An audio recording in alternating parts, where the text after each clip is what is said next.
I'm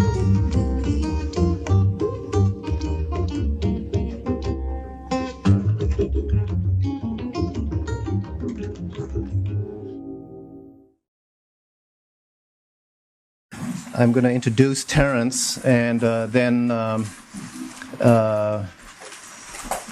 you'll be in for an experience that I think you'll find instructive, entertaining, inspiring, and challenging. This lecture is, this evening is an independent lecture, but it's also the introductory part of a workshop which will continue tomorrow and Sunday, 9:30 to 3:30, for those of you that might want to go into these subjects more in depth. And Terence, I think, will give you some indication of what will be covered in the workshops tomorrow and Sunday. So Terence is I think I would like to say that Terence, who is my good friend, is one of the most remarkable individuals I know.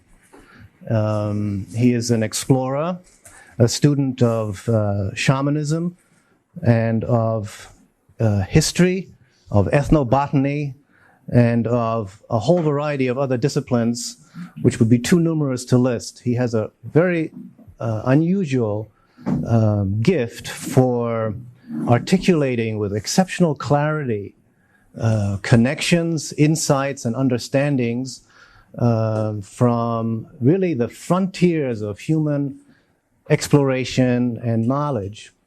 He has a gift for combining scientific knowledge with poetic, sensuous expression that is quite exceptional, and he has a truly visionary mind that is able to range deeply and widely across a very wide spectrum. And it's impossible to put Terence into categories. He transcends the usual kinds of academic categories.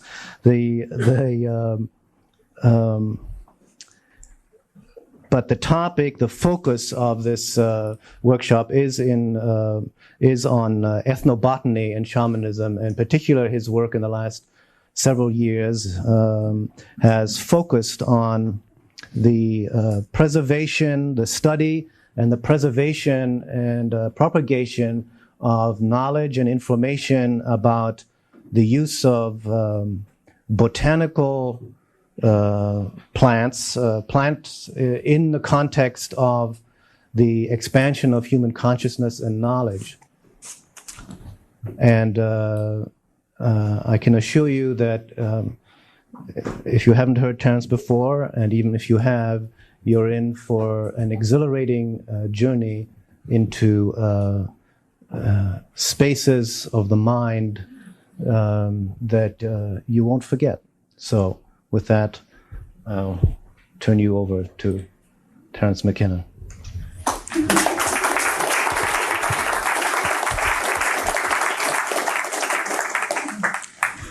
Well, I want to thank Ralph for an introduction that will be hard to live up to. I want to commend Ralph and CIIS for the act of intellectual courage that inviting me here represents. I'm sort of returning to my home turf after a year spent in the Hawaiian Islands, where Kat and I were managing a botanical garden that is a nonprofit foundation specifically set up to preserve plants with a history of human usage, foods, drugs, fiber plants, food plants, all the plants that are part of the spectrum of human interactions with the botanical world. I'm sure you're all aware of the crisis in the world's rainforests, that they are being cut down and radically affecting the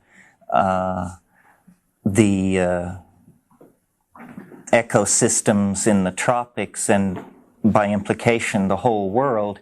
But what is not so well understood is the impact on tropical cultures that capitalism and modernity is having. These tropical tribal cultures are much more fragile than the rainforest itself.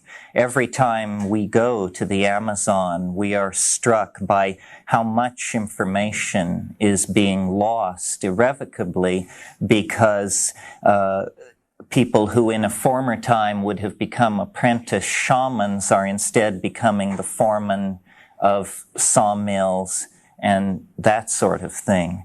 So I've been away in the Hawaiian Islands. I'm delighted now to be back in the fast, deep-flowing current of American culture. I certainly feel that that's what it is after a hiatus that brought great peace of mind, but not a whole lot of excitement.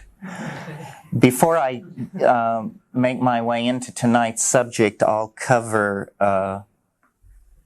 what I think of as preliminaries and business. First of all, as Ralph said, this is the opening lecture of a weekend that will be conducted all day tomorrow and all day Sunday. In addition to that, I'll be speaking at Shared Visions tomorrow night on a completely different subject in Berkeley. So if any of you are interested in attending the follow-on meetings of this workshop, you should see the staff of CIIS. If you're interested in hearing what I have to say about a new calendar, you should come to Shared Visions tomorrow evening. How many of you heard the talk on KPFA today? A few, so I shan't fear if I repeat myself. I want to call your attention to a couple of projects that have finally been completed. Psilocybin, the Magic Mushroom Grower's Guide, which has been out of print for about 5 years, is now back in print with more photographs, expanded text, better paper, etc., etc. Anyone who is interested in literally cultivating a relationship with a shamanic ally, this is the place to begin. Also, Lux Natura, which is the company, which is sort of a clearinghouse for my ideas, tapes, and books, has completed work on a software package, which is software which runs on the Apple IIe, 2C, or 2GS machine, software which supports the theories of time that are explained in the invisible landscape. This was an extremely arduous task of conceptualizing and then turning it into software. My colleague Peter Meyer, the best debase hacker around, is here tonight. Peter, why don't you stand up and share the glory? So any of you who have that kind of a machine and are interested in the ideas in the invisible landscape, this is our best shot. This is state-of-the-art stuff. At the moment, we can do no better than Time Wave Zero.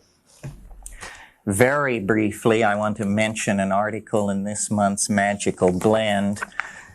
Graphically, it's by me, I called it Alien Love. They called it Love Aliens.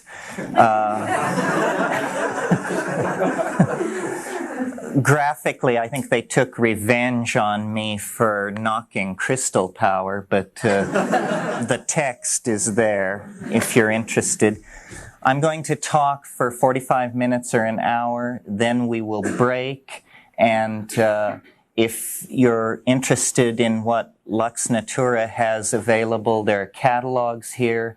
There's another piece of paper which describes the work that Botanical Dimensions is doing, and also I want to promote a very interesting event that's going to take place in November, a conference here in San Francisco called Angels, Aliens, and Archetypes, which should be very interesting. It's going to happen at the Fairmont Hotel, and besides myself, Whitley Strieber, who wrote Communion, which is now on the New York Times bestseller list, I understand. Jose Arguelles, who I understand has disappeared into the Imperium, will descend to share his thoughts on UFOs with us. Jacques Vallée will be there. Ken Ring, the near-death experience man. Michael Grosso, who wrote The Ultimate Question. Richard Grossinger, a number of other people, people that I have wanted to publicly debate for years. So I think it should be a very lively weekend conference. There are flyers on that. Okay, so much for all of that. The theme, the overarching theme of this weekend here at CIIS is psychedelics, before and after history, shamanism, and ethnobotany.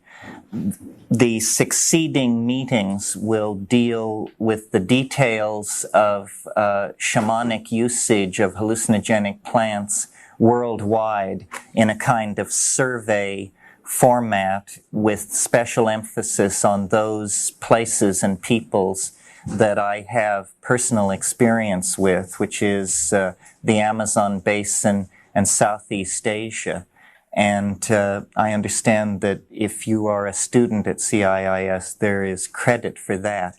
Tonight's lecture is an attempt to set the stage and sort of enunciate the philosophical themes that stand behind the effort to understand and enumerate psychedelic plants and their usage anyway. I mean, what is the point of it? And the reason I called it, or the reason I invoked history before and after, is because I think that the psychedelic experience, especially as it is induced by plants, is a phenomenon that too little has been made of in an effort to sort of preserve the chestnuts of modern science and society. The psychedelic experience is an extremely old part of the smorgasbord of human experiences on this planet. In fact, the emergence of human consciousness and the emergence of an awareness of the properties of these biodynamic alkaloids scattered throughout a number of plant genera may be nothing less than the same thing. We know that the arboreal primates of Africa at a certain point in the past, and people of goodwill differ on exactly when, came under pressure from an advancing phenomenon of desertification of the African continent. And at that time, new lifestyles, new adaptations had to be put in place. The arboreal canopy dwelling lifestyle of these primate tribes had to be put aside.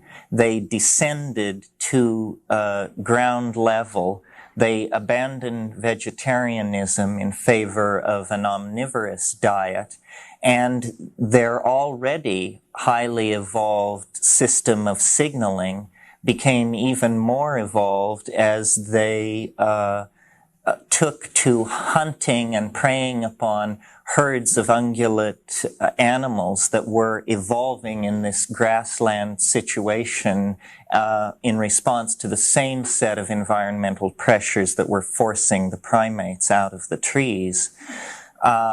Roland Fisher did work showing that visual acuity is increased if small amounts of psilocybin are given to graduate students. Psilocybin in doses that are sub-threshold for the triggering of psychological changes.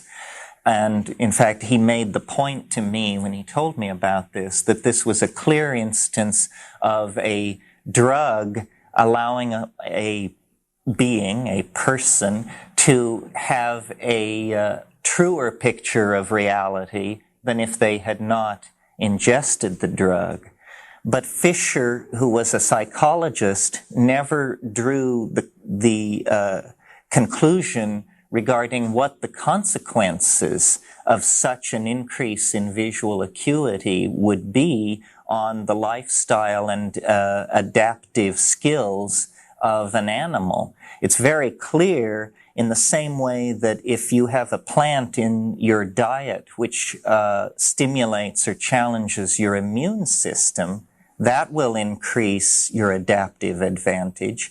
It's very clear that the presence of a biodynamic steroid or alkaloid which increases visual acuity will also have a tremendous impact on the adaptive strategy and the success of that strategy in a given animal. So it's possible to suggest that once psilocybin was established in the food chain, those primates that utilized it quickly became the dominant and then the exclusive form. Well, now, how did this psilocybin enter the food chain of these primates?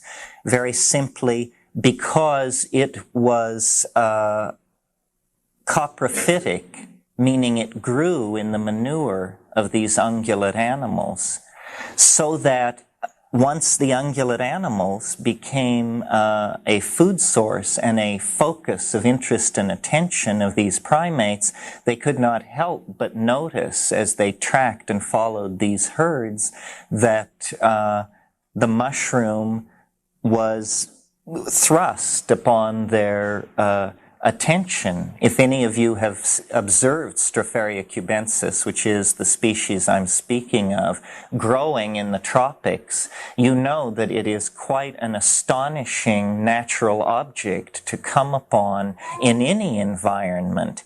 I've seen them the size of dinner plates in the Amazon, and they have a very rich golden color, and they rear their heads above the surrounding grasses in the meadowland situation. In fact, they actually look like small fleets of flying saucers that have come in and settled on the grass. To this day, baboons have the habit of, baboons are also primates of this grassland environment. They have the habit of rushing over to cow pies and turning them over and picking up bugs and searching for protein in this way. So it is no great leap of faith to suppose that very early on they would have these primate animals would have noticed the presence of the mushroom directly in their path, and being omnivorous, they would have eaten it, and first in small experimental doses which confer increased visual acuity, that would have established a selective reinforcement loop in favor of those animals with a taste for mushrooms, as opposed to those animals without such a taste. Very quickly, they would have bred out the other preference, and very far-seeing monkeys would have been established. The next level of the argument requires a somewhat greater leap. It has to do with the fact that at increased doses, the psilocybin in these mushrooms seems to activate the language-forming centers of the brain, Broca's area, or the ceruleus. It isn't clear, but what is clear that experientially these things are catalysts for language, and that from the signifying, from the signaling repertoire of these primates to the act of signification is a symmetry break, a leap into the unknown that it is reasonable to speculate was actually triggered by the presence of these biodynamic plants in the diet. Once that happened, there is the establishment of a set of associations. The cow, the mushroom, which in the mind of these creatures, I'm sure that the mushroom was thought of as coming from the cow, because after all, the manure came from the cow, and it seems to be just a seamless web of associations. So the cow, the mushroom, and lying ineffably behind that, the experience of the tremendum, the experience of an ineffable mystery that now, some 100,000 or 35,000 years later, is no less mysterious, in spite of the fact that we have made an immense intellectual conquest of the world in which we live. We extend our metaphors of explanation to the most distant stellar objects and down into orders of magnitude of the physical universe, many levels beyond which we can perceive with our unaided senses. Nevertheless, this tremendum that these early primates contacted remains precisely that, a mysterium, a transcendental mystery that beckons across the epigenetic landscape of human culture and organization. And some of you who have heard this lecture or these ideas before know that it is my opinion, going beyond Gordon Wasson, that this really lays the basis for the genesis of religion. Religion begins in the notion of the holy. The holy is another way of indicating the felt presence of the tremendum. And the early goddess religions of the Middle East were essentially cattle religions. There are people in this audience who have done tremendous work on the etymology of these languages, showing how these words and roots can be traced back into a kind of convergence where the mystery and the mushroom are seen to be one. So this means that in spite of the prejudices and intellectual predilections of Western man, which are essentially pretensions that have arisen in the dimension created by ignorance, the dimension of ignorance created by the Judeo-Christian attitude toward nature, which sees it essentially as something to be exploited rather than integrated or made a resonant part of the psyche.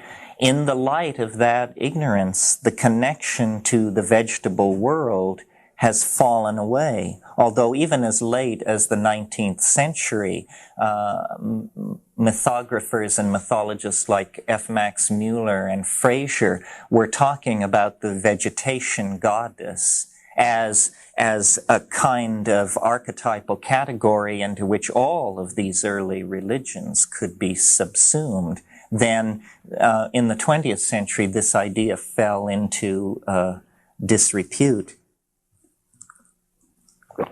And the interest in the psyche became detached from the historical career of man through time and became a kind of, a hologram, if you will, the Jungian hologram of the archetypal matrix, which, if you've ever read Jung, you know that he has very little appreciation for historical chronology.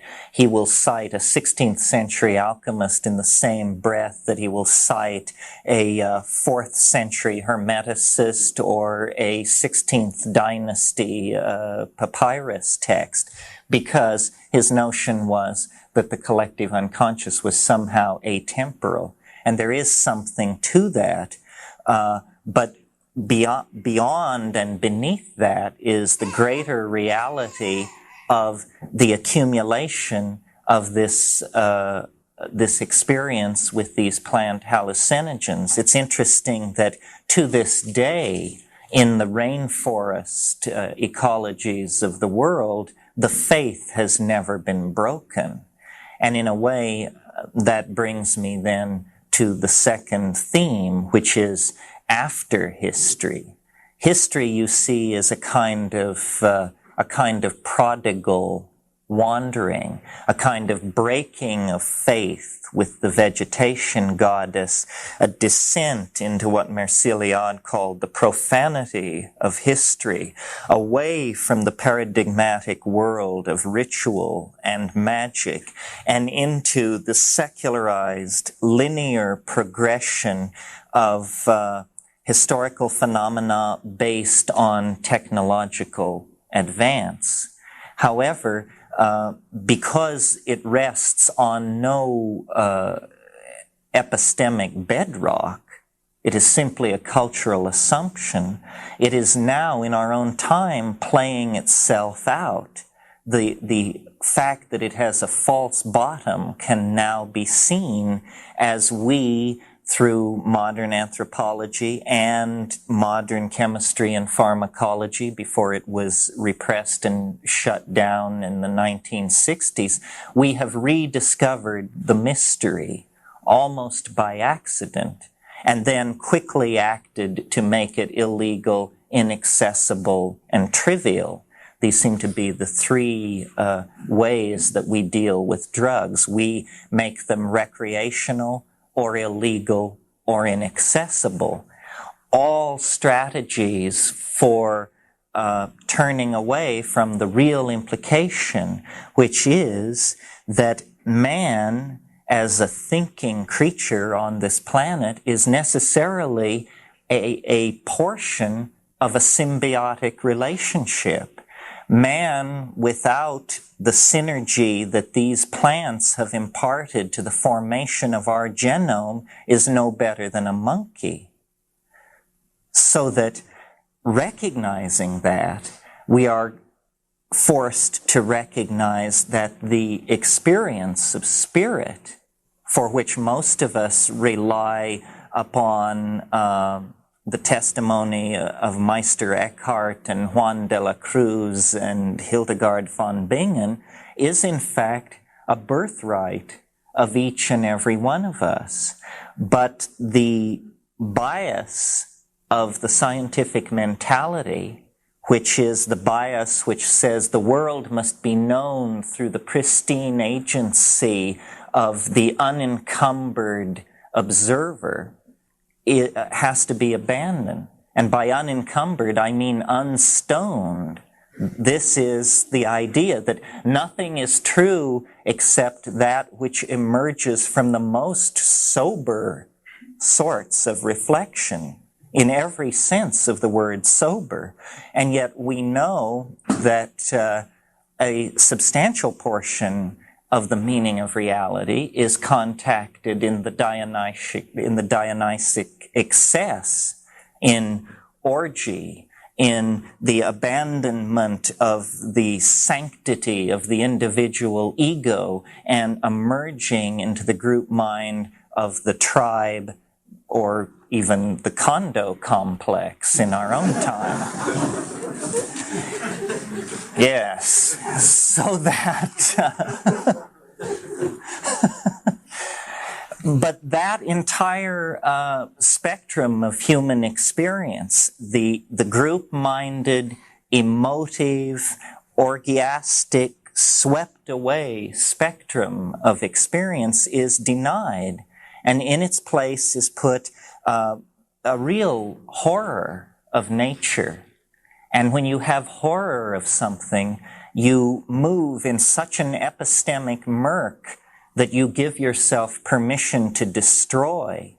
The rape of nature has been analyzed as precisely that, a rape, a subjugation of the feminine. And it certainly is that, but it's something else as well. It is a horror that gives permission to destroy. A microcosm of this, which everyone who works in the Amazon is aware of, is the myth of cannibalism in the Amazon. The myth of cannibalism was specifically promulgated to give white people permission to carry out atrocities on the native peoples, because it was said they are homophages. The most horrifying thing we can imagine, gives us permission to deny their humanity and then ride roughshod upon them. And on a larger time scale, this kind of relationship has been extended to all of nature. Now, because of the work of people like Hoffman and Wasson and Metzner and Leary and earlier people, Lewin and others, the 20th century has come full circle. We have dug so deep into the toy box of matter that we have actually come upon the residence of the God or the residence of the mystery, and it cannot now be denied. This is, I believe, a lot of what the cultural struggle over hallucinogens and the impact of plant-induced hallucinations is about. It is that science cannot continue as usual in the face of this phenomenon. It is what the parapsychologists have been seeking, but have not the courage to proclaim, because so strong is the bias against drugs in this culture that automatically anything having to do with drugs is ruled out of bounds in the realm of evidence, precluding forever, in my mind, the validation of these phenomena. So-called psychic phenomena are an everyday occurrence where hallucinogenic drugs are taken. But where hallucinogenic drugs are not taken, these things must be sought by the most tortuous and excruciating kinds of methods, you know, the flipping of cards and that sort of thing. Even, and I don't want to dump on Whitley because I don't know the man, but I read his book. I was amused, those of you who are aware of Whitley Strieber's book, Communion, he takes great pains to say that he never uses drugs. He even has an appendix in the back of his book, which is a polygraph session where he insisted that he be asked the question, do you use drugs? Well, to my mind, it's no wonder the poor man can't understand what is happening to him. Without a symbiotic relationship to the biodynamic, God-laden constituents in the exterior natural environment, the unaided human mind is almost certain to fail in its effort to assimilate the mystery of being. Because throughout the historical and prehistorical career of human beings, this is how understanding was achieved. And, I bring great wrath upon myself by suggesting that even the most respected methods of spiritual transformation, such as yoga and mantrayana and that sort of thing, are in fact efforts to mimic the intoxication of plants without committing the heinous act of ingestion, you see. Again, this a masculine paternalistic society has such a penetration fear, such a fear of having Mother Nature come at them with the large, thick reality of things that, excruciating ordeals will be substituted in lieu of that. Not eating, flagellation, sitting for hours and hours, obeying for years the orders of beady-eyed opportunists. All all of this sort of thing will be tolerated in lieu of making the commitment to nature. That's what it is. It's a commitment to nature, to the efficacy of nature. And by our now I mean the rationalist scientific view of nature is that it is something entirely passive, which we perceive, and that the act of perception, to become an act of understanding, has to go through all kinds of transforms and processing in the human brain. Nothing could be further than the truth. I'm sure many of you are familiar with the Gaia hypothesis, which fundamentally is a theory about gas exchange in the atmosphere, but which really says that the planet is a self-regulating organism in which we are moving around, playing a role somewhat like an organelle in a cell. The consequences to be drawn from the Gaia hypothesis is that nature is not a passive matrix which requires analysis, but that in fact it is communication. That the perception of nature is the perception of nature's intent. And if we could, and this begins as a kind of outlandish notion, is nature talking to us? Is that what is happening? And ends, I think, in the conviction that that is absolutely what is happening. We do not live on this planet. We live in this planet. Hundreds of miles of atmosphere rise above us. We move along on a kind of membrane, which we call the surface, but which is really simply a symmetry break in the physiology of the planetary organism. The planetary organism for us is a continuous stream of communication to us, which we deny. And we deny it by strategies that have been spun out over millennia. One of which is, of course, the subject-object dualism inherent in our languages, the notion of the passivity of the exterior, the notion that mind is a phenomenon, in fact, an epiphenomenon of the functioning of brain. We are unwilling to see that mind is a flowing river into which the brain is inserted much in the way that a dipstick is inserted into a crankcase to take the measure of the lubricant. That's what we are doing. And there's a lot of talk about paradigm shift, what will it be, where will it come from, etc., etc.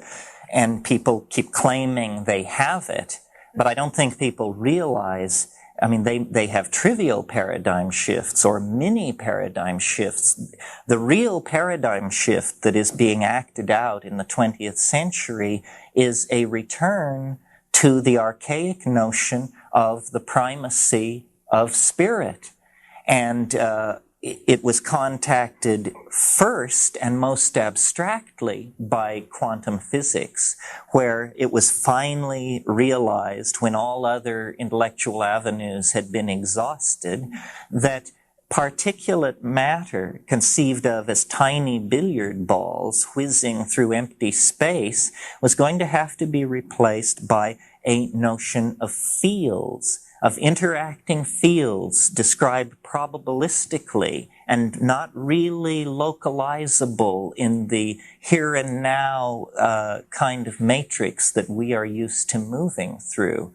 But they called the new concept of matter probabilistic or wave mechanical. It actually is not mechanical at all. Waves are not mechanical. Wave mechanical is a curiously bastardized kind of term which tries to have it both ways.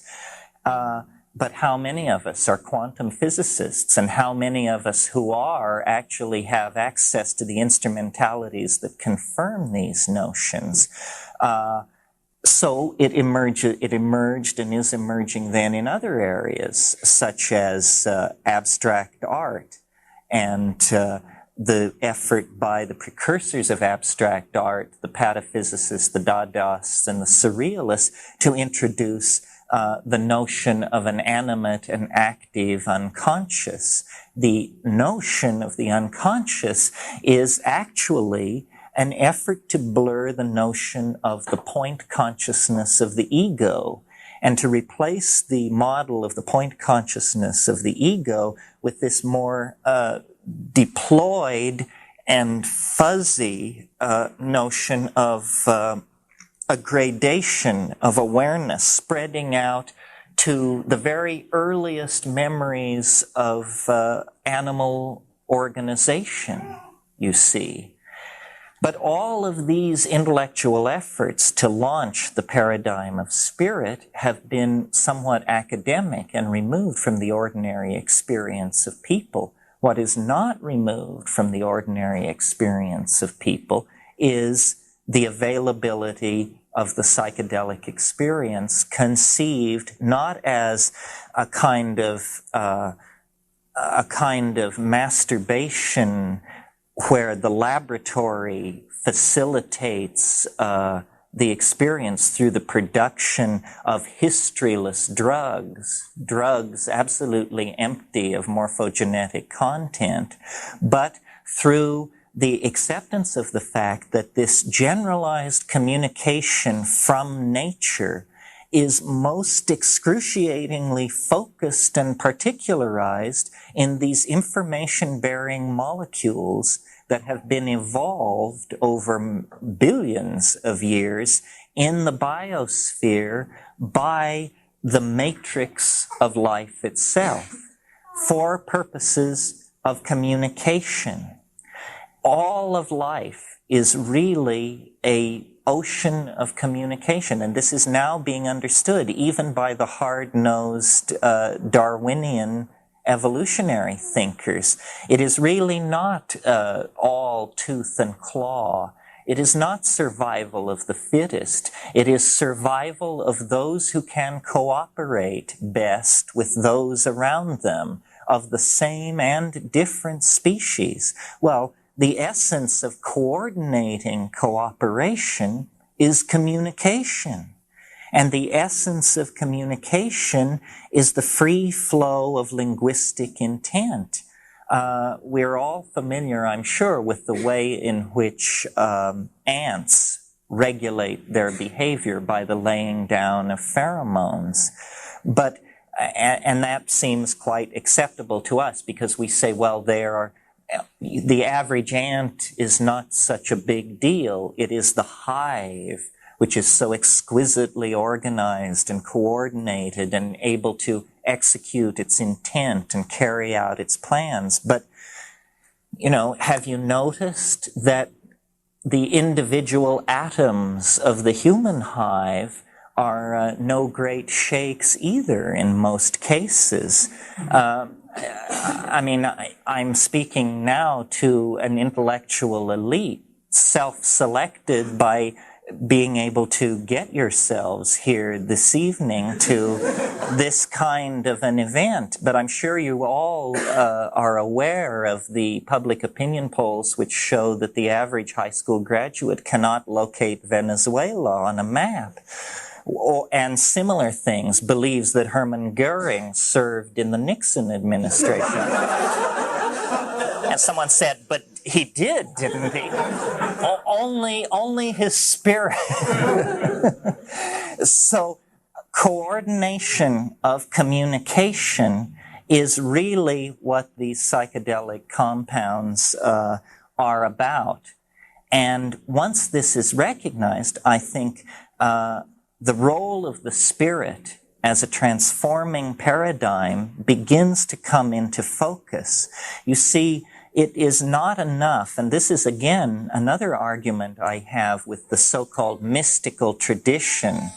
The intent of the mystical tradition seems to be to trigger the experience of the presence of the tremendum.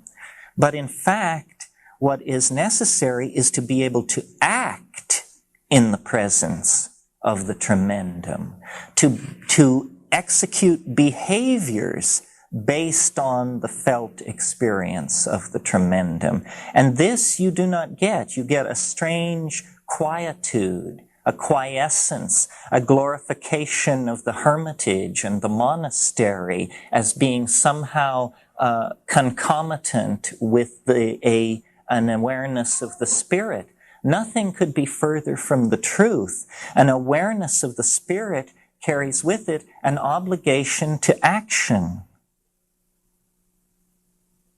Obligation to action within the context of, and I say this as generously as possible, the hive, so that the appearance in modern times of the anthropological data and the pharmacological sophistication and the botanical sophistication to recognize the role of these psychedelic plants in the formation of human culture is extremely important. It seems to me it is the seminal event of the 20th century toward which all the other things I mentioned, Freudian and Jungian psychology, modern art, nostalgia for the archaic, etc., point.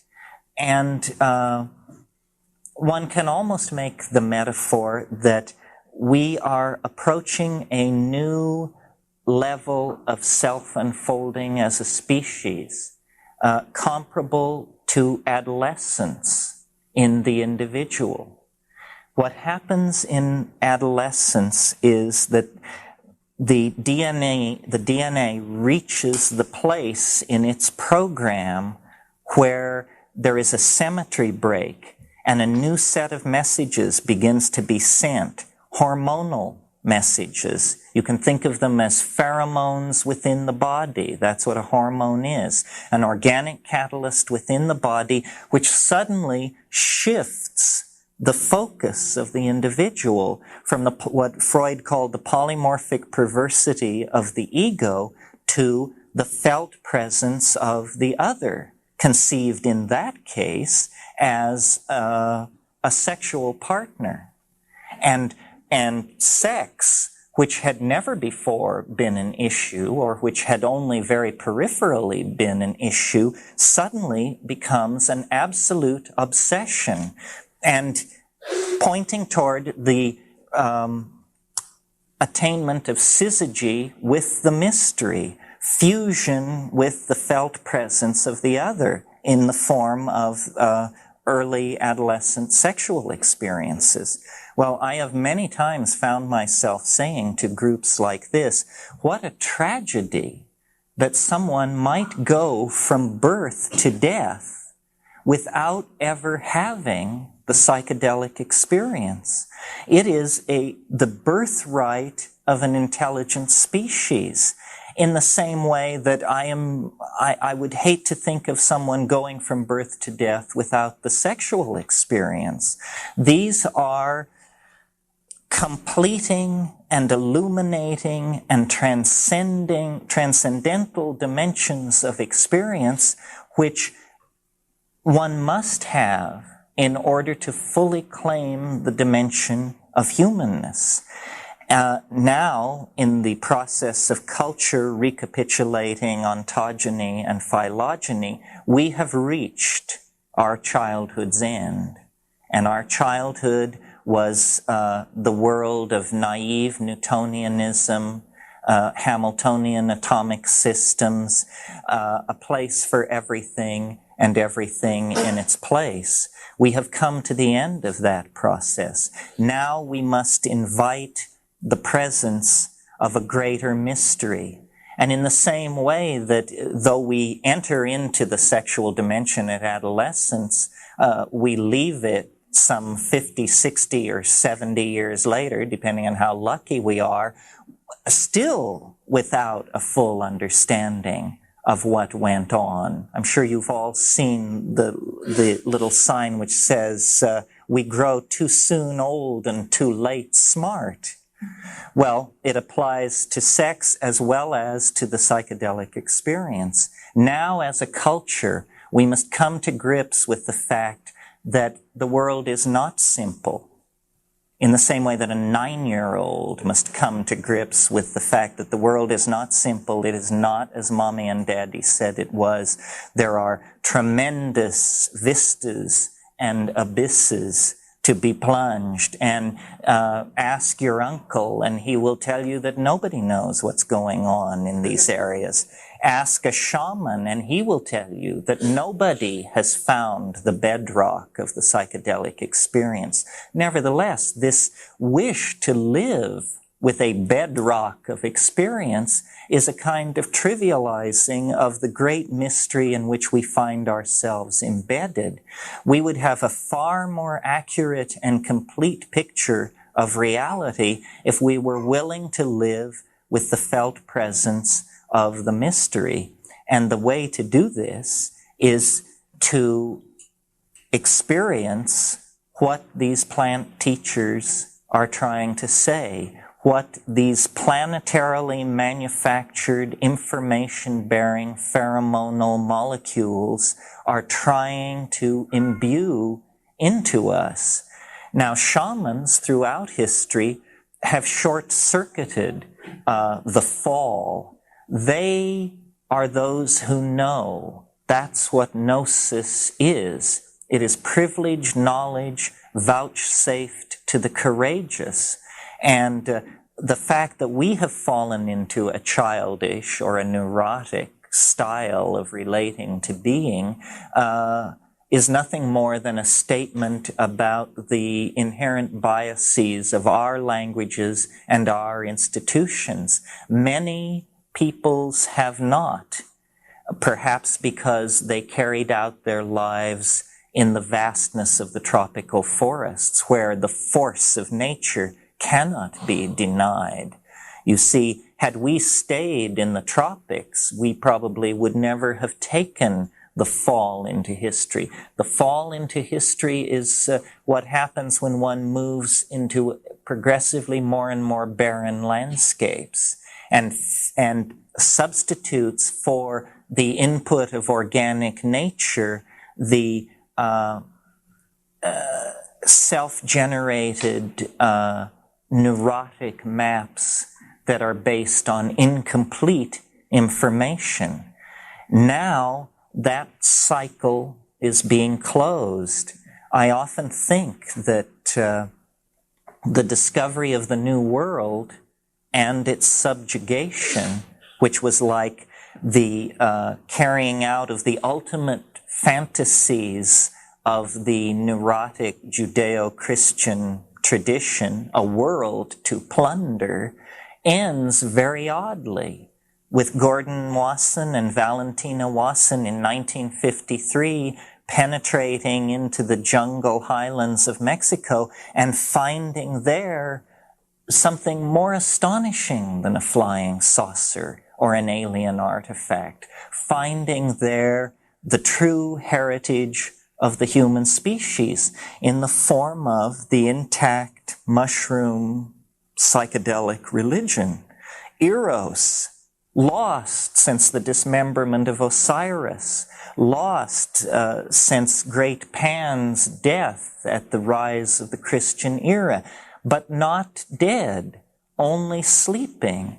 And now, through cultivation techniques and the propagation of ethnographic literature and the work of people like Metzner and Hoffman and Wasson and Schultes, shoved directly in the path of the careening cultural juggernaut of Western civilization. This is why I've called the weekend Psychedelics Before and After History, because I see history, as I say, as a prodigal hiatus, a wandering in the desert of unknowing, an indulgence in an easily cured neurosis, if we will but take upon ourselves the personal responsibility for cultivating a relationship with the mystery. We have bought in so thoroughly to the notion of a hierarchy of information and a declension of truth from experts, whether they be politicians, priests, or scientists, that we have devalued ourselves as the primary instruments of our knowing. And this is why I think, among other reasons, why psychedelics are so repressed, why it is so important to society to keep them out of the hands not only of children and high schoolers and hedonistic experimentalists, but to keep them out of the hands of research psychologists, pharmacologists, and physiologists as well, because fully appreciated, they will explode the Newtonian, Einsteinian universe the way a stick of dynamite explodes a rotten apple. And in the process, the hierarchies of paternalism, scientism, and reductionism will just be completely swept away. And this is all going to happen, God willing, in our lifetimes. My faith is that if it doesn't happen, then the cultural momentum toward a lethal conclusion will continue unto the ultimate catastrophe. And so that's why I am willing to address groups like this and seek to inspire psychologists and chemists and students of anthropology and culture to examine this, because I think we have wandered far from our birthright and trivialized the mystery of being in the process. And to recoup that mistake, we are going to have to become as little children in the face of the shamanic phenomenon and investigate it intellectually, experientially, linguistically, individually, and collectively. Only in that way will we be able to rescue the enterprise from its momentum toward catastrophe. Let's not forget that each one of us is here in this room because, 1,000 or 10,000 generations of thinking beings did not drop the ball. However tough it was, 9 times the glaciers have ground south from the poles in the last 150 years, 150,000 years. 9 times they have retreated.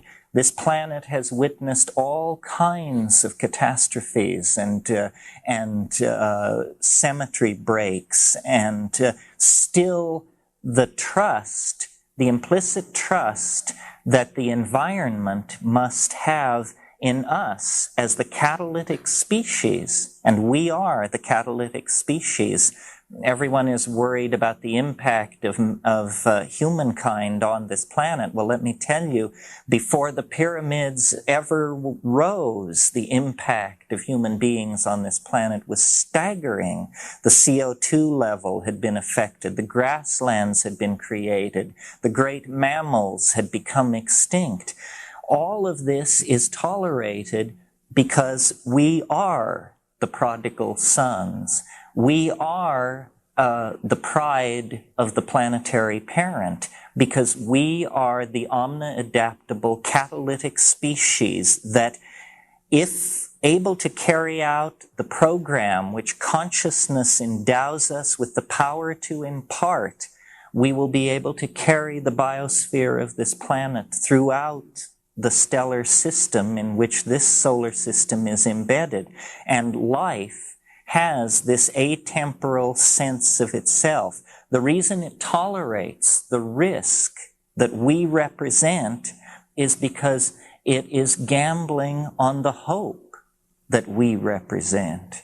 And the way to get aligned with that and to get in resonance with it is to clear the noise from the circuitry of communication. And the way you clear the noise from the circuitry of communication is by backing out of the garbage of profane culture, reductionism, linearity, all of these things, and abandoning the fall into history and returning to the garden. If we each do it, it will be fait accompli for the collectivity. If we all sit around waiting for it to come in the form of benevolent extraterrestrials or a religious conversion on the part of Reagan and Gorbachev, we will all go to hell in a handbasket together.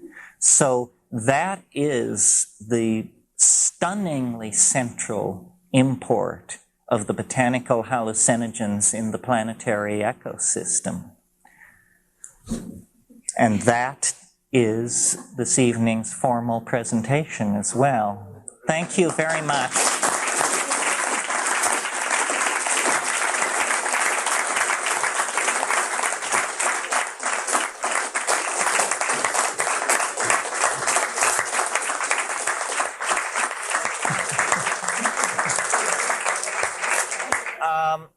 As I understand it, there is tea and coffee downstairs. Let's take a 10-minute break, and then I will entertain vigorous and even hostile questioning by the audience. And here is the various sorts of propaganda that I mentioned earlier. Thank you very much. It's later than we think, so I'm not sure it was up to me to call this back together, but I will do so. I know there are people with questions. Before I take questions, I was handed an express mail package in the intermission. Robin Sylvan, who some of you may know as the former director of the Ojai Foundation, is now running something called the Fairhaven Mysteries Project in Bellingham, Washington.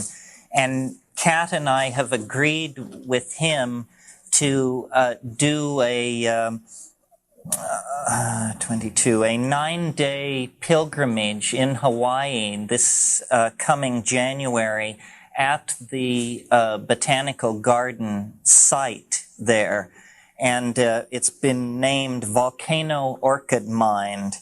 So if any of you, I don't have enough of these flyers for everyone to get one, but if any of you think you might wish to and can afford to spend 9 days with us in Hawaii next January, I'll just leave these out for interested parties.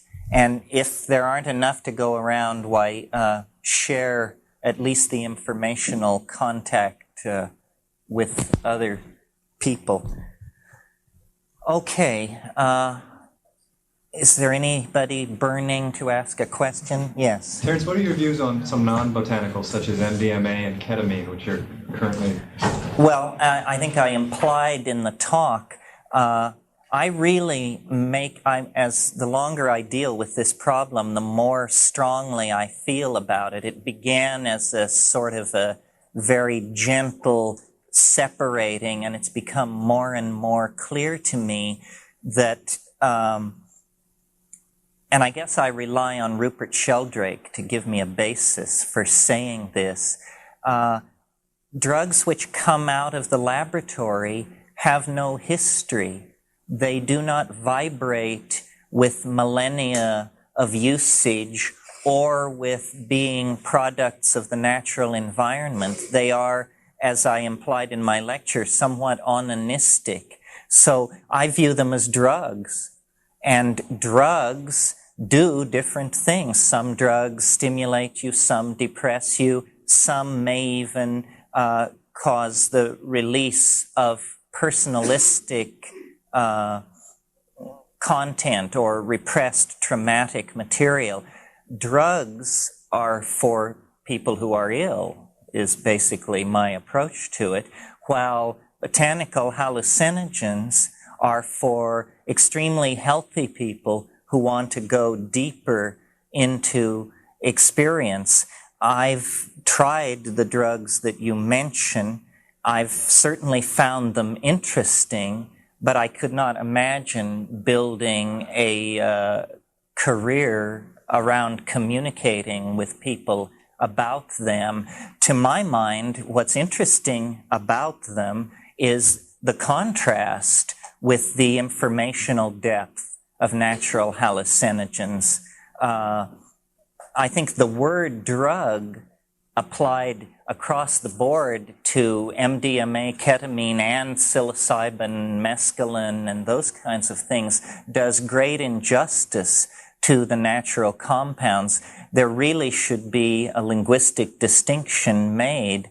So I try to speak of organic substances, or more specifically plants. I don't deny the worth or the efficacy of these laboratory compounds, but they are not planetarily evolved pheromones carrying the messages of Gaia. They are humanly constructed nanotechnological machines useful for intervening in the personalistic dynamics of the psyche.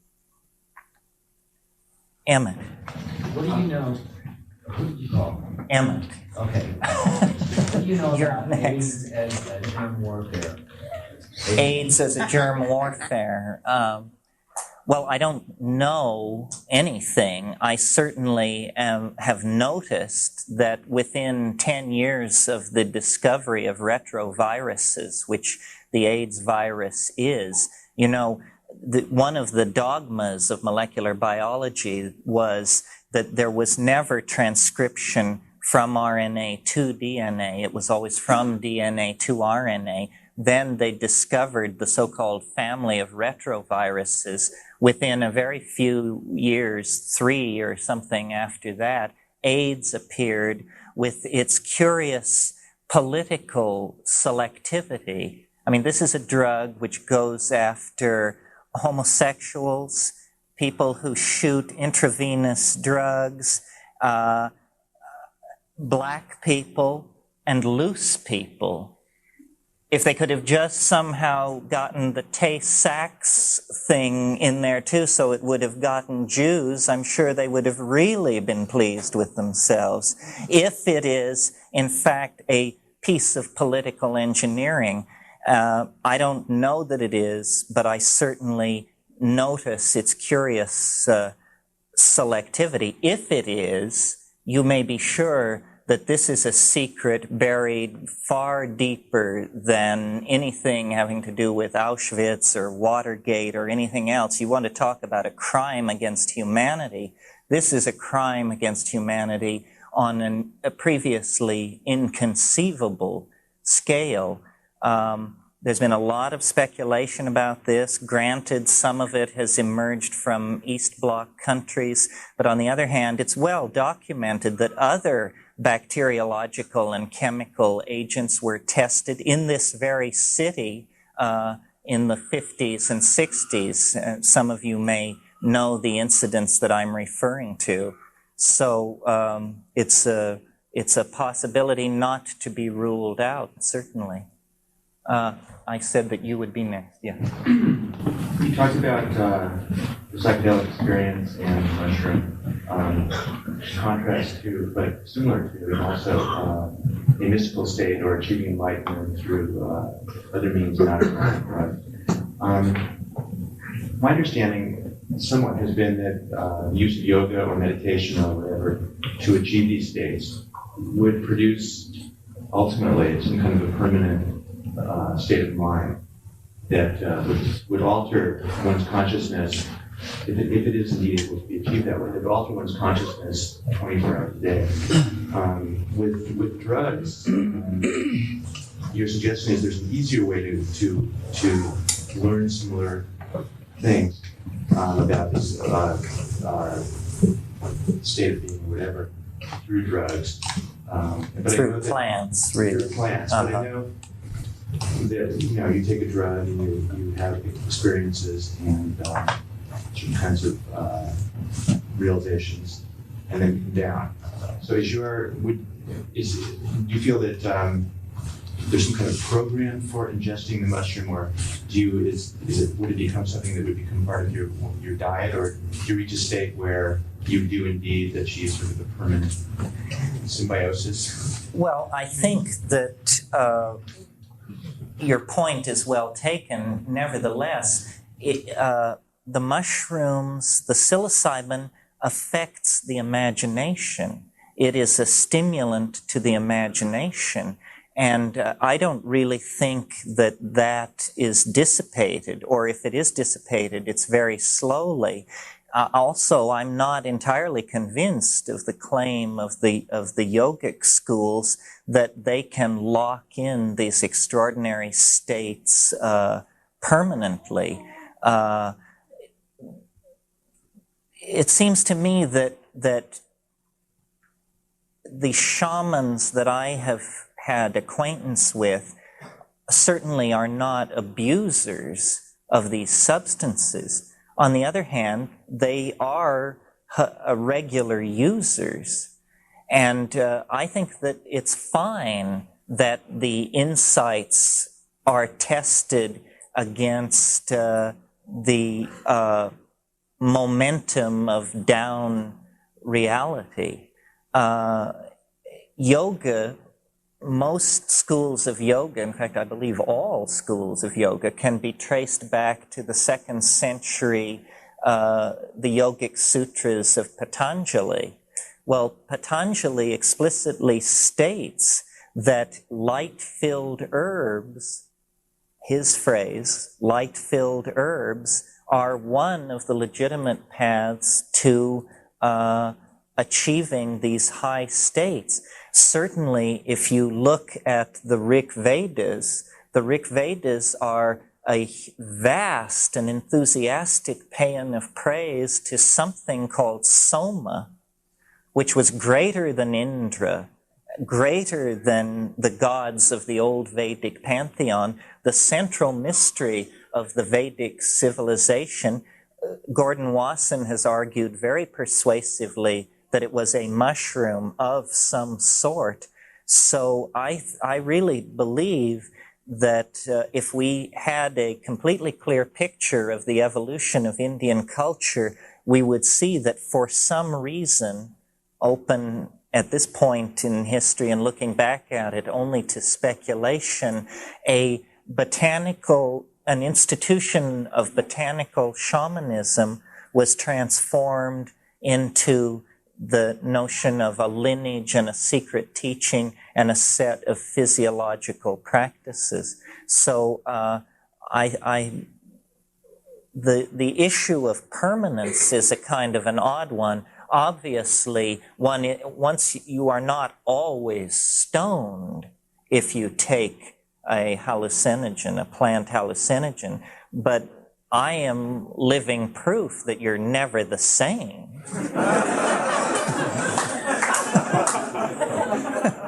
So somewhere between always stoned and never be the same is where one falls. Yes. This grasp of the verbal language. Is that one of your changes? Well, what were you like in high school? Different questions. No. I've thought about this a good deal because people keep bringing it up, and I find myself saying, that it synergizes command of language and so forth and so on.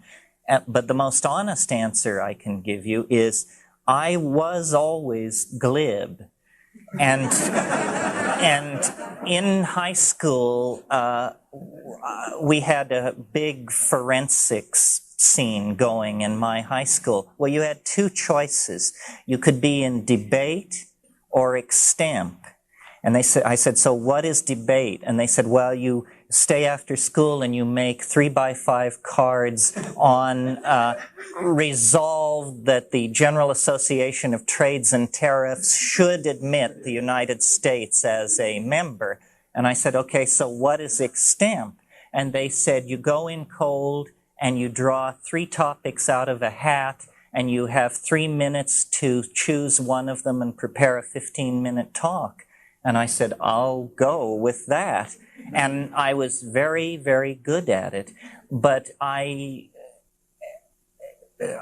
as I grew up and went to Asia and wandered around, as a freak, basically, I had no sense of myself as having great verbal facility. I discovered that really on the mushrooms. And if any of you, here's a book I can recommend that is excellent reading on the subjects we've been talking about. It's edited by Michael Harner, although he does not make a contribution other than to edit it.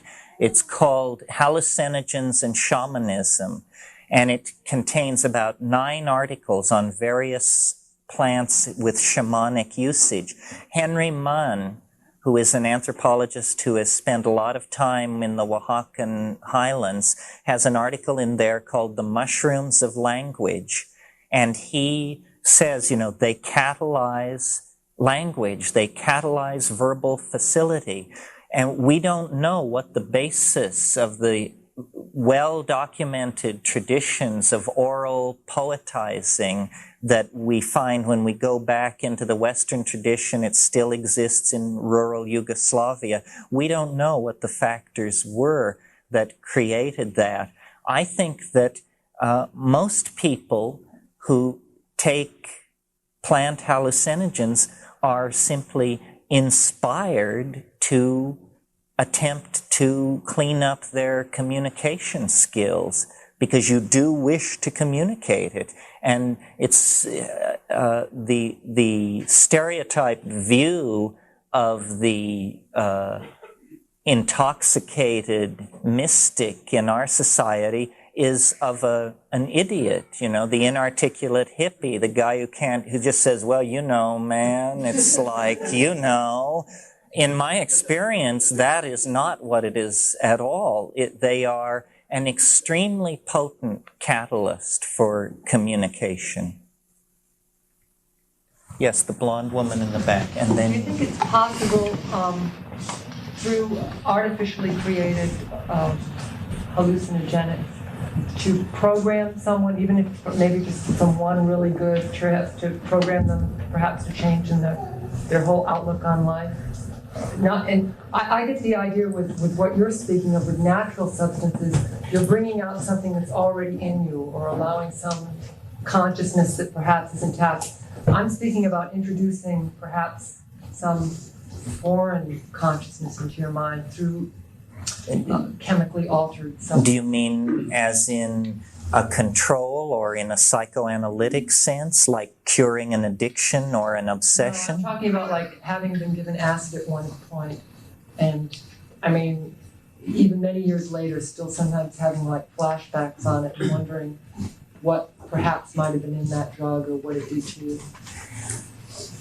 Well, I think that the most complex phenomenon in our world is the human psyche. And one does occasionally meet people who are horrified by my position and say, I took LSD 25 years ago and it's taken me this long to get it back together, and even now I don't feel that together. To me, the psychedelic is responsible only in the sense that it gave an X-ray of the psyche to the ego. And people who have been severely traumatized or abused or molested as children, who have real problems, are going to discover the breadth and depth of this traumatic material, and it may inhibit their ability to set themselves free and become great psychedelic explorers. I don't advocate this for everyone. In fact, I counsel people, and I don't always tell people they should go ahead with their plans if they're contemplating a psychedelic experience. Sometimes I tell them they need to do more reading or have more therapy, and sometimes I tell them they shouldn't do it at all. It's a calling. Shamanism is a calling, and in traditional societies, shamans pick and choose very carefully who they will take on as apprentices. So it's by no means a given that everyone is going to find these things to their taste. On the other hand, those who do find it to their taste will inculcate it into their lives very readily, and it will become very important to them, their self-definition, and their psychic growth.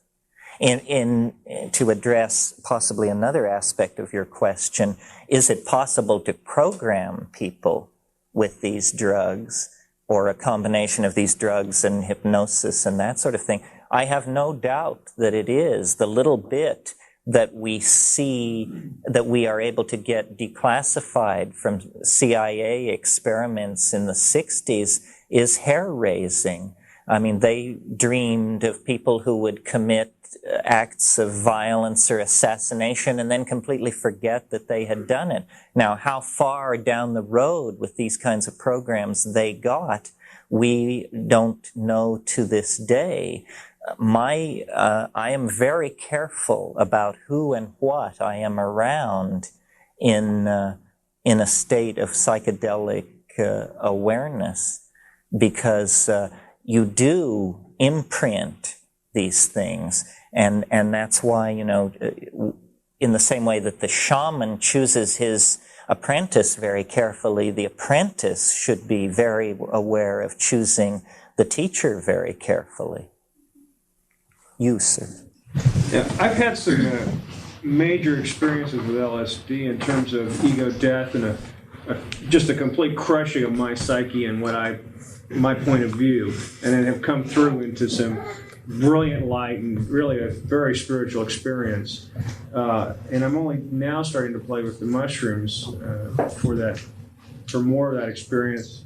And I wonder if you could relate if the mushrooms have the potential to have that painful aspect of the crushing and the ego death kind of experience. So far, I haven't had that kind of experience with the mushrooms.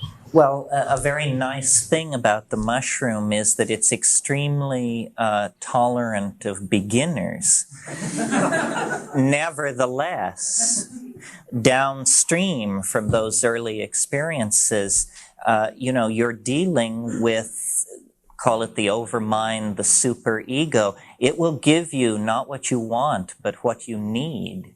And it can be extremely painful. It can be extremely humbling. It can be terrifying. It seems to me, in the people I have known and in looking at my own trips that had that quality to them, it's always to the good. The ego is completely obsessed with control and wants everything to be ameliorated and presented in easily digestible increments and to proceed along an orderly program of unfoldment. And it isn't like that. It has its own weather, it has its own dynamics, and you're much more in the position of someone sailing alone in a small sailboat. You can check the weather very carefully, and this will give you an edge. Nevertheless, squalls can turn into great storms with astonishing rapidity, and yet then you're in a position to really learn. But the learning is not, the real intense learning is not necessarily painless. And I see people nodding their heads all over the room. It is not for the faint-hearted. It just simply is not for the faint-hearted.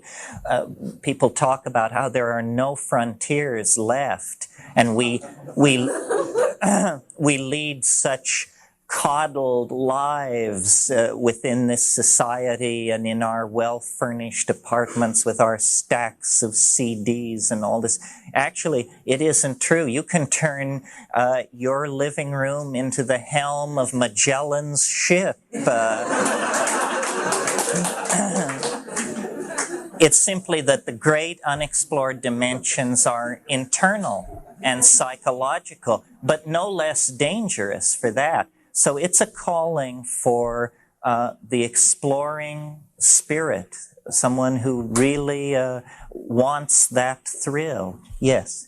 Yes, if I understood you correctly, I thought you were saying that history is always profane.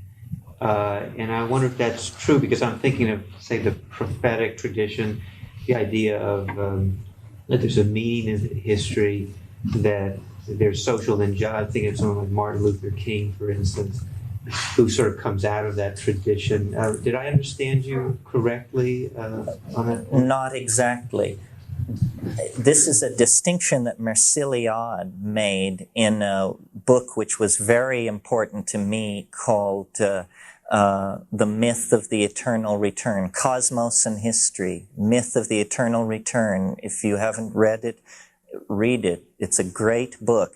And he simply set up these two terms, sacred and profane.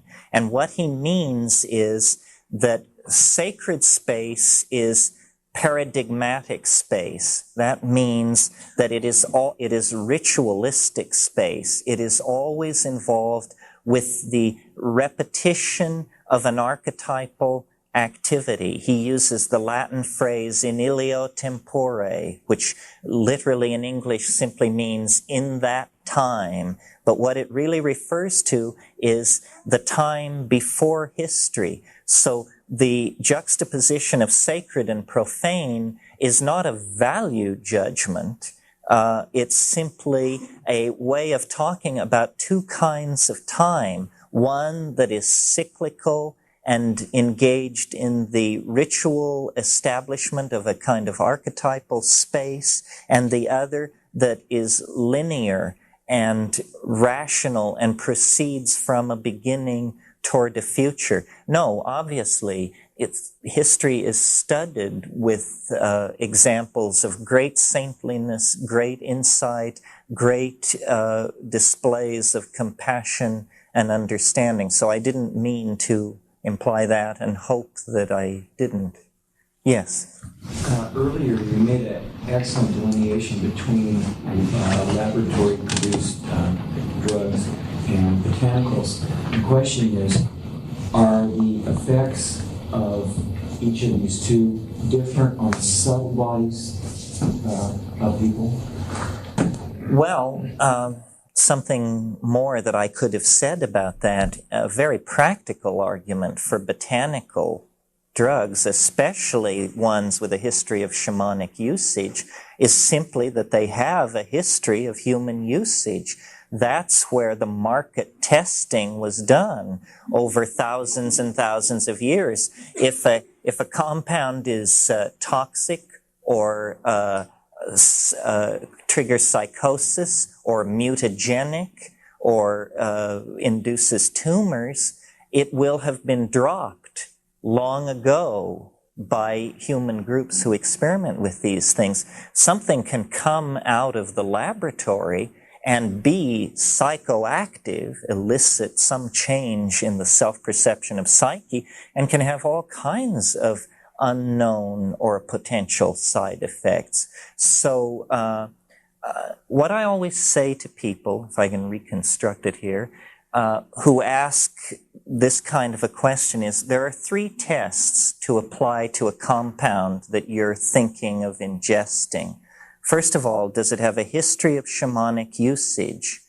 Does it come from plants? Plants are also biological systems like us. They cannot produce truly alien compounds. And thirdly, does it have a relationship to known human brain chemistry? And I usually say to people, if you get 2 out of 3 on this test, it's probably okay to go ahead. But if it fails 2 of the 3 or 3 of the 3, I would steer wide of it. A perfect example, I mean, I don't want to dump on anybody's favorite drug, but just because I'm familiar with the literature, let me give an example. Ketamine. Ketamine is a fascinating experience. I had a lot of psychedelic experience under my belt before I came to ketamine, and I was amazed at what it does to psyche. However, there's a significant amount of literature which indicates that it can cause epileptic kindling. There is another significant body of literature which indicates that it depresses the immune system. to such a degree that it has now been dropped from general surgery.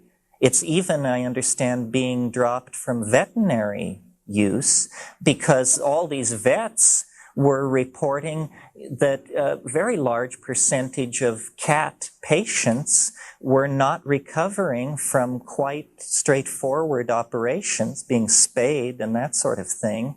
And ketamine begins to look like the culprit in that.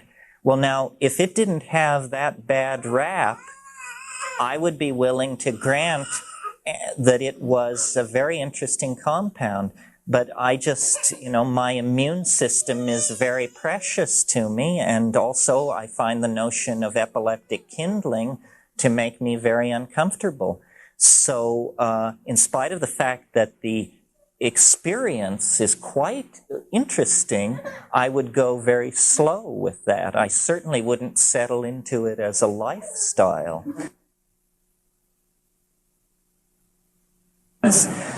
So just to reiterate, does it come from a plant? That means that it is benign to life. Does it have a history of shamanic usage? That means that it is benign to human populations. And then this third thing, does it have an affinity with brain chemistry? Because you see, the brain views a drug as an insult to it. The brain has what is called the blood-brain barrier, and then behind that, many enzymatic mechanisms for degrading any foreign substance and turning it into harmless substrates. The perfect case example would be dimethyltryptamine. Dimethyltryptamine is, without contest, the most powerful hallucinogen known to me, and I've spent a while looking into the matter. Okay, it does occur in plants. It does have a history of human usage in the Amazon basin, but what is most astonishing about it is when you smoke it, within 7 to 12 minutes, you completely return to normal.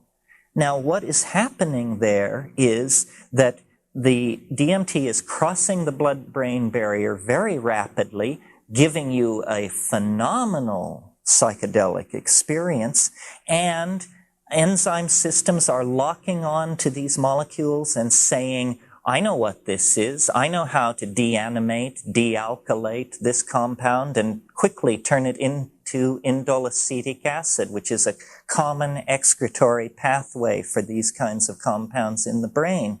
So the speed with which DMT clears the human brain and returns you to normal is a very, very strong argument for its harmlessness.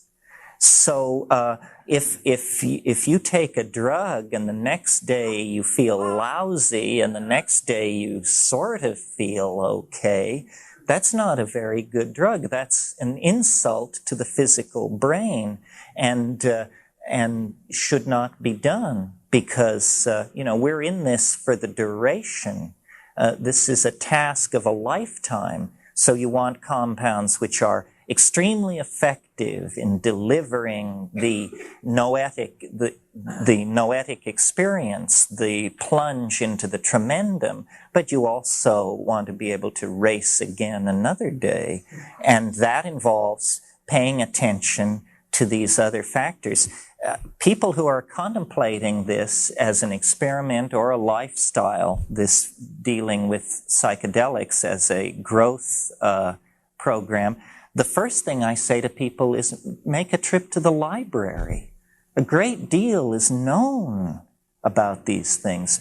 Read the physiological literature, read the ethnographic literature, and assimilate that data so that you're not just going into it blind. Take a little responsibility for what you're doing. I'm appalled at people who take 8 different kinds of drugs in an evening and tell me they have astonishing experiences. I'll bet they do. But that's not for the duration. You can't build a lifestyle on that kind of thing. What you want to do is have access into the dimension in a way that is clean and informed and ethical and intelligent. That's how these shamans in the Amazon do it. I was tremendously impressed by their authenticity and by their awareness of these issues. These people are not naive, as so much of the ethnographic literature insists. They are extremely sophisticated, obviously in these matters, more sophisticated than we are. We have much to learn from them. That's why visionary and ecstatic shamanism is the model for doing this kind of exploratory work. Sir? Okay, I got a question which is crucial to me, and I think everyone. The one version is you espouse two different positions, well, many, but these particular two. The first one acknowledges that it's possible to transform yourself or investigate the world in a different way, and thereby save the planet. So you were saying at one point that even though, individually, in the face of insurmountable odds, it's possible to actually do that. You seem to be quite optimistic about that. There's something within your realm of possibility that's involved with shamanism going forward. Now, on the other hand, obviously, a lot of people are aware there's a whole body of end-time scripts coming from shamans, from Indian tribes. I mean, going back to Nostradamus, there isn't, to my knowledge, I may be getting wrong, but there exists this overwhelming body of prophecy, which is a lot of which was produced on psychedelic drugs. How do you reconcile those two positions, with some sense of hope? How do you reconcile having free will to change them or to save it? On the other hand, up against this monolithic block of information which says we're going to come up against this stuff very soon. The short question is, how do you avoid getting the horrors when you trip into the modern world? Okay, what about these, as you so aptly put it, these end-time scripts? The only one which is truly pessimistic is the fundamentalist interpretation of the Judeo-Christian appetite for apocalypse. That is a lethal script for the planet in which only 144,000 are saved. I agree and participate in the generation of these end-time scripts, but what I always say is it's an ontological transformation of categories, not the toxification or explosion of the planet. That is a unique point of view claimed by these Christian groups. And I think to the degree that they do that, they place a heavy burden on the rest of us. It's bad enough that we have these nuclear arsenals and the capacity to destroy ourselves without having an explicitly stated death wish as a cultural ideal. So I will, it's a question of apocalypse or millennium. And I believe that it will be a millenarian unfolding beyond the end time, not a cessation of life and a general judgment and a consigning of 99.99% of us to eternal damnation. How do you avoid getting the willies? A lot of people do get the willies when they are tripping and they come up against this end-time stuff. I think that the only cure is to stick with it. I always think of Frank Herbert's excellent advice that he puts into the mouth of his character Muad'Dib in Dune. He says, when the fear comes, it comes like a great wind. And what you do is you simply clamp down and wait, and it will blow itself out. One of the first things a psychedelic voyager must learn to do is to discipline the hind brain. The hind brain is a creature of fight or flight, and you must just turn to that and say, now see here.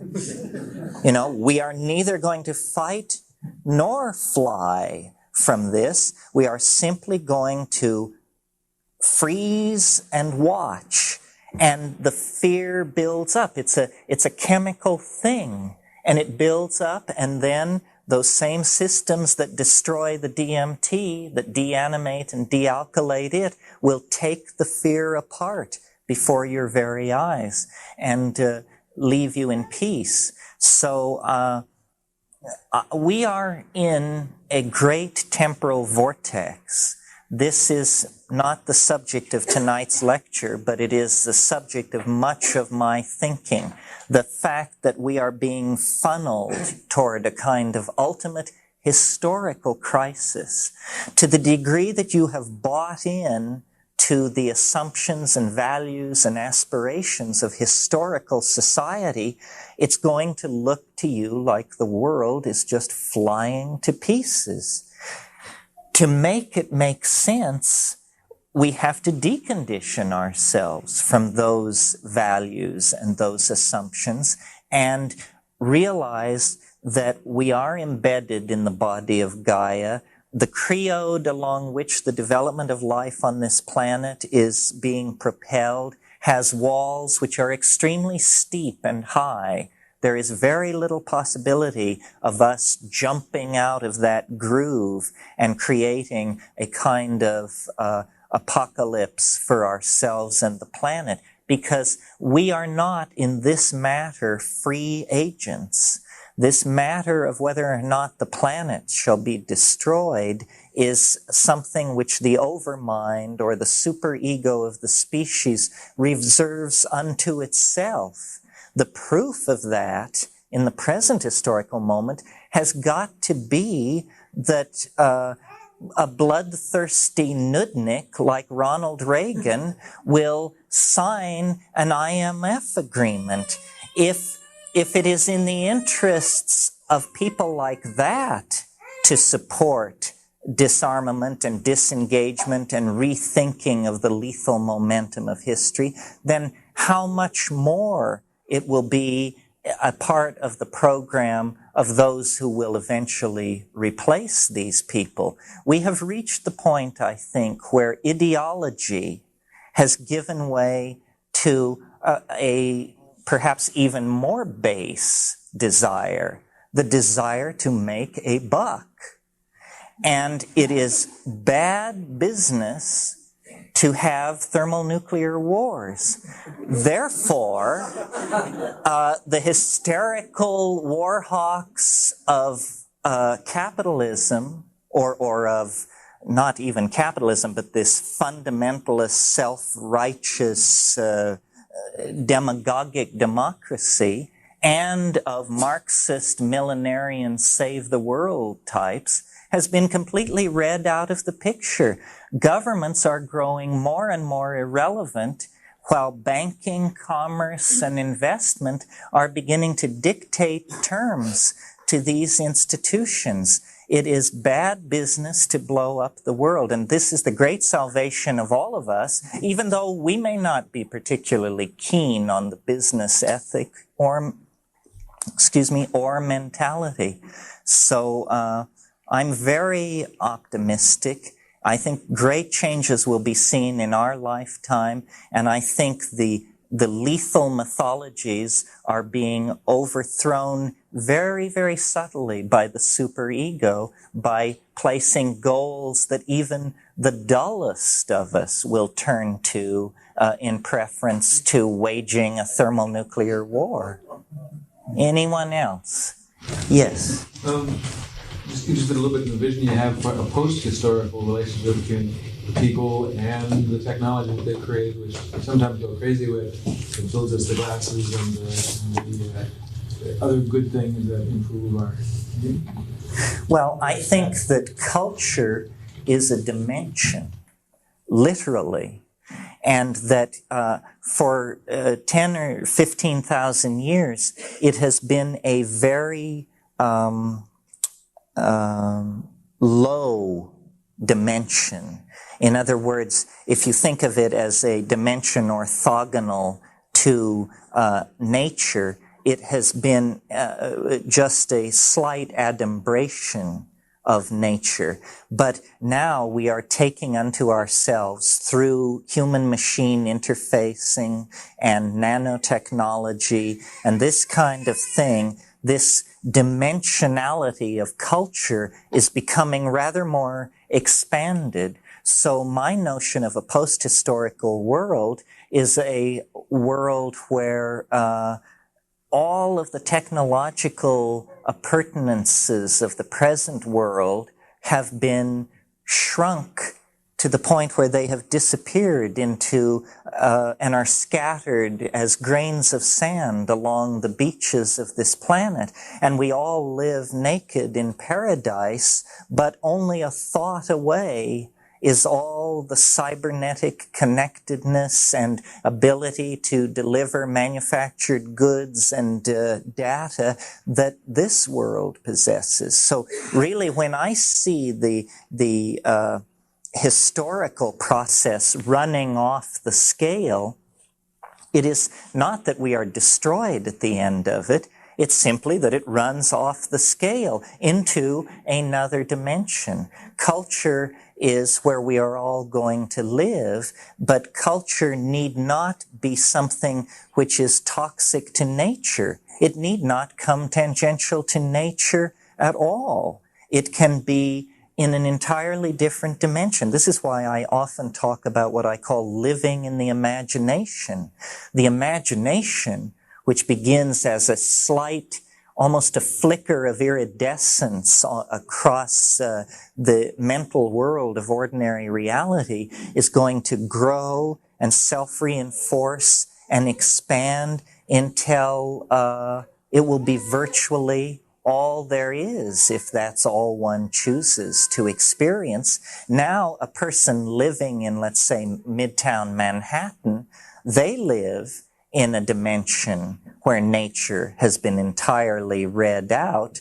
The problem is it has been literally read out. It has been bulldozed into non-existence. What we need to create is the equivalent of Midtown Manhattan, but in a dimension such that it nowhere comes tangential to the body of the planet, either by scenario 1, the engineering scenario, by placing it in outer space, or scenario 2, the postmodern engineering scenario, putting it into nanotechnology, or scenario 3, the psychedelic engineering scenario, where we somehow put it into mind, whatever that is. So the post-historical world is the world where thought defines the modalities of being rather than the laws of physics and inertia.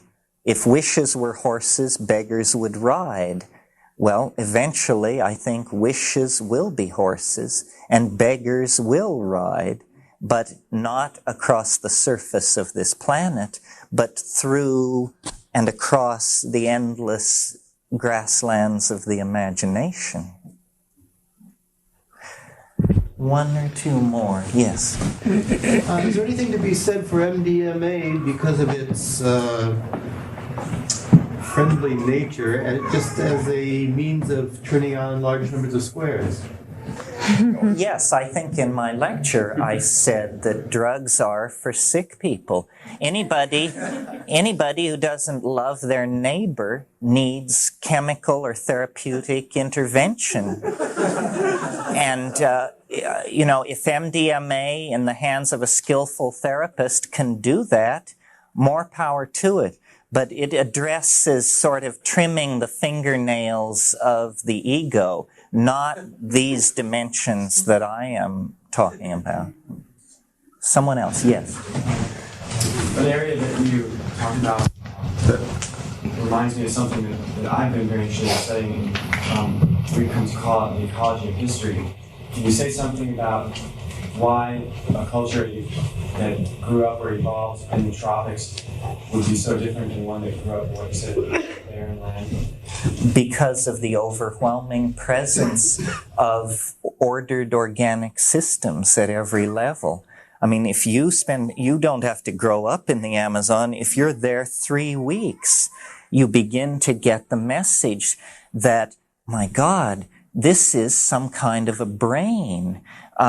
You take a lungful of air and it's like a symphony of odors, which you know to be pheromones, carrying messages from one member of a species to another, from species to species. So then you shift your sensory focus to sound, and you realize, that languages are going on all around you, hundreds of them, between species, among species. The tropical rainforest is the most exquisitely ordered process on the planet, and any culture which grows up with that as its front yard is going to be a culture immersed in the Tao, inevitably, because you don't survive unless you come to terms with it on its terms. None of your rules count for anything.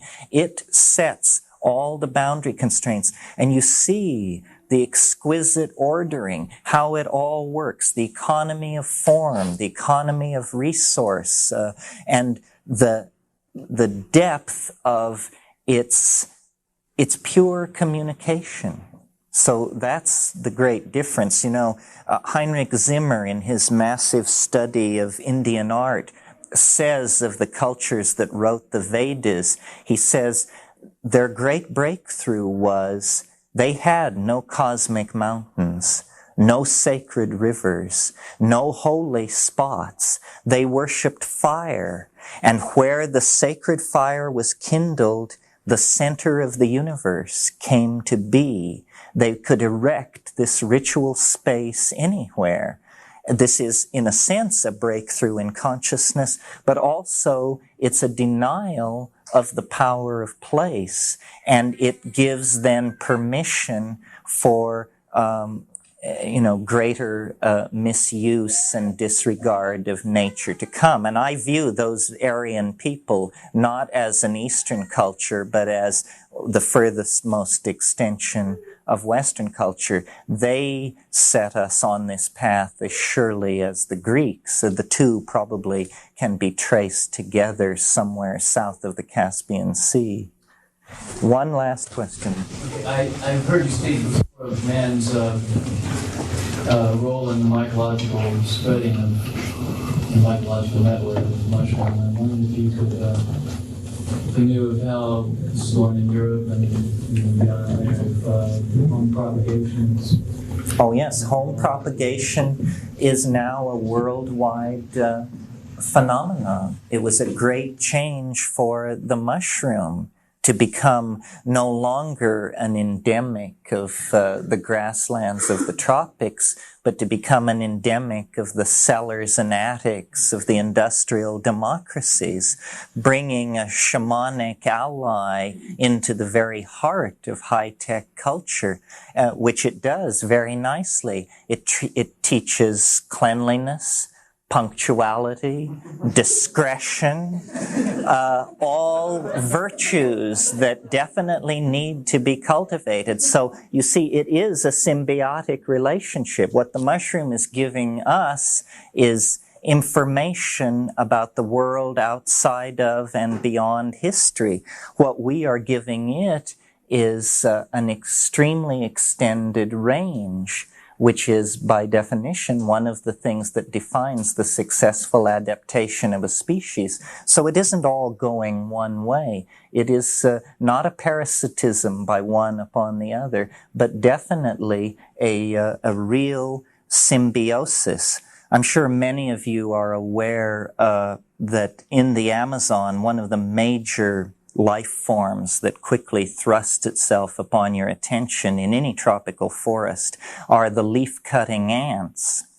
They move in great coordinated streams, and they chop up leaves. They can strip a huge tree in hours. And what they do with these leaves is they take them back to their hive and they chew them up and make a paste out of them and stick them all over the walls of their underground cavities. And then they place spores into this mulch. Not any spore, but spores that they have over the tens of millennia selected.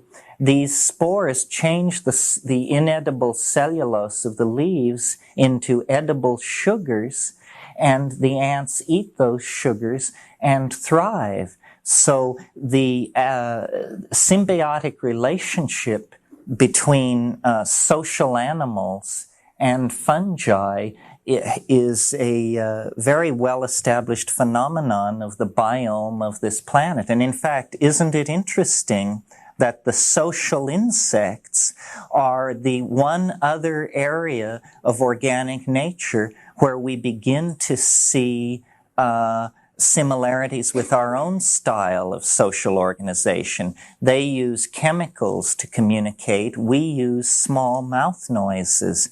But if the scenario I laid out for you this evening is correct, both societies were called into being through symbiosis with fungi that were operating in a mutual, a reciprocal relationship of mutual reinforcement and support. So it's a model that has been tried before, and it's generally agreed that these leaf-cutting ants are the most sophisticated of all the social insects. So the mycological mind seems to do this. It can take primates or insects and through the slow passage of the millennia organize them into great self-reflecting societies held together by communication. The breakthrough with us was with a much larger brain, with a much stronger hand. We have then evolved a kind of open-ended symbiotic relationship with the mushroom, while the insect societies have been caught in a closed loop, probably because of the small size of their individual brains and their limited ability to manipulate physical matter. But the principle is the same. The distinguishing difference is that our relationship with the mushroom is open-ended and promises a bright future not only for ourselves and the mushroom, but by implication for all life on the planet. Because as we come to realize the ethics of biology, we will cease to be so xenophobic and homocentric and much more willing to see ourselves as the stewards of the planetary garden. And this is, I think, ultimately what the psychedelic experience and what psychedelic shamanism leads us into: stewardship of the planetary garden in order to create an endlessly self-transcending horizon to all of our futures. Thank you very much.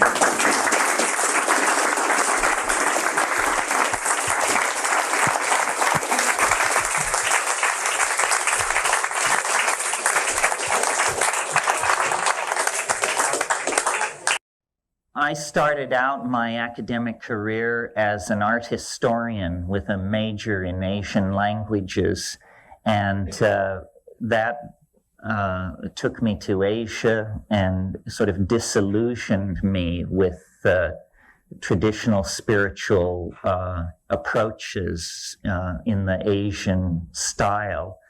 And I reconnected then with my childhood love of nature and pretty much abandoned the humanities and went into the sciences. But by then it was too late to become a real scientist, and I was too tainted by my time again among the poets and the artists. So I had to become a very soft, hard scientist. So I got a degree in conservation of natural resources, about as soft a science as you'll ever hope to touch. And I did a lot of traveling around looking for a viable, vibrant, numinous approach to spiritual reality. And the only place I found it was in the Amazon basin, where, as you know, there are extremely archaic groups of people who never submitted themselves to the historical process the way the peoples of the Middle East and Europe did. And there flourishes, through the use of chemically complex plants, techniques and traditions for accessing a world invisible to the rest of us, a world of forces and information that is transhuman, supernatural, if the word means anything. But this supernatural dimension is anchored in the plants that live in our world. And my brother was a botanist, and I had botanical training. As we studied the psychoactive plants of the world, especially the New World tropics, where they seem to be concentrated, we were simultaneously exalted by the realization that we had found a doorway, a real doorway into hyperspace, and at the same time tremendously upset and alarmed by the fact that this doorway is in the process of being dismantled by the forces of human ignorance that are not even aware of its existence. So this was the impulse behind the decision on the part of my partner, Kat, and I, that these plants must be saved.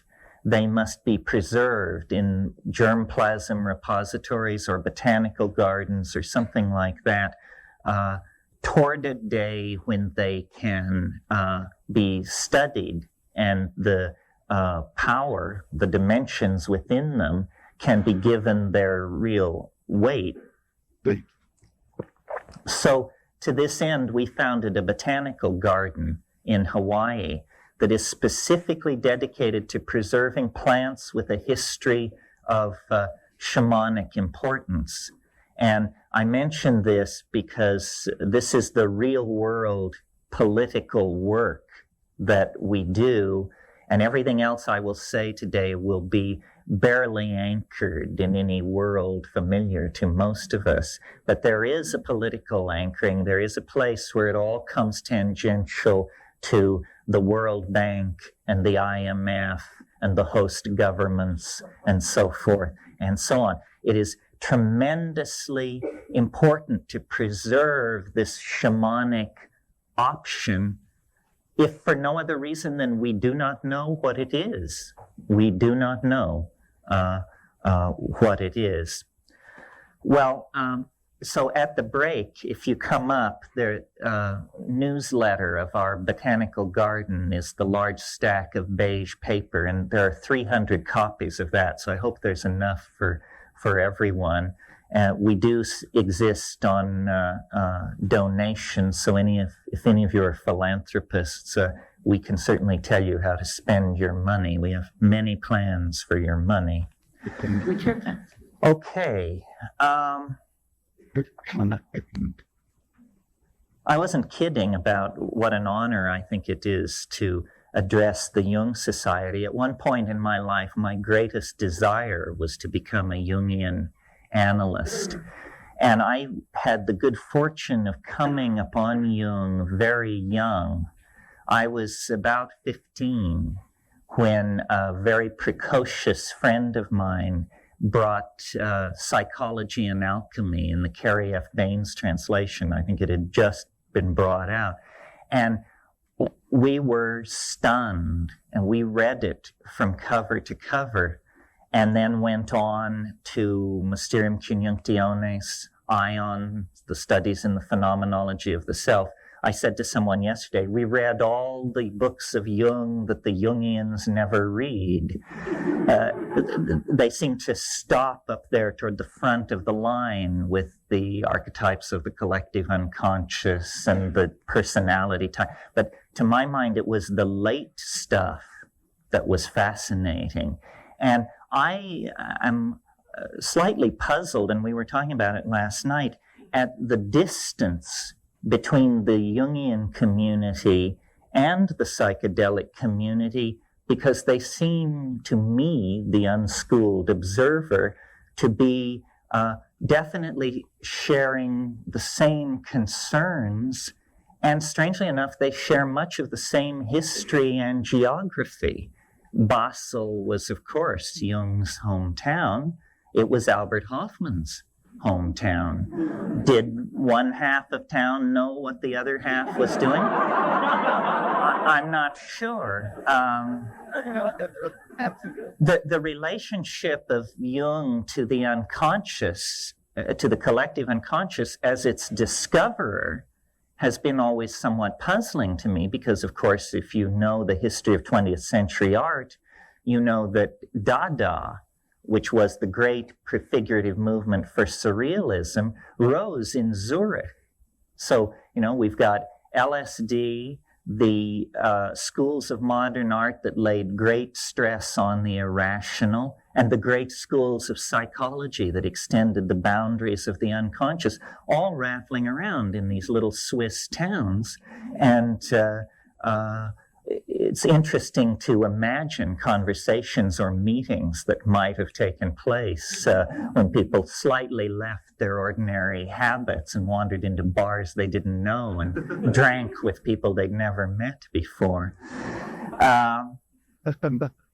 Because Jung provided maps of the unconscious, and at 16, when we were beginning to experiment with this, and let me stress, this was before the great social waves of LSD taking of the 1960s. Just preceding that, from about 1963 to 65, we were frantic for maps of the unconscious. And Freud was useless. I mean, the notion that the contents of the psychedelic experience could be reduced to what Freud called day residues and repressed sexual desire and stuff like didn't wash.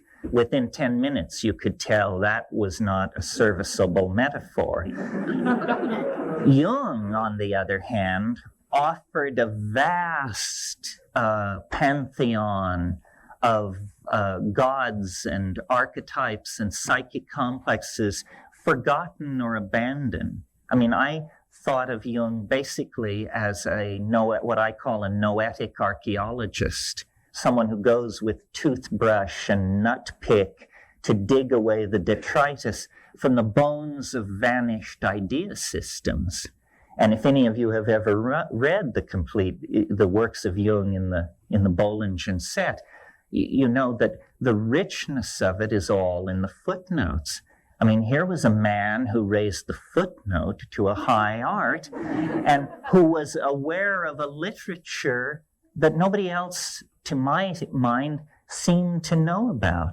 That Jung's references reach 1,000 years deep into the past with great density of reference. I mean, this is where I learned about Macrobius and Dositheus and Dionysius, the pseudo-Areopagus, and all those folks that you just never hear about. It was my introduction to the underbelly of Western civilization was through Jung.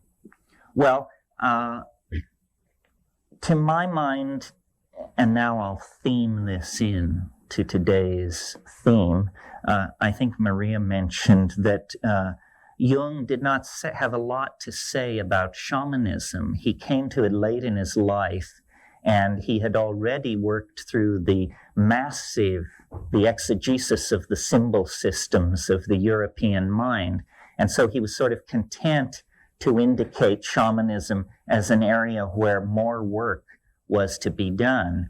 And then the great follow-on scholar was Merciliade, who then actually studied shamanism, showed what its archetypal underpinnings were in all times and places.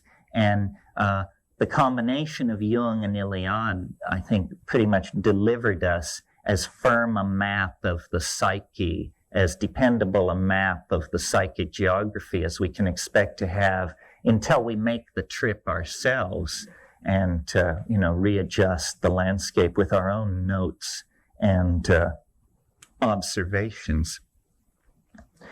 For Jung, the great path into the unconscious was alchemy.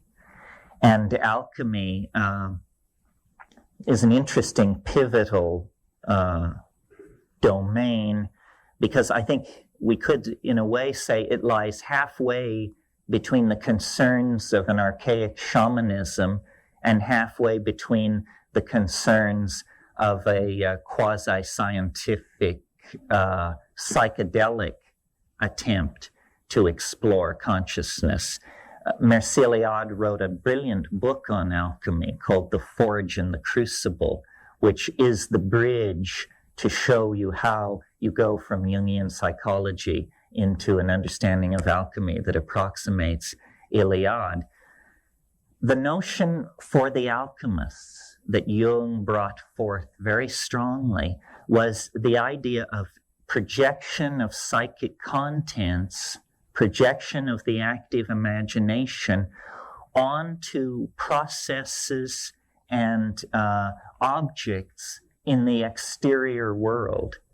In the case of the alchemists, it was the swirling chemical processes in their alembics, in their alchemical vessels, that they projected the great round of the archetypes on to these chemical processes. They saw crystallization, sublimation, separation as statements about the contents of the psyche as much as statements about the exterior world, because for them, the firm division between mind and matter, the firm ontological division between mind and matter that is built into Western thinking now, did not exist.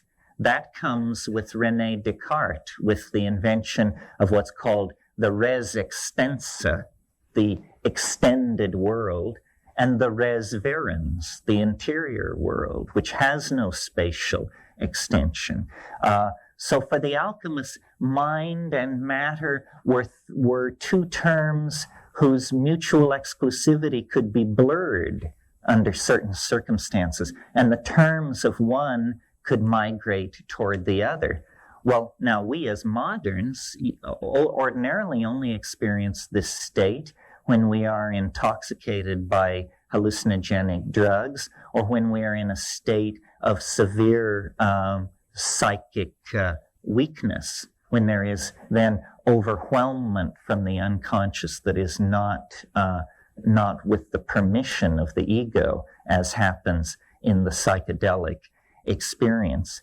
Well, all of these various ways of approaching the psyche seem fairly abstract and bloodless and removed from daily existence, unless the psychedelic experience is present. And then it vivifies these metaphors. It makes clear what these various perennial traditions are talking about. So what I thought I would try to do today, and you're welcome to try and steer it other directions in the question and answer period, is the workshop is Sacred Plants as Guides. A lot of information has to be imparted if we're going to satisfy my pedagogical urge here, because I would really like to leave you with information that you didn't have before, some of which may have practical efficacy in your own life. So in thinking about this very large issue, Sacred Plants as Guides, I basically break it down into three categories for ease of handling in a context like this. And they are a kind of survey. How many of these plants are there? What are the chemicals that drive them? And what is their geographical distribution? In other words, just what are the botanical facts of the matter? And then, secondly, I think in order to understand what these things mean for spiritual growth and psychic development, you have to place them in a context. And the context is chronological and historical. Have these things always been around? Have shamans always been taking them? How do they relate to the synthetic drugs that have been developed in the last couple of centuries? So the history of our relationship to the pharmacologically induced ecstasy. And then finally, and probably we'll get to this this afternoon, the phenomenology of the experience and the techniques for achieving and controlling it. Because this is there is a practicum here. This is not a course in Mongolian philology or something like that.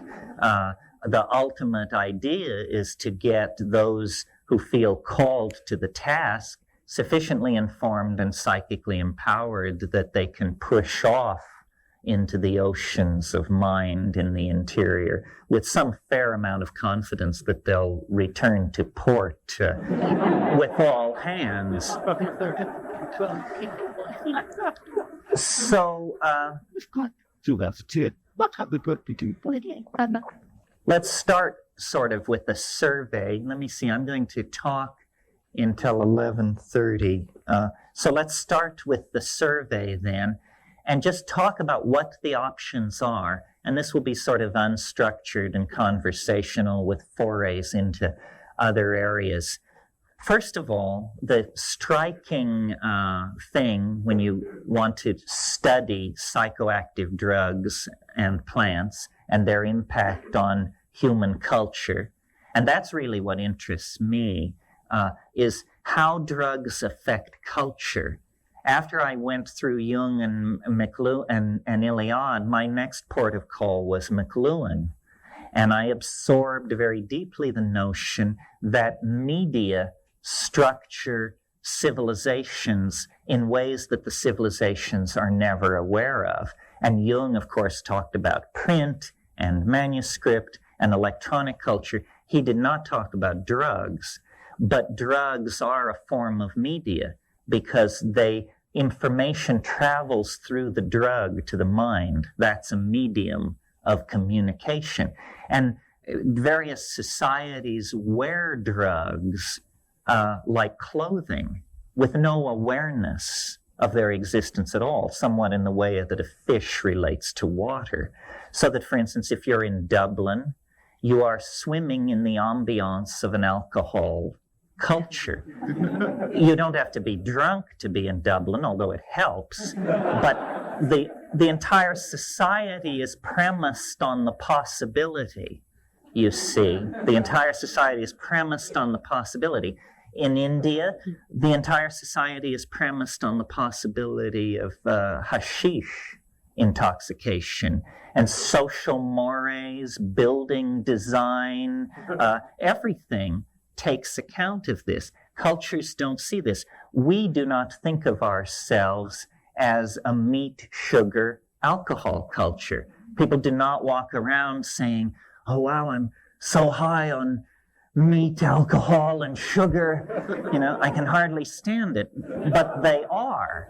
And certain consequences flow from that. So as I make my way through this survey, you need to bear in mind that a culture takes its tone, its clothing, from the drugs that it admits, and you can know a great deal about a culture from the drugs that it excludes, the drugs that it excoriates and fears, because various drugs accentuate and suppress different parts of the psyche. So these are statements about anxiety, about various parts of the psyche. The striking thing when you set out to do a cultural survey like this is you discover that our culture, the culture of Europe, for most of us. Some of us are black, some of us are Asian, but largely the roots of American culture lie in Europe. This is the most pharmacologically impoverished cultural area on the entire planet. It has the longest history of disconnection from any kind of ecstatic intoxication. And the cultural forms of Europe, linear, abstract, narcissistic, and promoting of male dominance, are, to my mind, exactly what you would expect in a culture long deprived of the boundary-dissolving, numinous encounter with the vegetable mind. So a lot of the cultural problems we're dealing with are based on the fact that we as Europeans have no place for drugs. We don't really know quite what to do with that. As you move south from Europe into the continent of human origins, Africa, you discovered that while Africa supports a tropical ecosystem, which, because that means increased speciation of plants, you would think would indicate an increased number of hallucinogens, Africa is surprisingly poor in hallucinogens. This is not well understood. As we go through this survey, I will make reference to numerous unsolved mysteries in the field. And I always try to do this because I'm hoping that there are graduate students listening who are looking for research topics. And there are numerous research areas where important work can be done. One of them is this question of the poverty of hallucinogens in Africa. Why? Does it have something to do with the extreme length of time that Africa has been subject to human impact? Probably. Because Africa is species poor generally for a tropical continent. However, in the interest of thoroughness, there is one hallucinogenic drug complex that should be mentioned because it raises issues that are important for the broader context, and that is ibogaine, or Tabernantha iboga, the so-called Bawiti cults of Zaire and Gabon. Now, this is the psychedelic about which we in the West probably know the least. It has spawned no waves of social hysteria. It has not been the subject of pogroms or media freakout. It's a powerful hallucinogen, and it's not only a powerful hallucinogen, but it has a component of sexual excitation to it, which is ancillary and unusual. If you actually have ever looked into the subject of aphrodisiacs, the truth is there ain't any. There are things which cause genital itching and prolonged erection and so forth, but a true aphrodisiac, a chemical which would impel you to want to have sex, there's nothing quite like that, except this Tabernantha iboga is very interesting. We tend to think of an aphrodisiac because we tend to break our heart away from our genitals as a kind of cold thing, I think. But when you talk to these people who are taking ibogaine, they don't talk about aphrodisiac. They say this causes open-heartedness, one-heartedness, they call it. And one-heartedness is what they are striving for in the Bawiti cult, and they achieve it. And they achieve it, and it allows them to resist cultural incursions by Christian missionaries. Bawiti is the main cultural force that is holding back conversion to Christianity by these people. Fang culture, the people who are using this ibogaine, it's an interesting culture. There's a great deal of anxiety in Fang culture about divorce and relationships between men and women. Divorce is very easily obtained among the Fang, but it's always followed by extremely lengthy and protracted negotiations with the family of the divorced partner about return of dowry. And a huge amount of neurosis and agony and murder and violence goes on over these dowry return negotiations. The ibogaine stands right in the middle of this as a source of one-heartedness, making divorce less likely. So it's very important as a force for social cohesion. And I mention this because when we reach ayahuasca, we will see, when we reach South America, we will see ayahuasca functioning not as an aphrodisiac or a thing to unify couples, but as a kind of telepathic pheromone that unifies whole small tribal groups together into a one-hearted, one-minded modality. And if we get into a discussion of the possible evolutionary impact of hallucinogens, we'll see that it always lies in the direction of these collectivized states of mind and dissolution of boundaries between people. Other than Tabernanthe iboga, Africa's hallucinogens are trivial, and I won't mention them in the time we have. Cannabis is in Africa as well, but cannabis is worldwide now and probably has been for quite some time. Cannabis is a special case chemically and culturally. We tend to think of cannabis as a recreational drug, but that's because in the 20th century, we always smoke our cannabis. In the 18th and 19th century, cannabis was eaten, and jellied forms of cannabis that were eaten, judging by the prose of people like Theodore Gautier, Baudelaire, Fitzhugh Ludlow, and people like that, it was as powerful as LSD, without doubt. I mean, these people were being swept into titanically alien dimensions. Well, when we cross from Africa to India, interestingly, of course, as you all know, tremendous depth of at least concern with the spiritual dimension, if not realization of it. That's a tougher call. India would be a likely place to look for indigenous hallucinogenic plant cults simply because of the spiritual obsession that characterizes Indian thought. When we look at the historical foundations of Indian thought, we find that it all rests on a group of texts composed between 4,500 and 2,000 years ago called the Vedas. And the Vedas are nothing less but the world's longest continuing advertisement for a hallucinogenic plant. The problem is we don't know what this plant is. This is the mysterious soma of the Rig Vedas. And Mandala 9 of the Rig Veda is entirely a hymn to Soma. Soma held Hinduism of the Vedic phase together. Later, it was repressed.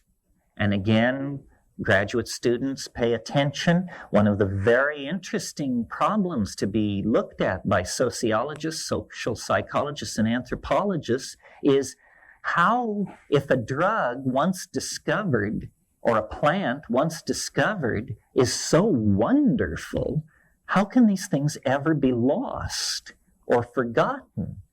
And yet, in several instances, we deal with literatures which sing the praises of some plant or drug, the identity of which we cannot figure out, or it becomes a big arm wrestle between various competing schools of scholarship. We do not, to this day, know what Soma was. Gordon Wasson, who some of you may know as the discoverer, the modern discoverer of the mushroom cults of Mexico, founder of the science of ethnomycology, believed to his dying breath that Soma was Amanita muscaria, the red-topped, white-speckled Amanita. This is a mushroom which has a major role in Tungusic and Arctic shamanism, but to say, as Wasson did, that this is the supreme entheogen of all time is not supported by the evidence, I think. Wasson's own efforts to become intoxicated on Amanita muscaria were not successful. My efforts have not been successful. Occasionally you will hear anecdotal evidence. Someone will tell a story about eating Amanita muscaria that obviously they had a staggering breakthrough to a rupture of plane, as Mercelion in his wonderful phrase. But it's extremely undependable. And when you look at the botany of Amanita muscaria, you discover that its chemical constituency is seasonally variant, genetically variant, geographically variant, and so forth. So often, I think, as we gain understanding of a given shamanism, we will see that it depended on an extremely deep local knowledge. And if you take what a Yakut shaman says about Amanita muscaria and attempt to apply it in the national forests of New Mexico, you know, you could end up with a tag on your toe. These things this kind of information doesn't travel well. One of the, you know, there are old shamans and bold shamans, but there are no old, bold shamans.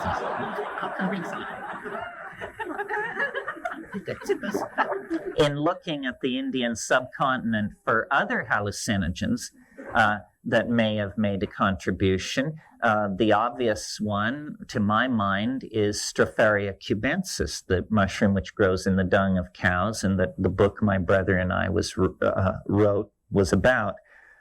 Other possibilities, some of you may know that there are a family of the Argyria family of morning glories, an Asian family of morning glories distributed from India to Micronesia, 13 species, all containing psychoactive ergot alkaloids, none with a history of human usage.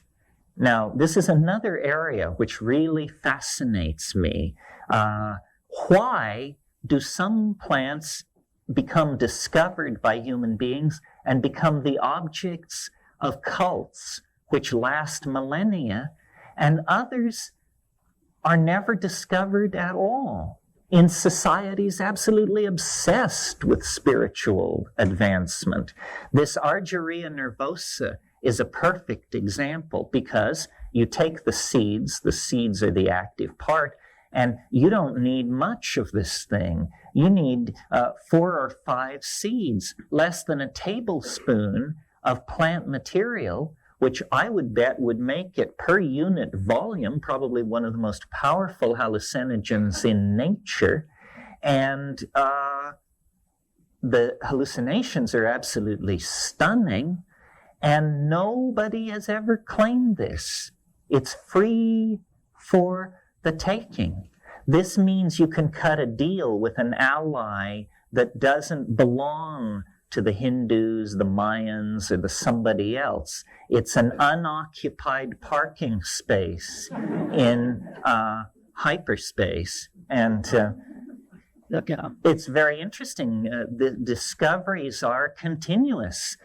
Just a year ago, some phytochemists in the Midwest discovered a plant. It's always been there. Nobody's ever taken it very seriously, treated it like a weed. Desmanthus illinoisensis, the Illinois bundleweed.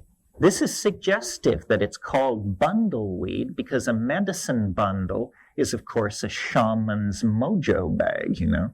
But so bundleweed, 6% by dry weight, N,N-dimethyltryptamine, the largest concentration of DMT in any plant, and unclaimed by native peoples, unknown to the folk medicine of the North American Indians as far as we can tell. Well, so this is very interesting.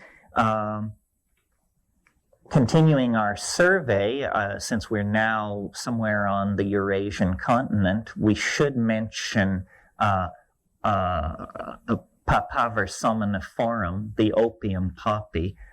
With cannabis, this is probably the oldest human narcotic known. In the later phase of Minoan civilization was entirely based on opium, on the use of opium. And in fact, when Michael Ventris translated the tablets, the Linear B tablets, they got these tallies, and they thought at first that the symbol for opium must be the symbol for wheat, because the tallies were so huge of the stuff being moved and sold. And then when they sorted out, they realized, no, for the last 1,000 years of its existence, the Minoan civilization drifted deeper and deeper into an opium narcosis that was its way, I think, of anesthetizing the pain of the death of this last outpost of the goddess religion, because that's what it was. It was a cultural anachronism. While Asia Minor had gone over to god kings, city-states, and bronze-tipped spears, the people of Minoan Crete had kept the old archaic religion that came out of Africa. And then in the last gasp of that Minoan culture, those mysteries were handed on to the mainland of Greece and became the mysteries at Eleusis and other cult sites. It was said by the commentators, contemporary commentators of the Hellenistic world, the rites practiced in secret at Eleusis are practiced in public at Knossos. And this was the difference, the going underground of the old proto-Minoan mother religion. In modern times, we have a horror of opium. People are amazed that I even mention it in the same breath, but it doesn't hurt to remind ourselves that this virulently addictive substance, opium, was not even noticed to be addictive by anybody until 1627, when the English physician John Playfair, for the first time, commented that opium, once taken over a long period of time, then there would be a requirement that it be taken throughout life. We're right in the middle of a drug war at the moment, and it's interesting in that context to notice how the goals of drug wars can change. 100 years ago, the British Navy was involved in what was called the Opium Wars in China.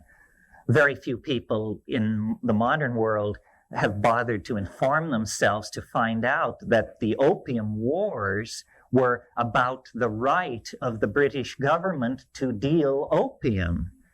The Emperor of China did not want opium dealt in the ports of China, and the British government used cannon to enforce their desire to sell opium in the ports of China. Why were the English trying to sell opium in the ports of China? Because the tea trade had collapsed through overproduction, and they were stuck with all these tea ships. They had created a whole global infrastructure for the sale of tea. When the market fell out on tea, they just turned to opium. They grew it in Goa, and they sold it in China. This was government policy less than 120 years ago.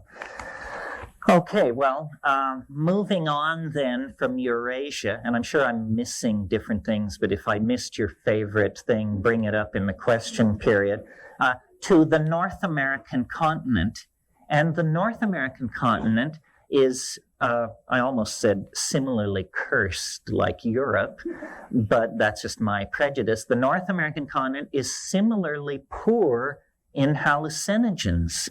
There are no very interesting hallucinogens in North America, and North American Indians, North American culture, did not avail itself of this ecstatic plant-induced shamanism. It tended more to go for what's called ordeal shamanism, the Sundance thing where you hang yourself by your pectorals on hooks and stuff like that. I mean, there are other ways to attain these visions, But you see, that absence of good hallucinogens in North America just reinforced that whole beer and woolen and uptight thing that came from Europe. The only major hallucinogen to have a role in Native American culture is, of course, peyote.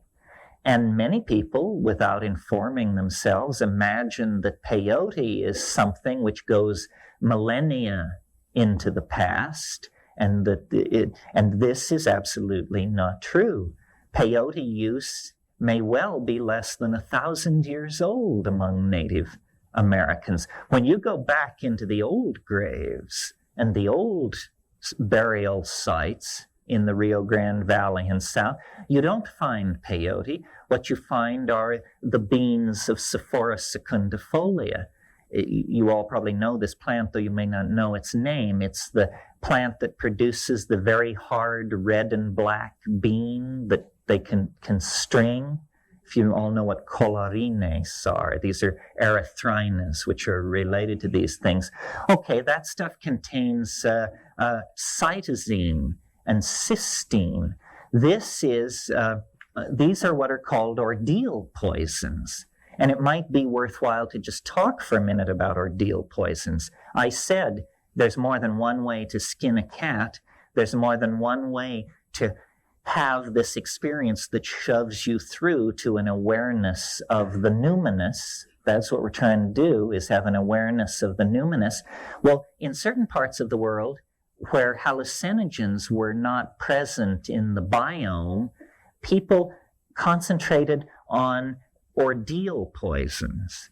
And what an ordeal poison is it's a chemical compound that you take it and you think you're going to die and you beg for death and you do not die. You get better, you're fine.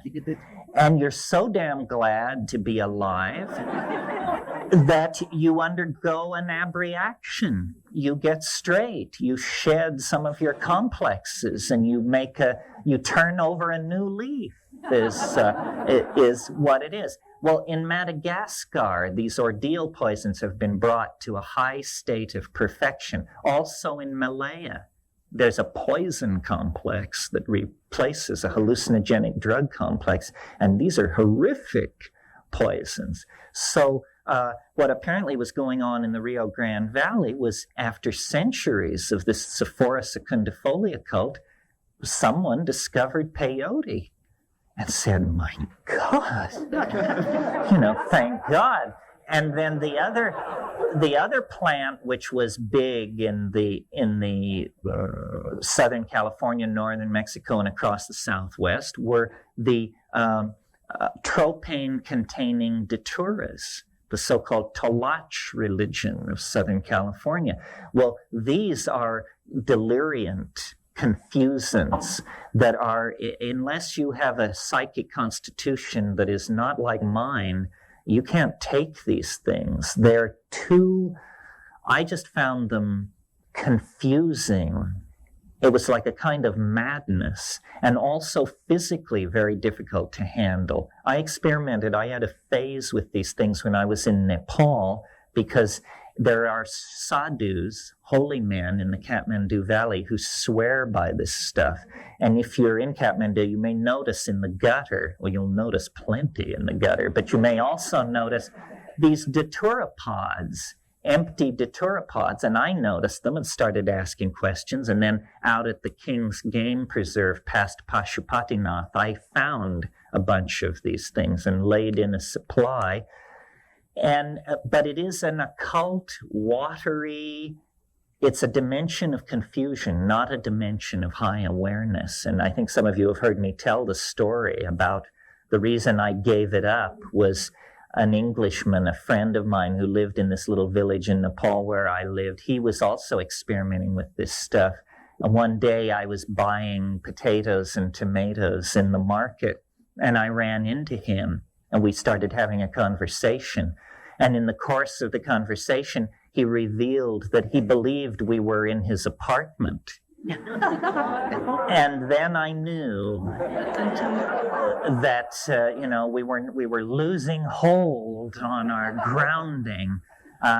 So I don't recommend that. I don't have a whole lot to say about it. Apparently, it's a thing for magic, power magic.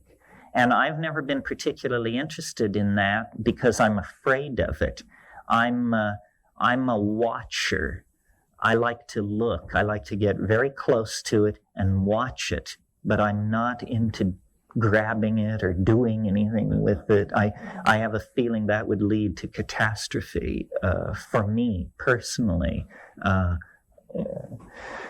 Okay, where are we now? Northern Mexico. Now we've gone all around. We started in Europe. We went down into Africa, across the Eurasian continent, North America, northern Mexico. Now things get interesting because as you leave the Sonoran uplands and go south in the Sierra Mazateca, it is this mushroom complex, which Valentina and Gordon Wasson discovered in the 1953s.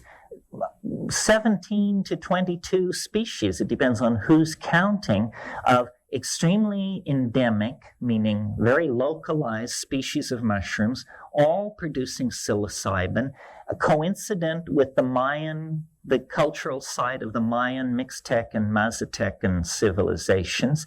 And this is psilocybin, an extraordinarily powerful, visionary, and benign hallucinogenic metabolite.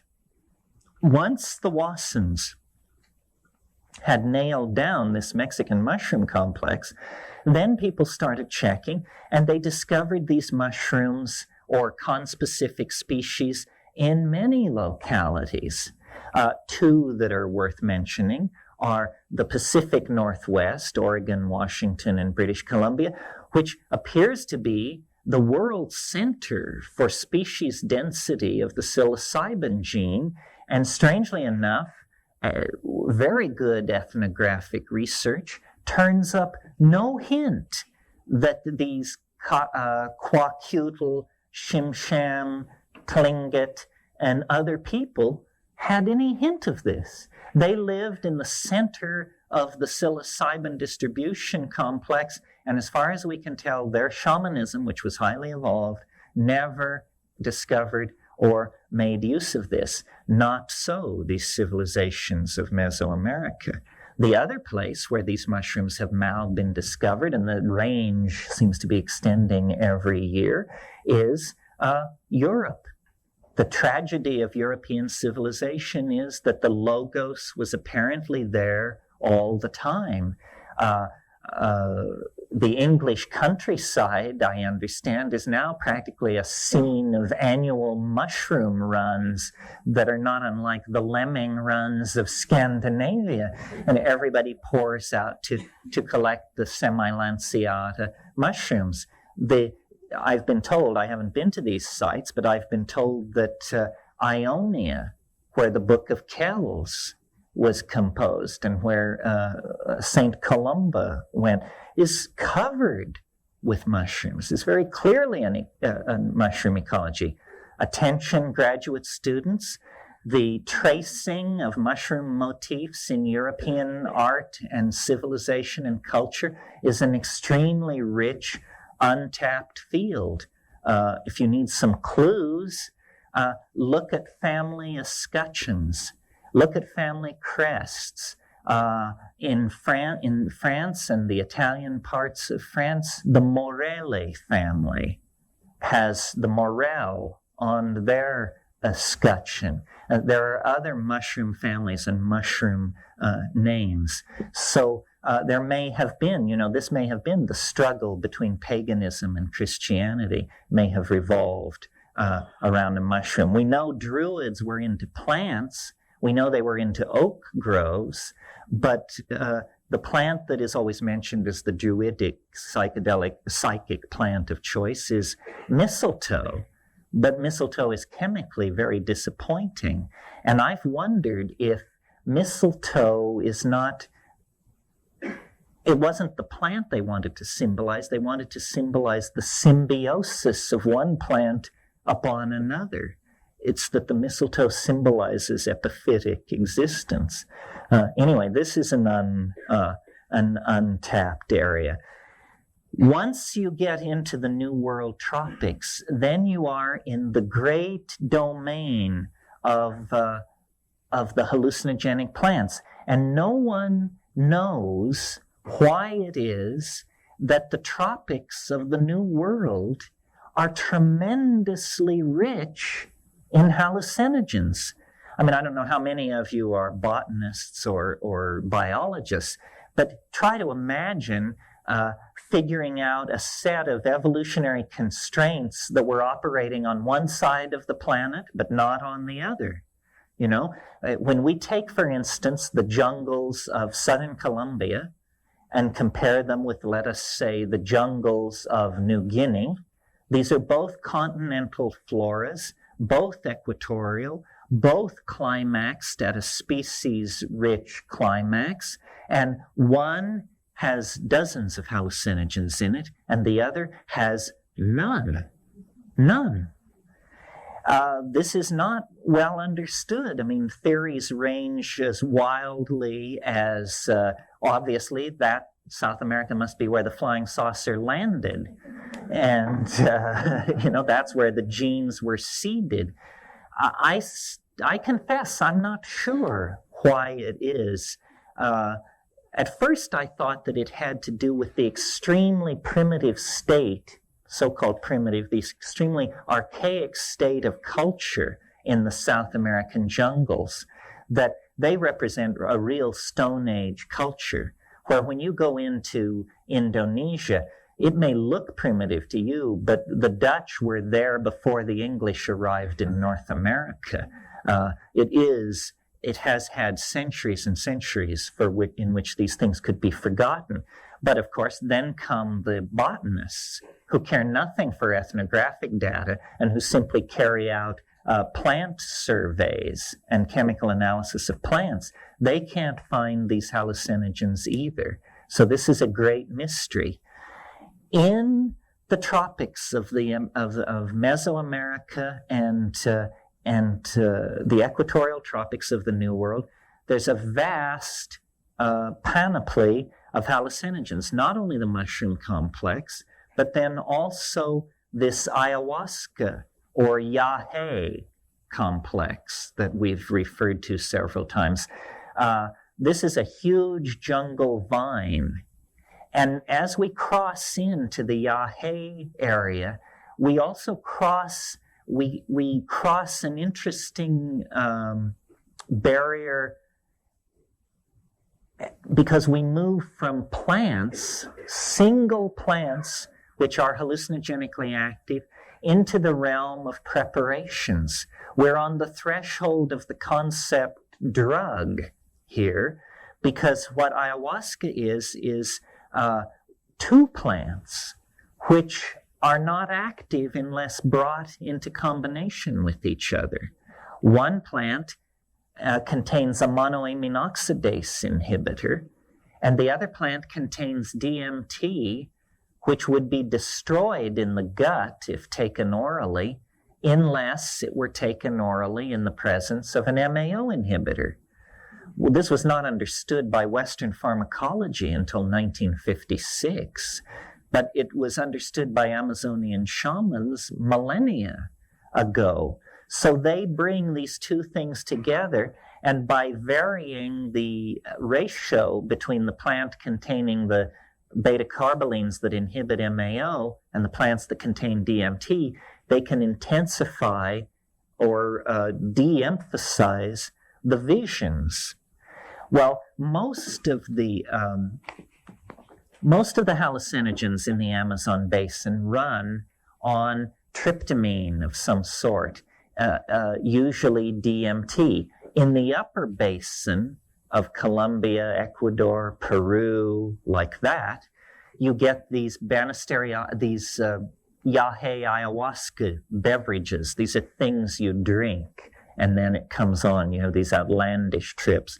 As you go down into the lower basin, the Banisteriopsis cult gives way to these snuff cults Ibina, and Niopo, depending on the languages. These don't depend on an MAO inhibitor for their activity because they're absorbed through the subnasal mucosa, which is an extremely effective way for getting drugs into the system. The problem with that complex, the snuff complex, is that we are just physically such delicate and wimpy people that we can't stand that route of drug administration, because what they do is they toast these seeds of Anodonanthera peregrina, this huge leguminous tree, which is the source of the seeds. They toast these seeds and powder them, so what you get is a kind of rough cross between sawdust and charcoal. And then they have a hollow tube about this long, and they load it up with this stuff, and you squat down and put the tube into your nostril, and your friend, not you, because you would not do it hard enough. Your friend then takes a huge breath of air, and it's just like being hit in the face with a 2x4. I mean, it's like being hit in the face. And you fall over backwards, you scream, you salivate, you squirm around there in the dirt for a minute or two. And then you sit back up, and by that time, the tube has been reloaded for the other nostril. And then, and your eyes, your sinuses can't believe what's happening to you. So you have to sort out this whole sinus shock, which is going on in parallel with then an evolving strange state of mind, which is beginning to take over and clarify everything. And then there are numerous minor variations on these themes. Might talk just a little bit about the chemistry of these things and the chemistry of hallucinogens generally. My attitude toward this question of plants, compounds, drugs, should these things be used for spiritual growth? If the answer is no, then that finishes. You don't have to go any further. If the answer is maybe or yes, then other questions arise. Which compounds out of this whole survey, and at what frequency, and at what dosage, and under what circumstances? And over the years, I've sort of evolved a three-way test that I will share with you because I think it's maybe operationally the most useful thing you'll hear this weekend. And that is, if you are contemplating some compound, some plant, then the first thing to ask yourself is, does it occur in nature? Does it have some tangentiality to what is already existing? Because obviously what exists, that's nature, has undergone some vast winnowing process out of the set of all things which might exist. In that wonderful phrase of Alfred North Whitehead's, certain things have undergone the formality of actually occurring. And so certain compounds have undergone the formality of actually occurring in the biological matrix. And so they should be our pool out of which our experimental compounds should be drawn. But this is thousands of compounds. How can we further narrow it? Well, an excellent way of narrowing it further is to ask the question of this compound, does it have a history of human usage? Does it have a history of human usage? That is your FDA approval. Because if you can point to a tribe of people who have been taking this plant or mushroom or whatever it is for millennia, and they don't have miscarriages, tumors, cataracts, blindness, Down syndrome, 8 fingers on the left hand, or whatever it is, then you can be fairly confident that this thing is benign, that these people have observed its action on pregnant women, the elderly, those with, and that it has passed that test.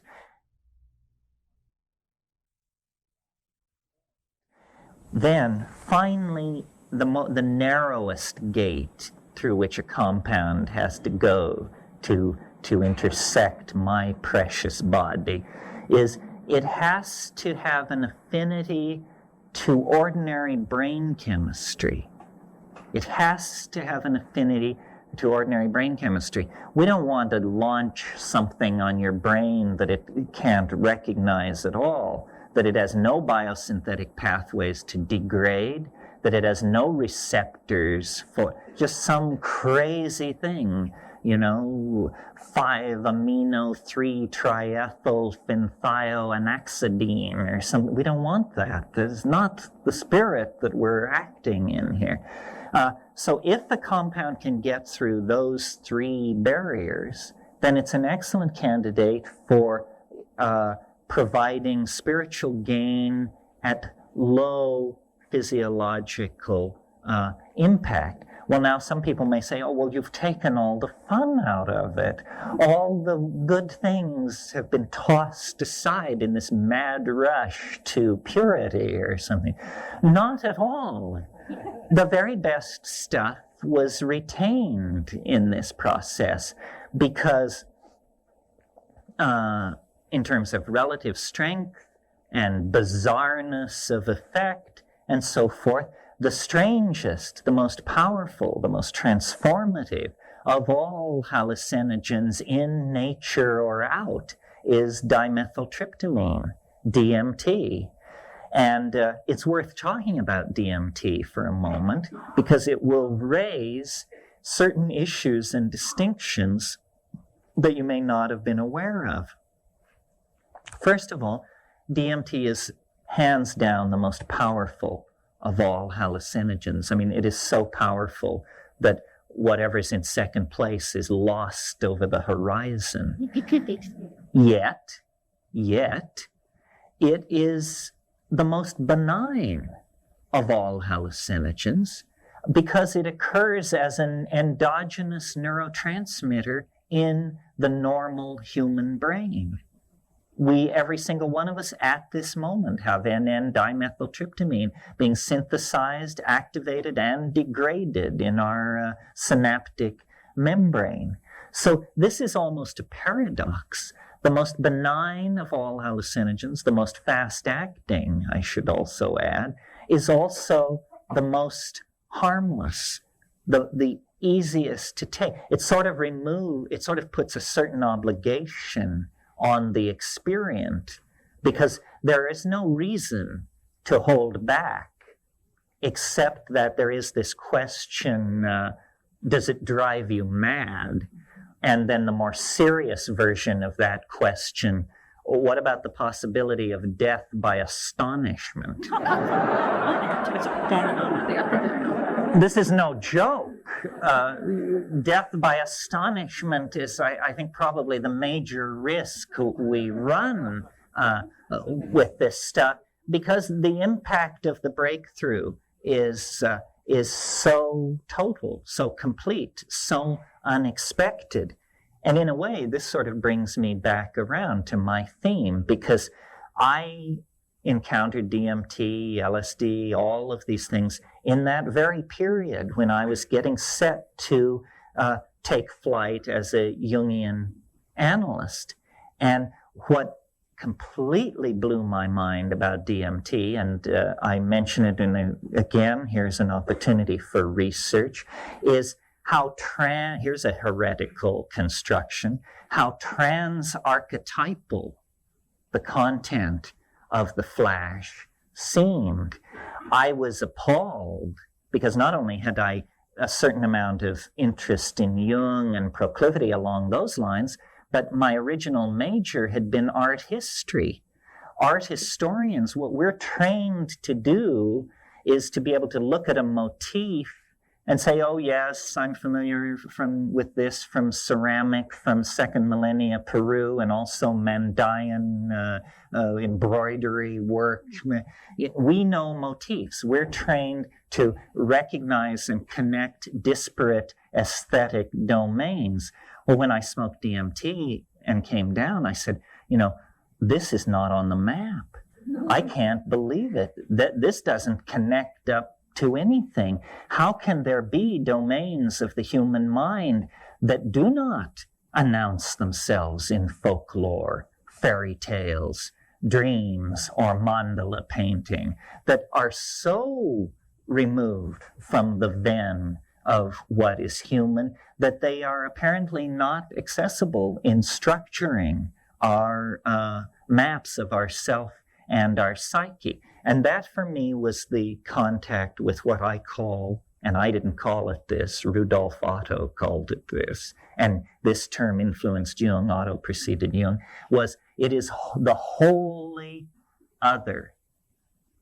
And if there is an archetype of the wholly other, then this is it. But perhaps the wholly other transcends the archetypes. This may explain to some degree Jung's interest in Gnosticism, especially the Valentinian school of Gnosticism, which holds, that there is a higher and hidden Father, all God, who is outside the machinery of cosmic fate. And it seemed to me that in those extremely profound DMT flashes, I was actually witnessing a domain outside the machinery of the archetypes, which is for us as moderns, that's what the machinery of fate is. It's not zodiacal machinery. It's hardwiring in our psychology and our genes that gives us our fate. Well, so having said that, I've not only made the survey, but also brought us to, by ending with DMT, the subject matter of this quest. And I want to make it clear, I speak about the power of the psychedelic experience because I think people should be informed of their birthright. And I feel very antsy around the notion that someone might go from birth to the grave without ever having a psychedelic experience. It makes me as antsy as the notion that somebody might go from birth to the grave without having a sexual experience. It's a strange kind of protective denial, or a kind of expression of fear. This is our birthright. This is part of what it means to be human.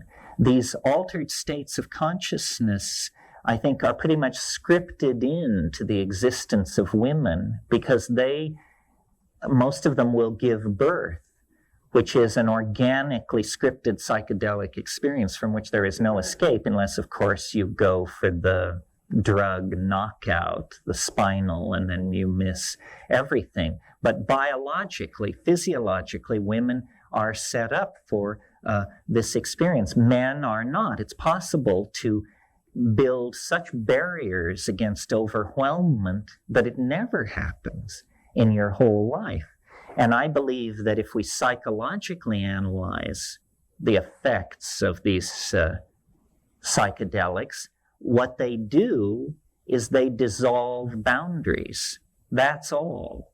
I mean, if you interview 10,000 people who've had a psychedelic trip, each one has their own hierophany, their own hieroskamos that unfolded for them. But the sum total of it is boundaries dissolve.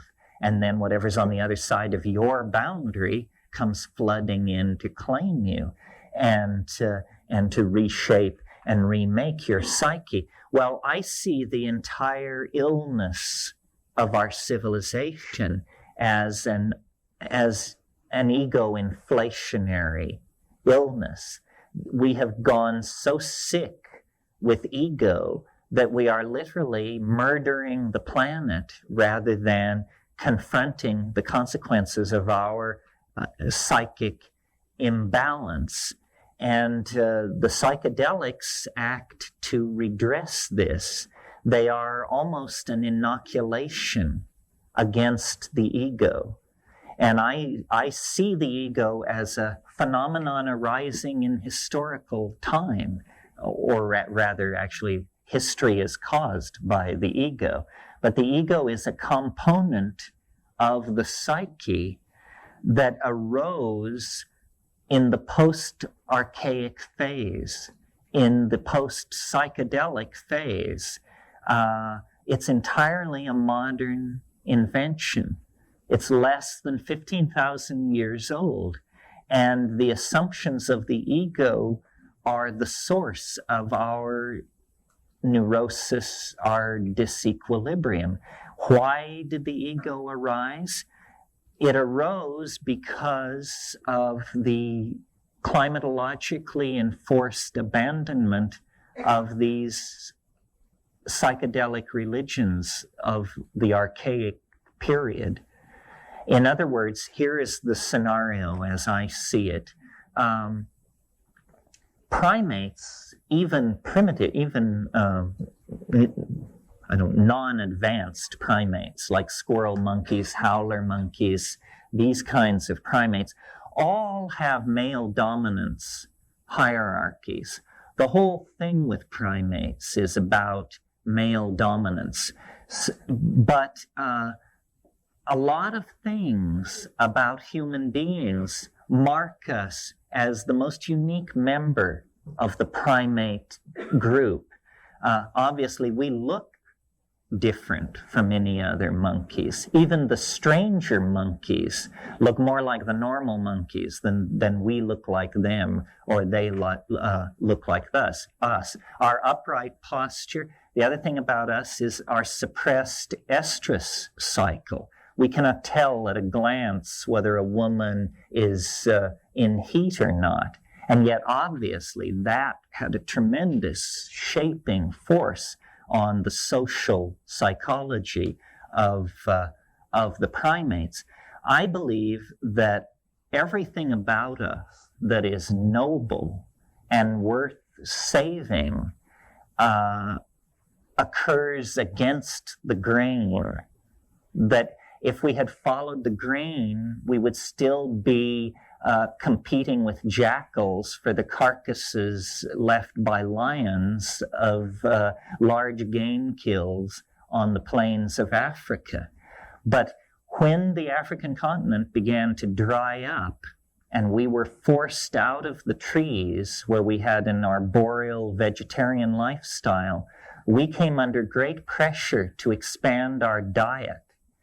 And I believe that the great unstudied factor in human evolution and human emergence is the effect of a complex diet on our emerging species. And it's not only the presence of hallucinogens such as psilocybin in the diet, but other things as well. Psilocybin is the most spectacular case, and if you came to see Darwin, you'd have to hear about evolution. So you came to see me, so you have to hear this little theory about human emergence. So most of you can probably recite it by heart now. But it's a three-step feedback loop from a fairly bright monkey to a fairly stupid human being. And the way it works like this: these monkeys come down out of the trees, they're predating on kills of ungulate mammals made by lions. They're competing with jackals. They're testing all the foods in the environment, and lo and behold, in the manure of these ungulate mammals that are irradiating across the African continent, there are what are called coprophytic mushrooms. And the presence of large amounts of tryptophan in manure as a substrate means that these coprophytic mushrooms elaborate psilocybin. So here in this new grassland environment are the psilocybin mushrooms. Well, these proto-hominid creatures testing foods for their diet would reach the psilocybin and would test it. Well, then this 3-part feedback loop to humanness then comes into play. And it works like this. Very light doses of psilocybin, so light that you cannot an hour and a half or 2 hours later tell you've taken anything. You say, I don't feel it. I feel completely normal. I must not have taken enough. That dose, if you would submit yourself to being tested by an optometric apparatus, we could show you that your vision has improved slightly. This is an effect of eating small amounts of psychoactive amines, increase of visual acuity. Well, you don't have to be a rocket scientist to know that if you're a hunting animal competing in a highly competitive environment and suddenly somebody hands you a pair of chemical binoculars, you are going to be a more successful hunter than other members of your species who are not availing themselves of this food item. So there was reinforcement there. Aha, if we eat these mushrooms in small amounts, we will be more successful hunters. Or maybe it was never raised to consciousness as an if-then relationship. It was just, we eat mushrooms, we hunt well kind of thing.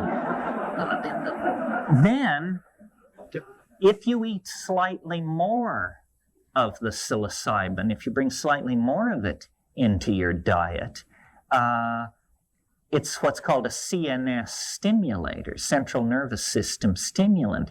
An effect of all CNS stimulants is what's called arousal. And arousal means simply that you can't sit still, you're very restless, you're very energetic, and often in the male animal you have an erection. It's an overall systemic arousal. And if you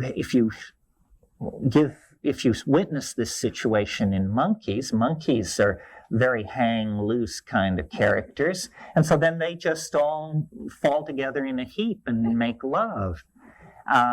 And this increases what anthropologists and primatologists like to call successful instances of copulation. This means that this increased interest in sex, in combination with an increased success in obtaining food, is creating the perfect situation in which there will be a population boom of these creatures. They're eating better, they're enjoying themselves more, and they have better relationships with each other. So population boom is on the way.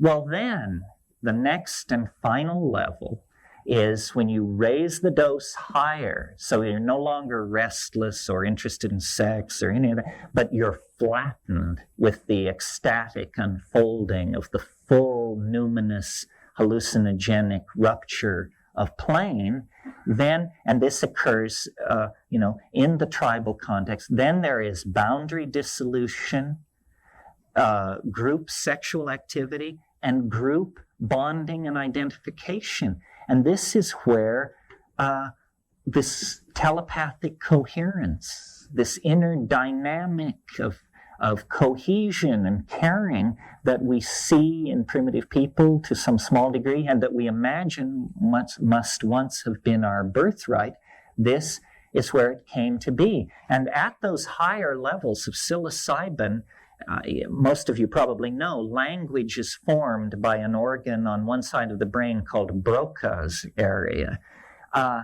Broca's area, the brain being always symmetrically constructed, Broca's area has a twin on the opposite side of the brain, but no one knows what's going on there. It's apparently a silent area of the brain. Well, when you take psilocybin, there is spontaneous linguistic activity, glossolalia. Henry Munn has written about this in his essay, The Mushrooms of Language. It's almost as though psilocybin is a pheromone that promotes linguistic activity, an effort to take verbal intentionality and connect it up to the ontos of being in some way. And then it's almost as though words are born out of you. You give birth to words. And these concrescences of meaning then create a kind of unitary ambiance, which we call understanding. Language is a miracle. I mean, make no mistake about it. I don't think any amount of dissection of monkeys or human cadavers will give you any insight into language. Language is a behavior of some sort, so bizarre, so many orders of magnitude more complex than anything else we do, that for all practical purposes, this is the thumbprint of God upon creation, human language. And it's a self-transforming thing. It keeps bootstrapping itself to higher and higher levels, and it creates for us the entire ambiance of reality. Once we had words, we quickly replaced reality with them. And so I believe that what psilocybin promotes is cognitive activity, the coordination of visual input with plans and strategies for hunting or acquisition or whatever. It promotes this increased arousal, which really, in a way, this arousal is nothing more than a reclaiming of your animal body. You feel restless, you feel your muscles, you feel your genitals, you feel your place in space and time. You are reclaiming your body, and then finally it inducts you into this domain of the logos, a religious hierophany, something that we as moderns are absolutely as in awe of as our mushroom-munching ancestors 25,000 years ago. We can't reduce it. We don't know what it is. You know, Jung was always so concerned that people say it's only psychological. It's only the psyche. I've got news for you. It may only be the psyche, but the psyche is all there is. And as we came into a relationship with the mushroom, humanness emerged on the African veldt and was able to stabilize itself for a few millennia.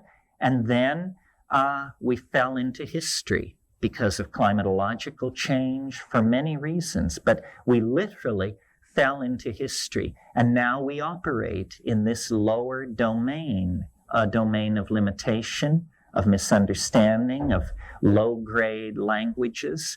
And we are neurotic. We are unhappy. We are dysfunctional. And I believe this is because our connection to the logos, to the informing voice that gives meaning to being, has been broken. Over 10,000 years, it's fallen away. And all we're left with is our spiritual yearnings, our nostalgia for paradise, and our pathologies. And miraculously, we are left with the time capsule of preservation represented by the rainforest shamanic cultures that use hallucinogens. There lies our answer, but it's like the Ouroboros serpent taking its tail in its mouth.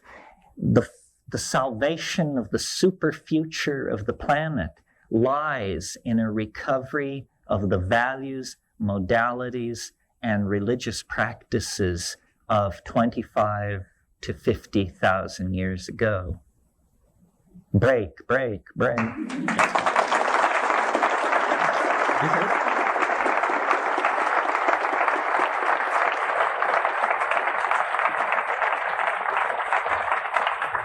I'm going to disappear if someone, and we haven't screened the pile, so we're just going to go through them, and I'll read them aloud. And normally I give long answers, but there's such a stack of questions here. I'll try and be General Neil and keep. Or General Brief and keep it Neil. Since DMT is present in the brain, does the introduction of excess DMT shut down the production of natural DMT in the way that the body stops producing opiates during opium usage? If so, what are the effects? Is DMT really so perfectly chemically benign? The first point to make is that many of your questions cannot be answered because research into these areas is not allowed.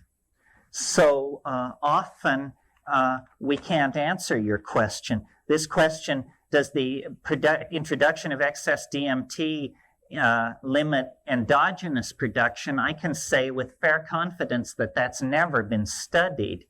My guess would be that it does not, because the DMT is in no sense of the word do you become habituated to DMT. I mean, a person who does DMT once a year is a fanatically heavy user, I would say. And the question, is DMT really so chemically benign? Again, this has not been studied the way you would study with rats and so forth to determine it. But experientially speaking, the amazing thing about DMT is the speed with which you return to normal. You return to the baseline of consciousness in under 10 minutes.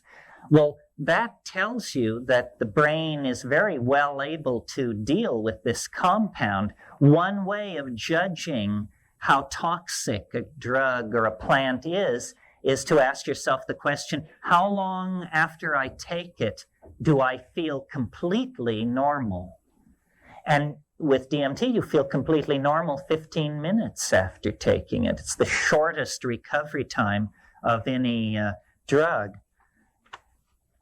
This question is concerning the bundle weed. While it does not directly meet the criteria of long-term use, is it to be considered safe? I'd say the way to answer that question is to do a chemical analysis of the bundle weed. If there's nothing present but DMT in it, I would think it should be considered safe. Now, there may be other compounds present. In South America, it's possible to contrast two plants, Psychotria viridis, which has almost entirely nothing in it except DMT as the portion of its alkaloid fraction, or Varroa carthaginensis, which is used in the making of snuff, and chemically it's a mess. It looks like they swept the floor. You've got NN-DMT, 5-MeO-DMT, alpha-methyltryptamine, monomethyltryptamine, 6-hydroxyomethyltryptamine. All of this you don't want. You want a narrow surgical strike on the synapse is what you're going for, not splattering all kinds of junk all over the place. What is the best medium for psilocybin spore germination? Potato agar or what? The best medium is rye malt agar, no question about it. Go with rye. Organic rye malt extract. In today's climate, talk about access to shamanic pharmaceuticals for the average person. This is the where do I get it question. Dressed up in respectable terms. Well, without being too self-serving, let me say my brother and I wrote a book on cultivating mushrooms called Psilocybin, the Magic Mushroom Grower's Guide by Otios and O.N. Eric. I'm Otios, as you can see. And I really believe in growing mushrooms. If you are, as you sit here, not psychically strong enough or balanced enough to take psilocybin, then if you learn to grow it at the end of that process, you will be. Because growing the mushroom teaches you cleanliness, punctuality, attention to detail, steadiness, all of these virtues, which are the very virtues you need to travel smoothly in that dimension. Other hallucinogens, other shamanic hallucinogens that you will find easily available to you without breaking any laws, the heavenly blue morning glories sold in every seed store and garden store are not to be taken. Do not take them They have been dipped in a fungicide that will make you sick. Grow them and collect your crop and take that. And this is a major hallucinogen of great antiquity, extremely visionary. The Hawaiian wood rose. You can obtain this from people who make dried flower arrangements, often have these.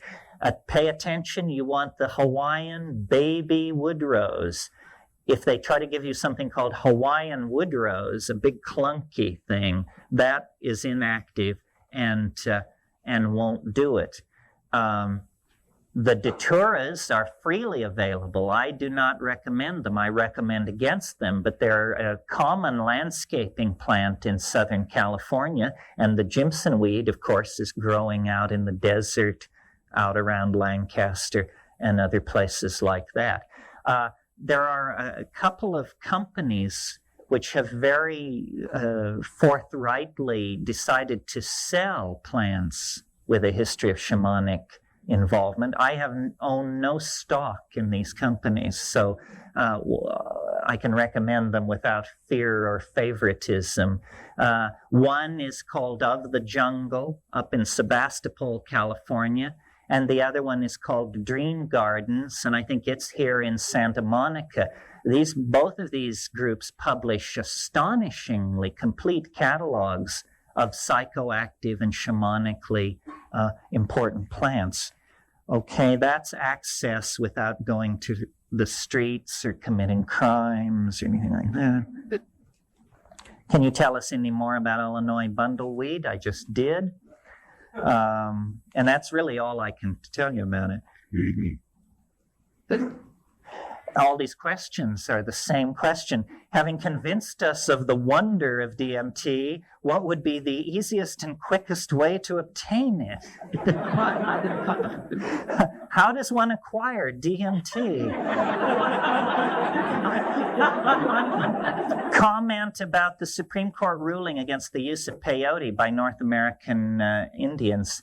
A very bad law. Obviously, law so bad that the National Council of Churches, the National Jewish Affairs Committee, and some very large Catholic organization all filed briefs protesting this thing. And I think that it was actually realized that it was a goof, and it will be brought back in the you can't bring something back to the Supreme Court in a hurry because then that's unseemly. But I would bet that within 5 to 10 years this will be overturned, because a close reading of this law means that wine for Pesach or communion could be construed as a psychoactive substance, and the whole thing, it was just bad law, bad idea. Has consideration been given to the possibility that, in the case of certain plants which are recounted in writings, but the identity is unknown, that the reason they are unknown is because shamans purposefully kept their identity a secret? Perhaps such secrets are still being kept. This goes to this question I raised this morning: how can a powerful hallucinogen, once discovered, ever be lost? And I've only been able to figure out one scenario in which this could happen. It happens like this. People discover a wonderful plant that imparts visions or insight or something, and everybody takes it and enjoys it. And then slowly a hierarchy emerges, a professional class, priests, and only they decree that only they will be allowed to take it. And then they lord it over the rest of society with an iron hand, and then the rest of the society gets fed up with that, and there's a slave revolt, and everybody in the ruling class is killed, and the sacrament is lost. I can't figure out any other way that it could happen. And the Vedic thing, this seems quite reasonable. Obviously, Soma was being more and more confined in its use to a single class, and then that class became viewed as obnoxious, and its overthrow and the death of this sacrament then follow each other. Perhaps such secrets are still being kept. Perhaps they are. The fact that this bundle weed could turn up at so late a date probably means that there are shamanic lineages with secrets that we don't know. As a field ethnobotanist and an explorer, I'm always interested in the unconfirmable rumor, and there are some doozies. The mysterious beetle from eastern Brazil, which causes intense hallucinogens if eaten. Here's a career for somebody. No hallucinogenic insect has ever been found, and yet there are persistent rumors in different parts of the world of either a butterfly or a beetle that is hallucinogenic. Most shamans in the Amazon, if you spend 5 or 6 weeks with them and take ayahuasca with them and tromp around with them, when you finally get to know them, they will allow as how there is another magic, which they call the magic of the big trees. And I've spent half my life trying to find out the names of the big trees, and I'm still working on it. We have collectors in Peru, and nothing is more exciting than a clump of rootstock or a seed packet that comes across our desk labeled suspect hallucinogen. That gets me to the edge of my chair. What do you think of Robert Monroe, The Journey Out of the Body Man? Well, this is a good time to discuss what do I think of all these other things on the spiritual market. I don't know what to think about them. I'm not a spiritual consumer. I've never been to a workshop that wasn't my own unless it was free. And there's a lot of stuff out there, you know, astral traveling, channeling, all of this stuff. And I tend to either believe it's bogus, or it's for people with a psychic constitution considerably different from my own. Sometimes people say to me, well, these states that you're talking about, can't they be achieved without drugs? Well, the answer to that is, my God, who would want to? What would be proved by achieving these things without drugs? If the things I'm talking about began to happen to me without drugs, I would be very, very concerned and alarmed. Because, you know, I just don't... and also, I think there's something to be said for admitting that we cannot do it alone. That if you want this spiritual insight, if you want the Gaian matrix to welcome you, then humble yourself to the point of making a deal with a plant. That's the key. You can't enter the bank without the key to the bank. The key to the bank is a plant. Jumping up and down outside the bank and exhorting the banker to recognize your inner worth and open the door is just not going to do it. But I can understand that psychoactive alkaloids are a survival mechanism for the plants. Why is that effect psychoactive in man or perhaps animal? Well, first of all, maybe we have to argue with your premise. You're right that a lot of these so-called secondary and tertiary compounds are elaborated supposedly to make things taste bad, so that birds will spit out things and stuff like that.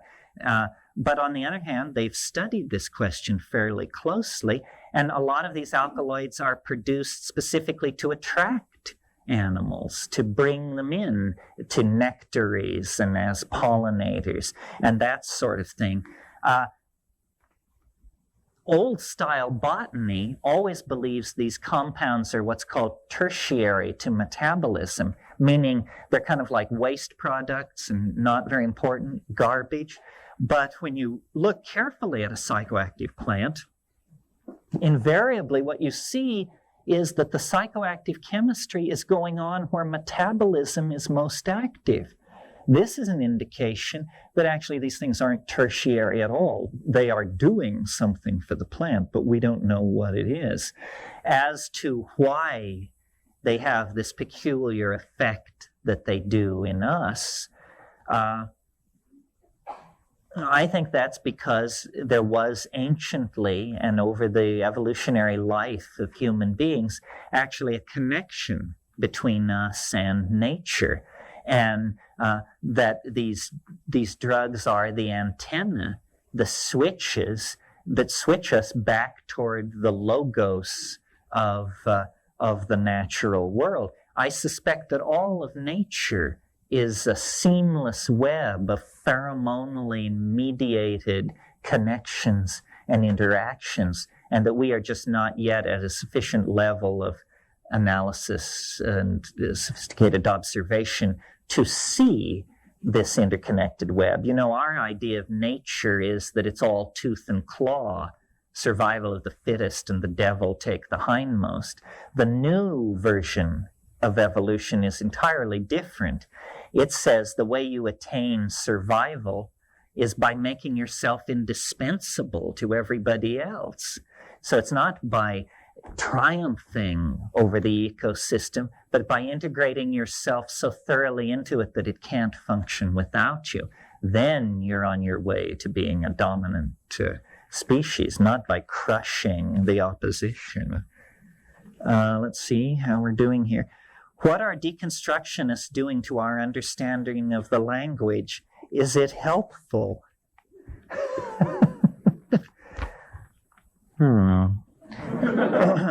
By deconstructionists, I suppose you mean Jacques Derrida and that crowd. Well, I think deconstruction serves a very useful function. I think we're unaware of how thoroughly language is the medium in which we swim, how thoroughly our world is built of language. In a way, the boundary-dissolving character of the plant hallucinogens is a dissolving of language barriers. They show you that the surface of reality was not the surface of reality, it was the surface of your local language. And now it's gone, and here is what lies beneath it. At what point in the evolution of organic matter on Earth do psychoactive plants appear, and why? Interesting question.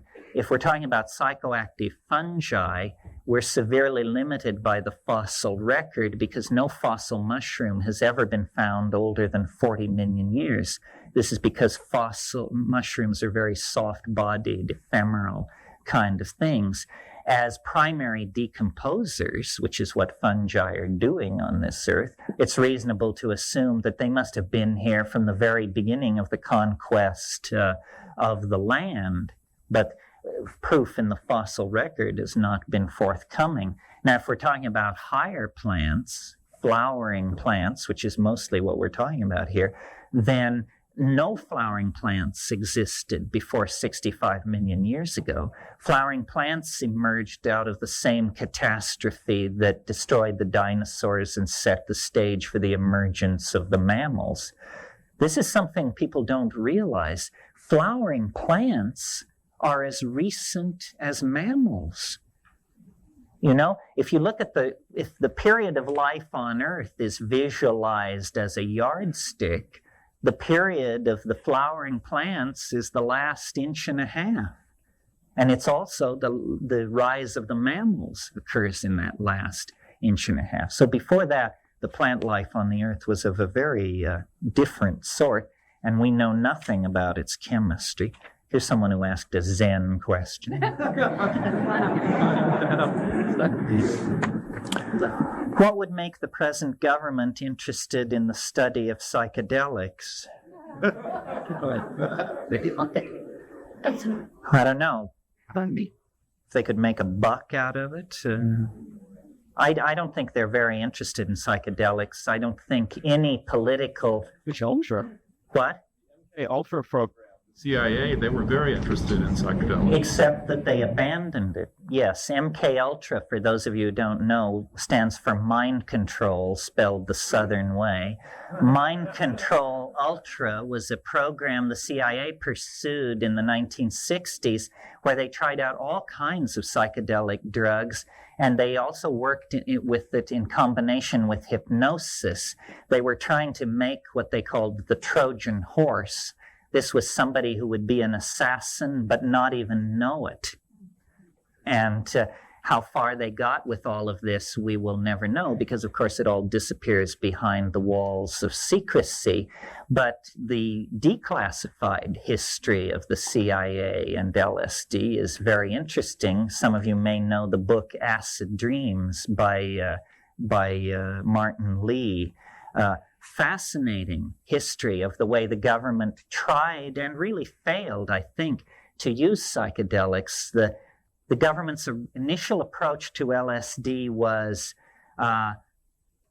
this is great. This is a truth serum. We can give this to enemy agents and they'll tell us all we know. Well, a few months of following that path, they decided, no, this is an obscurity drug. We can give this to our agents and they can take it if they're captured and no one can learn anything from it. And, clearly this was not a fruitful path either. And I don't fault the government. I don't really fault the government for this. After all, the government is in the business of being the government. I don't think any institution can inculcate psychedelics into its own program, because psychedelics destroy institutions, all institutions. I mean, it's like trying to move an acid around that corrodes whatever pipes you pour it through. And because the boundary dissolving quality of psychedelics is precisely the quality that government is involved in resisting. Government builds up labels, hands out role models, explains how everything is, and this stuff just then melts that back into a primal chaos. So it's pretty corrosive of any social values that don't arise spontaneously out of biological organization. It's anarchist. It's the acid of anarchy in a way. All right, we're never going to get through this list, but it's gratifying to know it's here if we need it. No, that's not the Here's a question about the time wave, which I'm going to skip because we're not talking about the time wave today, and pity the poor soul who's never heard of it. Know of any herbal sources to raise serotonin as a treatment for depression? No, I'm not, I don't know a lot about herbal medicine and that sort of thing, but raising serotonin level as a treatment for depression seems like a pretty good strategy. Weird. I don't know of herbs. Usually inhibition of serotonin is what's going on. And with these psychedelics, they do compete with serotonin for the bond site. That's what it's all about at the atomic level, is in your synaptic cleft. In the synaptic clefts of your neurons, there are what are called receptors. And if you were to fly down and look at these things, they look like complex locks. They're hooks, protuberances, little drawers, and fit in places. Well, then the drug molecule is carried into the synaptic cleft by the bloodstream, and it seeks to what's called occupy the bond site, or simply bond, and it's trying to fit in. Well, the normal thing which fits in those bonding sites is serotonin, but some of these hallucinogens are much better fits than natural serotonin. They are what pharmacologists say competitive at the bond site.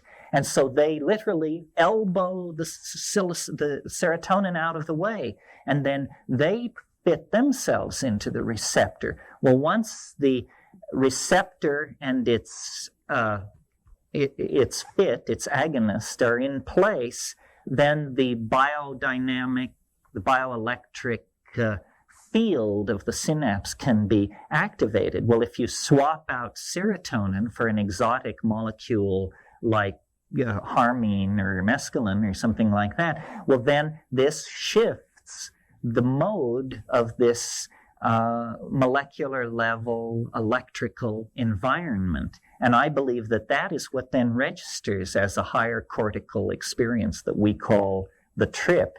It's the experience of hundreds of millions of these introduced molecules displacing the normal serotonin and then broadcasting this signal in a slightly different way than it is normally perceived.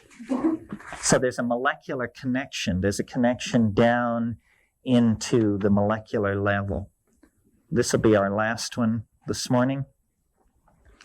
Language transcendence. Huxley, Jung, and others often mention liberating and enlightening epiphanies as beyond language and iconic imagery. You yourself mention this. Can you explain further the use of transcendental language? Okay. Yeah, and we might talk about that a little this afternoon. I sort of alluded to it this morning. My idea is that language is a process that is half completed in us as we sit here, and that language is really something which wants to be seen, not heard, but that we are on our way to evolving toward this visible language. And we currently are operating with these somewhat substandard acoustical codes. And I think in a way, history is the process of getting out, revealing, defining, refining this natural language. The place where the psychedelics impact upon us as social creatures is the language domain. I mean, you may have tremendous hierophanies and breakthroughs, but if you can't talk about it, or paint about it, or dance about it, or in any way communicate it to anybody, then it is not efficacious for the species. It's just your private entertainment. So the domain of language is where the collective impact is coming. And one of the things I think about psychedelics is that they are probably capable of helping us force the evolution of language, because we cannot move into the future any faster than our language of description for the future. So if we're interested in streamlining culture and getting away from this sort of random walk style of cultural evolution, then we have to look at rationally interfacing with the evolution of language. And maybe we can talk about that when we come back. Thanks very much. We discussed basically the distribution of these psychoactive plants with a history of shamanic use, and then discussed a little bit about the history of them. And I didn't really finish with that because I want to stress that I think what we talked about this morning is we got them all to a good place. We got them all to paradise in Africa with clear vision, much food, and plenty of horsing around. And then we broke for lunch. The forces that created that partnership society in prehistory, the forces that allowed the emergence of a non-male dominant social style, were the same forces which then eventually destroyed it as well, because it was nothing more than climatological change is what was happening. As the African continent became drier, the grasslands retreated, the water holes became less frequent and further apart, and the mushroom came under pressure because of increased dryness. And at that point, I think probably the mushroom festivals became less and less frequent. The whole thing became more tenuous, and there was great pressure then to try and figure out how to preserve the mushrooms through the dry times of the year to have them available for ceremonies. And I think that it's the use of honey as a preservative that really set the stage for things to go wrong, because honey turns into a psychedelic compound on its own if you do nothing to it but leave it alone. It ferments, it becomes mead, and mead is a primitive kind of alcoholic beverage. So over several millennia, what began as an ecstatic mushroom cult turned into a beer cult, a cult of alcoholic intoxication. And then you get the same shift of ratios that you see in our own society. I mean, how many women in our own society have their first sexual experiences in an atmosphere of alcohol abuse and misuse? The two almost go together, and less in the 20th century. And before the 20th century, it's almost possible to imagine nobody got laid for 1,000 years in the West without being pretty juiced up, because it was pretty unappetizing, I imagine. So this is a way in which the sensory modalities and emphasis on different aspects of psyche change over time without a culture even being aware of it. And then I talked this morning a little bit about the fall into history, the neurotic dysfunctionalism that characterizes historical existence.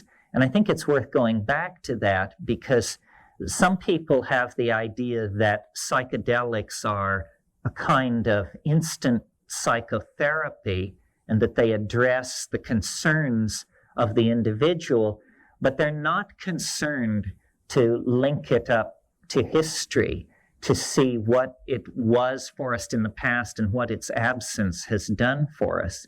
I think that the whole phenomenon that we call the fall into history is the scenario of abandonment that we underwent as we broke the umbilical connection to the Gaian matrix of organic life.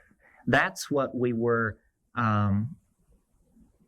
embedded in this African context. But when Africa dried up and we moved out of Africa and into the Middle East, we then were transformed from nomadic pastoralists into primitive agriculturalists, and then later city builders, and the entire pattern of male dominance and anxiety is set in place.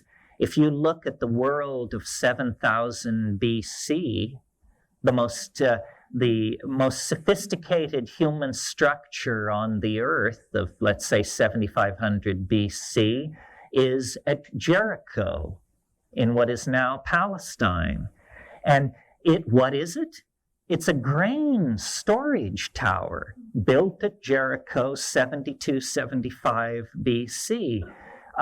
It indicates that the primitive pastoral nomadic form has given way now to an agricultural form that allows for the accumulation of surplus, and hence the need to defend sane, and hence the establishment of have and have not psychology, and so forth and so on. So all of the institutions that we now must attempt to reform and grapple with began then. Urbanization, kingship, male dominance, representative politics, all of these things begin then, and are further exacerbated a couple or 3,000 years later by the Western decision to go with a phonetic alphabet as a method of communication. See, a phonetic alphabet further removes you away from anything concrete or real or related to nature. There's no ideogram, there's no glyph, there isn't even a rebus. There is simply an abstract symbol which stands for a sound. I mean, this is about as far away from the hands-on approach of language that you could get. Well, the culture that made these decisions, which is our culture, the culture of Europe and the ancient Middle East, has evolved into the dominant culture on the planet and has put in place institutions like science and so forth and so on. Our metaphors have grown ever more cogent in their ability to manipulate matter and energy as they have evolved less and less relevance to ourselves. So now we have ideological systems of tremendous power that none of us can understand or relate to, which is a kind of an odd relationship to knowledge, since knowledge is supposed to be an experience of empowerment, not an experience of disempowerment. But our society has done it differently, and so we all wander around with a sense of disempowerment because we're surrounded by accomplishments that we couldn't possibly duplicate.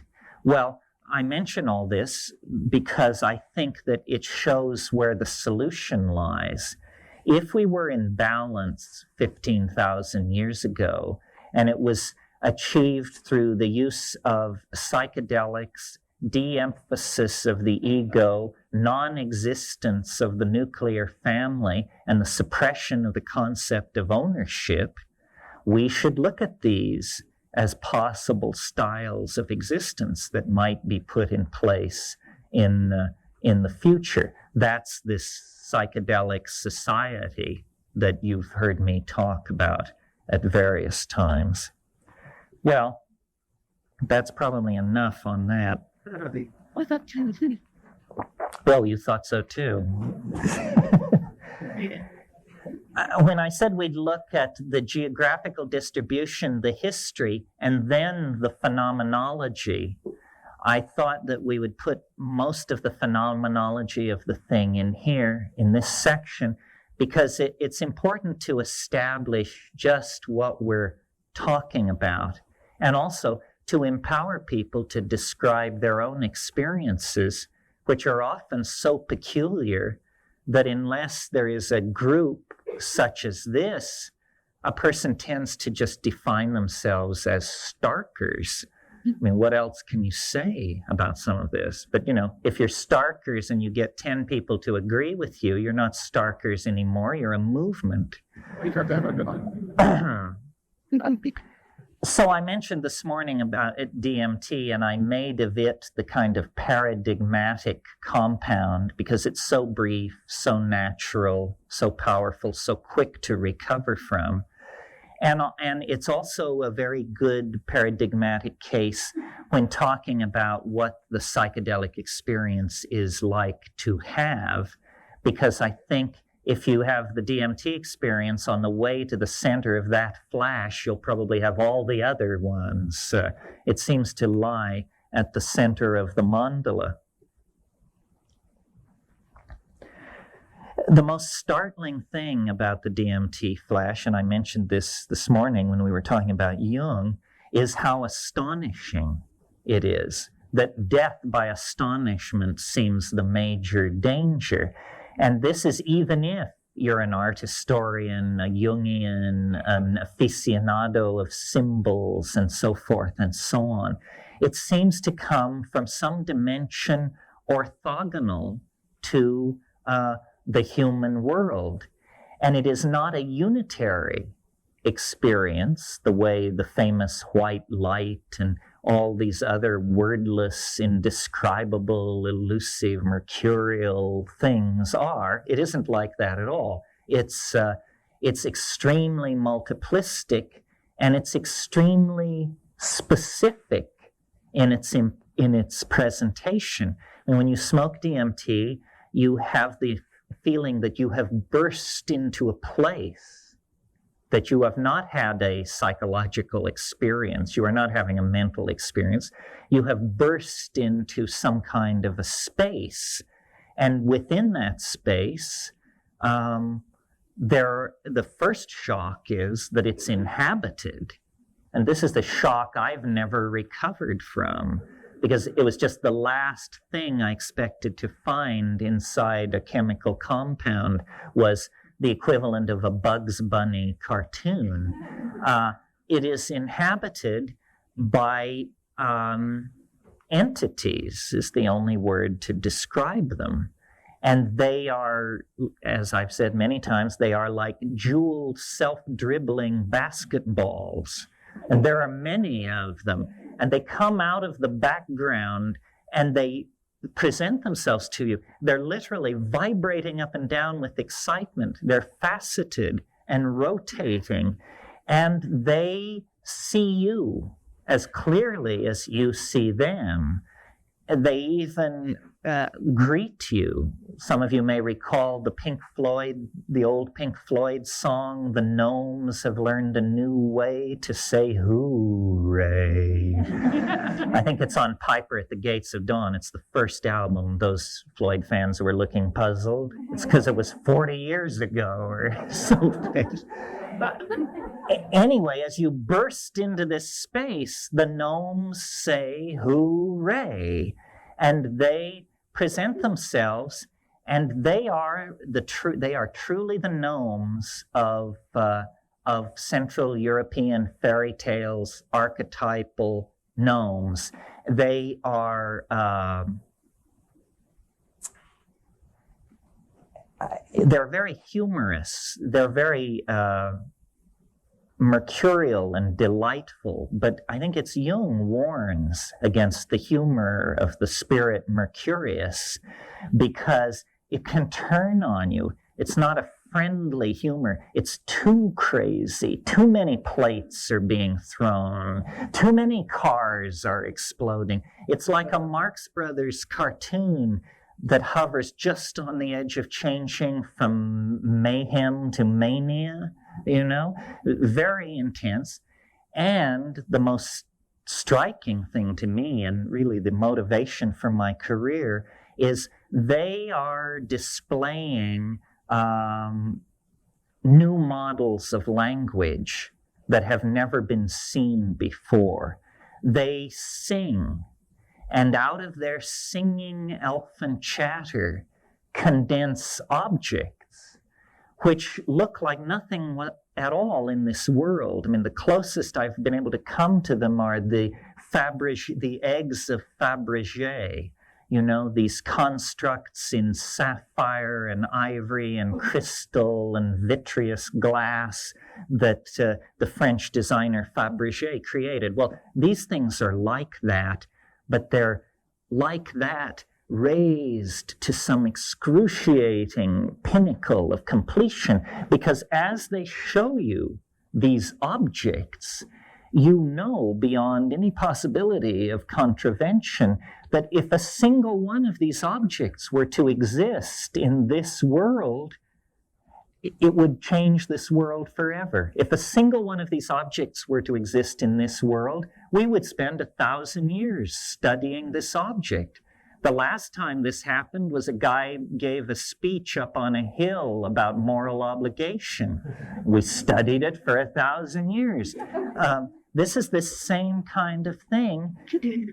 And these Fabergé hyperdimensional objects are themselves undergoing a dynamic transformation. They're not static objects like the Fabergé eggs. They are undergoing changes, singing, condensing other objects. These objects are crawling all over the ground in front of you, clamoring for your attention. Now remember, 12 seconds before, you were sitting in a suburban living room somewhere grappling with some drug somebody wanted you to take. Now all that's gone. And here are these things. I call them tykes because I wanted to capture the sense of their childlikeness. I don't know why I called them tykes, actually. It just seemed like the appropriate thing. If some of you are classicists or students of the literature of the pre-Socratic philosophers, you might recall the 52nd fragment of Heraclitus, which says, the aeon is a child at play with colored balls. The aeon is a child at play with colored balls. And when you break your way into the presence of the aeon, it's extremely, it's upsetting. You can't believe it's happening. There's a lot of cognitive dissonance. You could believe this if it just weren't happening to you.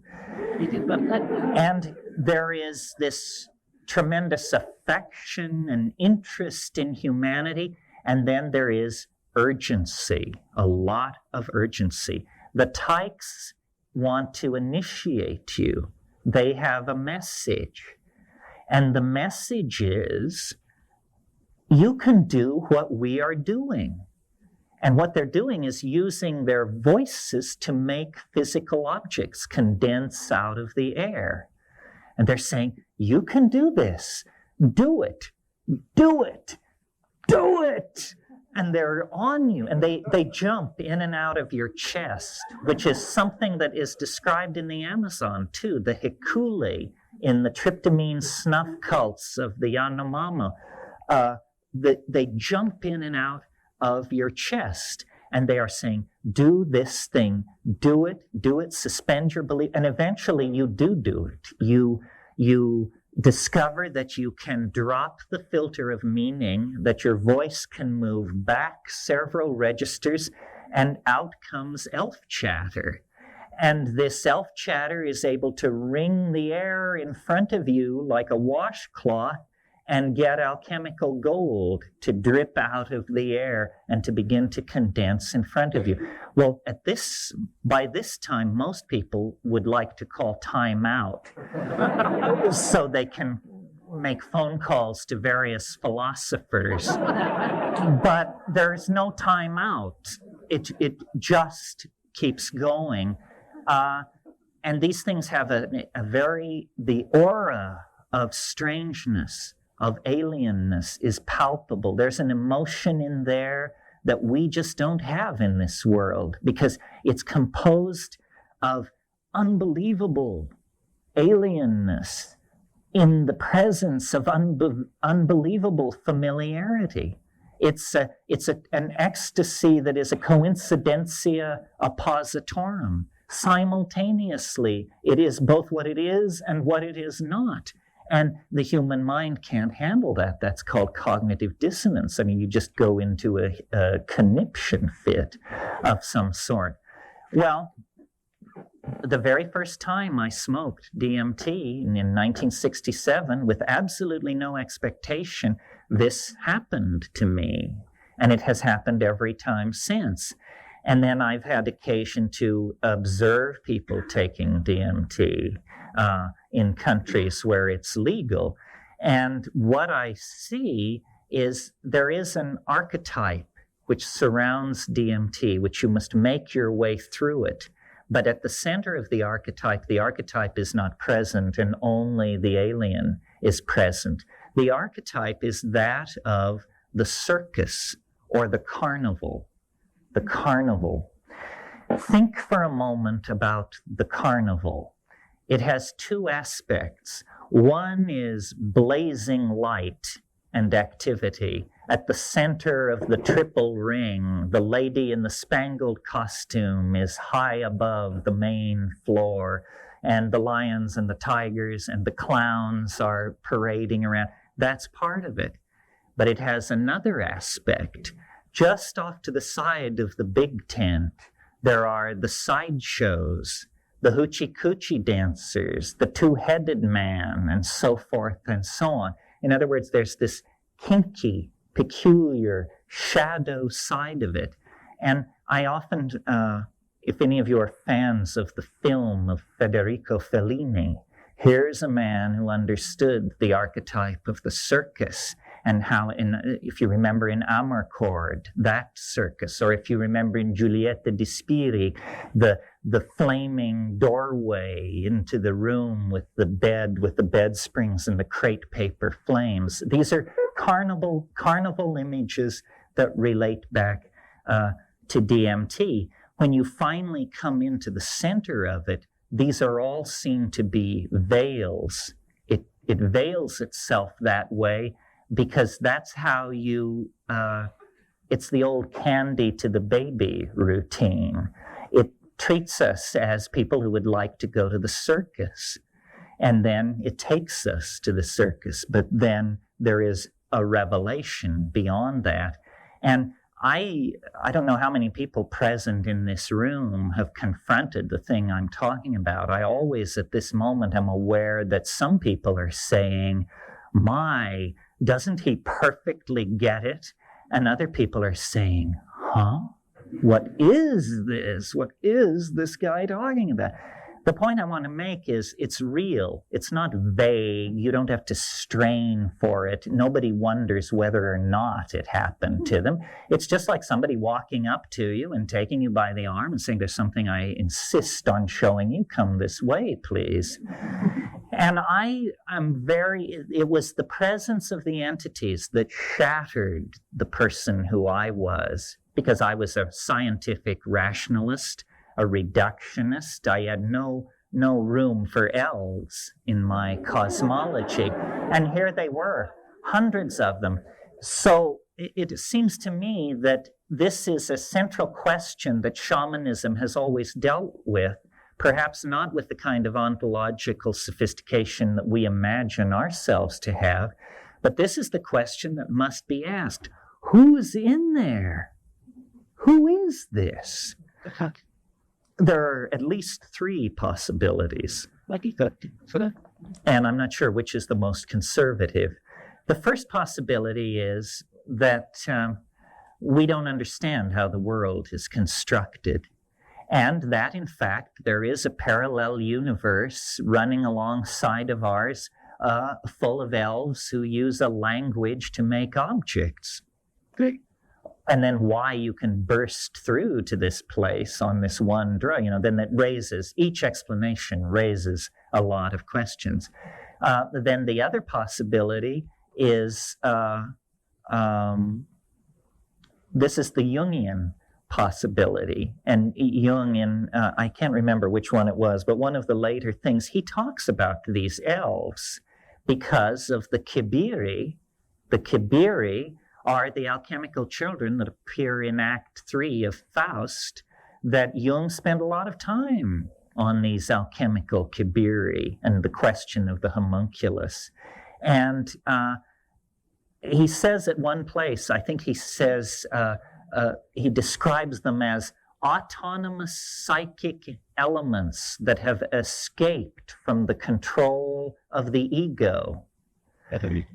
This is a weird way to go about it. I mean, it's probably an accurate description, but how much does it tell us, It means that the psyche is to be visualized as a half-gallon of mercury, and when we throw it on the floor, the mercury balls up and spreads everywhere, and each ball of mercury you look at, by gad, it has a little face looking back at you.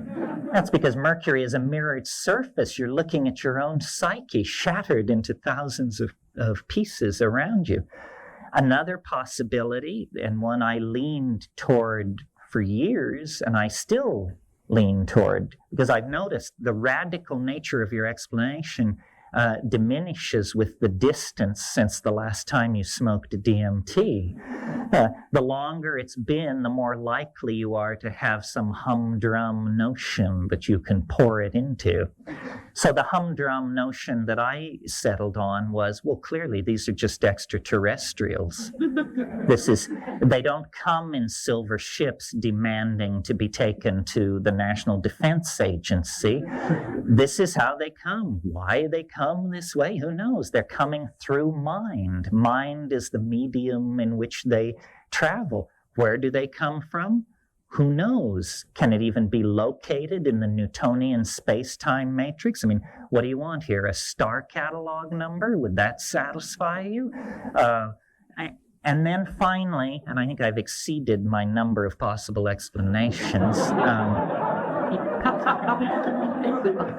And then finally, the explanation, which is my current favorite, it's a little disturbing. And I haven't quite figured out what to do with it, but I have a sense we're on the right track here. The reason the DMT space feels so peculiar, both alien and excruciatingly familiar, is because these things in this other place represent what I call an ecology of souls. This place is the one place you never thought you were going to make a visit to and come back to chat it around the coffee maker. They're dead. That's who these things are. This is the realm of the dead. Well, I have to confess, in all of my psychedelic voyaging and idea mongering and all of that, I never was able to go that far, to reach that far in my imagination. It sort of had to be presented to me. But if you go to shamans worldwide and talk to them about their spirit helpers and say, what's the deal with this? Who are these things? They say, well, these are the ancestors. Didn't you know? These are the ancestors. It's perfectly cut and dried and normal. I had occasion, I won't use his name to embarrass him, but I had occasion to expose a very well-known Tibetan high mucky muck to DMT. And he said after, he took it like a man, said afterwards, that is the lesser lights. That is the lesser lights. And if any of you are students of Mahayana Buddhism, you know that the lesser lights are the lights you see at the edge of the bardo. As you start into the 42-day process of dying, you encounter the lesser lights. This guy was saying to me, you cannot go further in the body and have any expectation of returning. In other words, once you see the lesser lights, you have stretched the umbilicus to matter to the breaking point. If you go one step further, it's eternity for you. Well, I don't know how I feel about this. The head tyke, I've had to then ask myself, the head tyke, is that me? Do you actually encounter your dead soul? Is there a dimension where you are both simultaneously dead and alive, both simultaneously witness and observer? I don't know, but I certainly think that if we're going to use a conservative explanation for these things, the only theory more conservative than that they are dead people is the theory that says that they are nothing whatsoever. And that just simply will not serve. I think it would come as a tremendous surprise to 20th century civilization if, orthogonal to all our expectations of space flight and virtual reality and all this techno-schmechno stuff that we're lining up in front of us, there would be a broadside from 90 degrees out of the unexpected, and it would be a doorway swinging open into the realms beyond organic existence. I resisted this fiercely, but I just don't know what we're going to do with these DMT creatures if we don't, try to find a rational explanation. And any rational explanation will be exotic, because the facts of the matter are exotic. Those of you who have not had this experience, who are sitting there thinking it would never happen to me, you're full of it. It will happen to you. This doesn't require the willful suspension of disbelief. This doesn't require a pure heart or dietary prescription. No, this is part of the human birthright. And the fact that we deny the existence of a non-human entity, intellect, intelligence on this planet is just part of our heritage from rationalism. And, you don't have to take it very seriously, because rationalism, the philosophy that gives us permission to deny the invisible world, you know who founded the philosophy of rational materialism? Any takers? Aristotle. Aristotle was early. I think I'd give credit to René Descartes for modern materialism and rationalism. Well, you know who told René Descartes to found rationalism and materialism? An angel. Are you ready for this? This is a suppressed history episode in the history of human thought. Here are the facts, folks. 1619, René Descartes is 21 years old. He's a young Frenchman in search of adventure. He joins a Habsburg army that is going off to Prague to lay siege to Prague to put down an alchemical revolt there. They kick butt on these alchemists, win the war, and they're on their way back to France. And in September 1619, this French army camped at Ulm in southern Germany. Some of you may know Ulm as Einstein's hometown. And in fact, that figures in our story obliquely, as you'll see. This French army camps at Ulm, and René Descartes hits the hay. And in the middle of the night, an angel appears to this young man in the radiance of his rooms and says, the mastery of nature is to be achieved through number and measure. Modern science is founded, folks, right there, right then, by an angel. So how far away are the informing voices? How rational is rationalism? How material is materialism? All of you must know, I'm sure, the famous story of Kekule, the German chemist Kekule, who discovered the benzene ring. He was struggling with this problem in physical chemistry, could not figure it out, fell asleep in his study, and the Ouroboros serpent appeared before him in his dream and took its tail in its mouth. And he came out of a sound sleep and said, I've got it. He walked to the blackboard. He drew the first benzene ring. Angelic intervention from the unconscious. So the point of all this is to suggest that human history is completely interpenetrated by the peculiar, the non-human, that which has intentionality and affection for mankind, for humanity. And this is what shamans call to their aid. This is how the curing is done. It's done through these spirit helpers, they're called, elementals. And so far as I know, Jungianism is the only modern intellectual position where you can even raise this issue without having a net dropped over you. I mean, this is absolutely forbidden by the modern worldview. And yet it lies very, very close to the surface in our culture. I mean, as an example of how close to the surface it lies in our culture, consider for a moment Santa Claus. What's this about?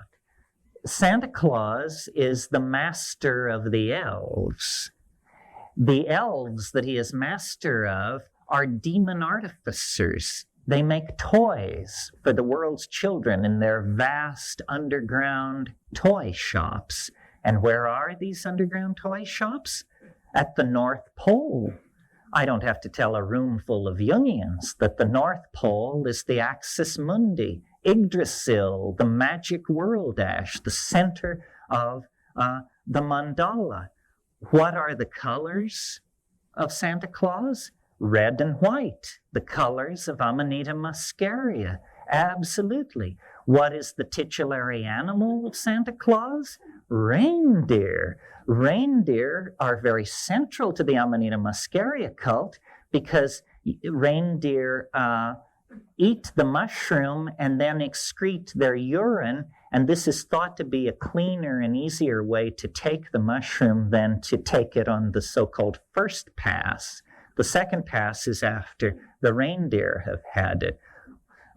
Just an anecdotal aside, if you're ever in the Yakut Basin, one of the great perils of the intoxicated Amanita user is to crawl out of the yurt in the middle of the night to take a leak in the snow, and before you can back off, the reindeer come and knock you headlong because they want to get to this Amanita-flavored snow.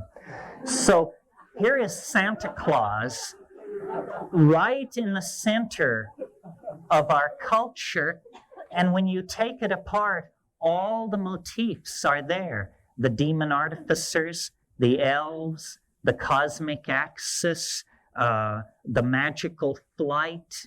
I mean, it's a beautiful example of the preservation of pagan psychedelic use into a modern context. Well, what can we say about this? Oh, well, I know. One more thing I wanted to say about it, that this program that these tykes are pushing is a language skills program. And we don't know how long people have been bursting into this place. This may be the source of language. Where did language come from? We learned it from elves in hyperspace, is as good a possibility as any other. And this is still ongoing, this language reformation program. They want us to activate our language forming ability. And language in the DMT flash, as I said this morning, it's something beheld. Syntax is something potentially to be looked at, not to be heard. And we don't understand this because for us, language is something that you hear. We can't imagine a language that you see. But have you ever noticed the way in which we preserve clarity of intention in language with verbal metaphors? We say, I see what you mean. He painted a picture. It means we unconsciously believe that truth will be beheld. And some of you who are students of the ancient literature may know Philo-Judaeus, Hellenistic Alexandrine Jew, absolute contemporary of Christ, born before, died after. And in one of his treatises on the Logos, which he was always talking about, Philo-Judaeus presents an etymology of the word Israel, talking about the word Israel. And he says, Israel means he who sees God. This is the meaning of the word Israel. And then he goes on to say, this he who sees God, he's talking about that. And he says, what would be the more perfect logos? Now, I should assume most of you know the logos was an informing voice, a voice in the head, which was the sine qua non of Alexandrian spirituality. Socrates had it, Plato had it, the logos. So Philo-Judaeus asks, what would be the more perfect logos? And then he answers his own question. He says, the more perfect logos would go from being would go from being heard to being beheld without ever crossing over a noticeable moment of transition. Well, that is precisely what you encounter in deep psychedelic experiences and the DMT flash. You behold the logos. In the in the initiation of the experience, you don't behold it, you hear it. It sounds, in Michael Harner's wonderful phrase, like the sound of rushing water, or like the sound of tinkling bells. And it's very far away. And then it begins to come closer. You begin to form a picture of it in your mind the way you would form a picture of a Nepali marching band if you just heard it about a half mile away, and the pa, and it's getting bigger, coming closer. This is the elf parade, and when it finally comes into view, it actually goes, without ever passing over a noticeable moment of transition, from being heard to being seen through the phenomenon of approach. You hear it before you see it, then you see it far away, then you see it very close, and when you see it very close, who cares what it sounds like, because you're seeing it. This more perfect logos is what the tykes, the spiritual helpers, want to teach. And I think that it's important to spend a little time on this, because I think this would have tremendous historical impact upon our situation if we could, by hook or by crook, create a more visible logos, a language which could be seen. You've probably all considered at some time or another, what would telepathy be like? And I think most people answer that question by thinking that telepathy would be for me to hear what you think. But how would it be if telepathy were for me to see what you mean? That's telepathy. If it puts you in the other guy's shoes, if you stand in the other person's shoes, you are the other person. To have a person's point of view is to be that person in regard to that single datum of experience.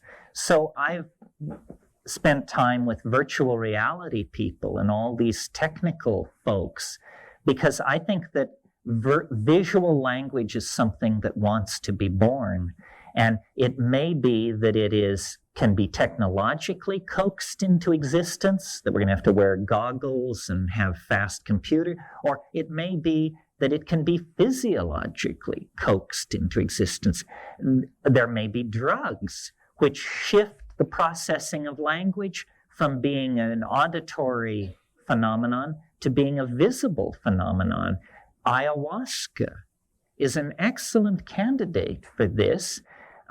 If you spend time with the ayahuasca-taking populations in the Amazon, there's great stress in these populations on acquiring what's called an icaro. Icaro means magical song. And the icaro is a spontaneous chant-like song which comes to you during the intoxication. The thing that's interesting about these icaros is that they are critiqued as visual objects, not as sound. People never say of an icaro, it sounded beautiful. They always say, it looked lovely. And then people will say, but there should have been more blue. This kind of thing, it's clearly being criticized as a visual modality. Well, I think that these ayahuasca-using people are at the cutting edge of evolution. They are forcing the evolution of the modality of language. It may be that the processing of language is not hardwired, not physiologically wired. It's a software function having to do with culture, language, upbringing, and so forth. Because some people claim they are great visualizers and that they do think visually and so forth. And we have no reason to deny this.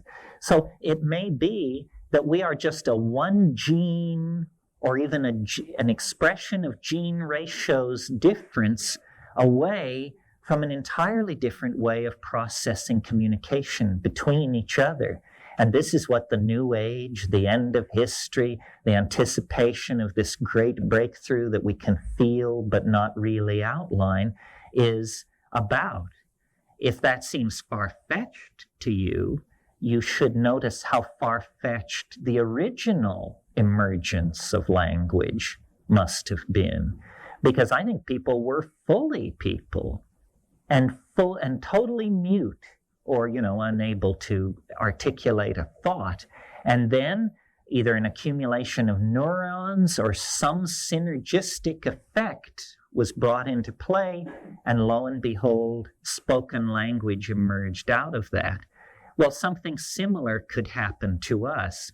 In the morning session, I talked about the forced evolution of language, paying attention to our language.